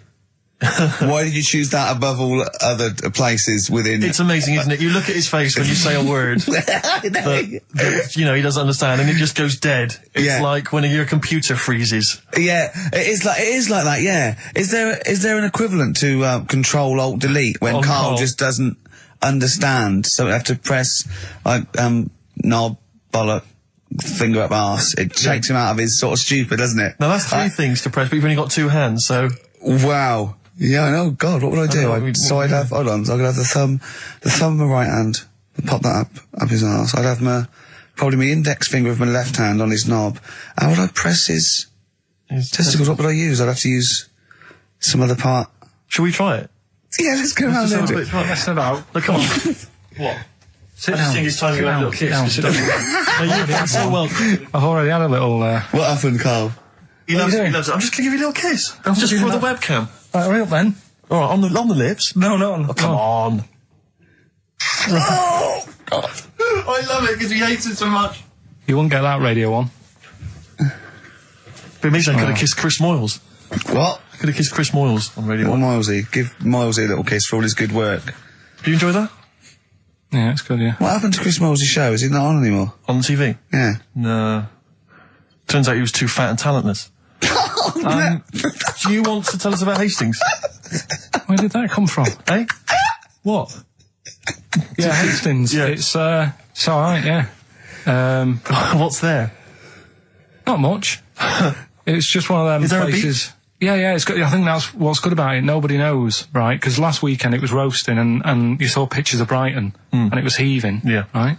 Hastings, hardly anyone there. And yeah, it's got a nice little beach. Yeah. Sand? Sandy No, beach? pebbles. Well, that's all right, isn't it? You don't want the sand. Why do you want sand? Of course you want Just a sand. little bit, don't it? It's murder building a sandcastle. No, you just sit Yeah, there. you can't walk on pebbles, can you? It's, you know, well, it's all kind of, it's sort of a bit, you know, dodgy underfoot. It's all right. The only annoying thing is, right, it's one of them places that it's great to visit for a day. Yeah. But I wonder how people who live there get by. Why? Because all the shops are like them things that you go in and it's like a little pebble with a pebble stuck on the top and it says Hastings on it. Yeah. Every shop does that. If you want bread and milk, you're done for. It's murder. Yeah. There must be a supermarket. I didn't see any. Seriously, it's all novelty things like that. Yeah. And then when I got back into London... Their houses. Yeah. Just covered in pebbles and, like, seashells and stuff. Oh, not rock for tea again. But the funny thing is, right, it's the first time I sort of noticed somewhere like that when you go, what do you do if you just want some Brillo pads or whatever? With the slang thing, did I tell you I was trying to read that book about the governor? Oh, yes. And that was full of that, and it had a page on the front that you had to keep going to when you know what I mean? When he used a bit of slang, you had to sort of go, right, I don't know what he means. Glossary. Right. Just nip back, have a look. I thought you meant, when you said there's a page at the front, I thought you meant the cover with his face on. I can't remember who I'm reading about. Oh, there he is. Is this the book that you nearly finished reading, but you realised all the pages were in the wrong order? No. He bought a cheap book, right, at a second shop, started reading it, loving it, then he started reading about this bloke, and he went from jail to school, and then he looked at the page numbers, and they were all out of order. How annoying is that? You never read books, do you? I never read one, right? And Suzanne, it was a weekend when we were going to Hastings because you two had done me head in, right? She said, I'm going to take you away so you relax and what have you. So, ended up not relaxing because it was like putting the jigsaw together. I'd started reading it on the train, thinking, loving this. It's a really interesting story about this fella who, you know, didn't have a great life as a kid, starts getting into a bit of crime, what have you, turns out to be the governor. But it wasn't as easy as that, because like you say, it started off at school, then he was in prison, and he's like, oh God, he started young. And then, next thing, he's like married, and he's like, hang on. He's like 12, and then he's had a heart attack, and then, like, but I just thought it was part of the thing, because I read chapter 1, and then it did say chapter 12, but I thought, right, it's like that sort of done in that stylish way that everyone's doing. What kind of a biography starts messing with the medium? I was born in the East End. Take one onion, add some, this is But it's the idea that an East End villain's going to write his autobiography, but think, I'm just going to play with the form a bit. I'm going to get quite postmodern with this. No, but... He's barely able to write, probably. Yeah, well, you can say that about him, Steve. I wouldn't. I think he's an educated man. Go on, next, Carl. But, yeah, just because it was like 2 for a tenner, that shouldn't be like... Oh well, you know, you got a good offer. So no, that's rare. I'm sure the bloke selling it did not know that the pages were out of order. Let's face it, Carl. You read it and didn't realise. Yeah. So you can't really blame him. You got almost half the way through before you realised. I know. Yeah. But anyway, you know. Still, that'll teach you, and that's put you off books for life, hasn't it? Well, I don't like getting into books now. I just read snippets of information. Play record. No, I was just going to tell you about a bit of information that I was reading. Okay. I can't. Will we play? No, I've got time for a bit of drivel before we play next tune. Well, I'd rather hear a tune and come back for drivel, because I think people are tuning in for drivel, so let's tease them. Okay. Let's have a record, then some absolute shite from Karl Pilkington. Excellent. Look forward to that. Roll Over DJ by Jet on XFM 104.9. I'm Ricky Gervais, with me Steve Merchant and Karl Pilkington. All right, Karl? Yeah. Bit miserable today, Karl. Let me explain why. Go on. Steve, and to you, the listeners. Well, we came in to a big bunch of stuff. Dropped off by, was it Becky from Marks and Spencer? Just like lovely stuff. Food, presents for the cat, books, just, you know, to Ricky and Steve who do the show, right? Ricky Gervais and Steve Merchant. GQ presenters of the year. Creators of The Office, right? Award winning. Carl's looking over, I go, well, maybe, it's not for you, no. And then he told me why he's grumpy anyway. Go on. Do you know what XFM are giving everyone? How long have you been here? About 6 years. What are you getting for Christmas from XFM? 2 CDs. Is that of your choice, or do they choose them? There's a list of about 30. Right. Tell him what you chose. 30 CDs. I've gone for Kings of Leon album. Yeah. And the best of Bob Marley. Haven't we, like, given them away in the past or something? Or you could have burnt them off, couldn't you? You could have done copies. Illegal, but you could have done that anytime you wanted. I don't think Bob Marley minds if you bootleg his CDs. It's out of order, though, isn't it? It is bad. Although is that always the case? Has it always been the truth of all the time you've been here? No, it has been better than this. Yeah, although you do get paid quite well and you do have an easier time. Yeah, but don't give me the CDs then. If it was a milkman, you don't go, I have 2 bottles of semi-skimmed. Happy Christmas. Yeah. That is a valid point. Do you know what I mean? Have you complained? Who is it who made this decision? There's no point. No point, is there? Why? Just no point. I don't like moaning anyway, just... Has it come from up top?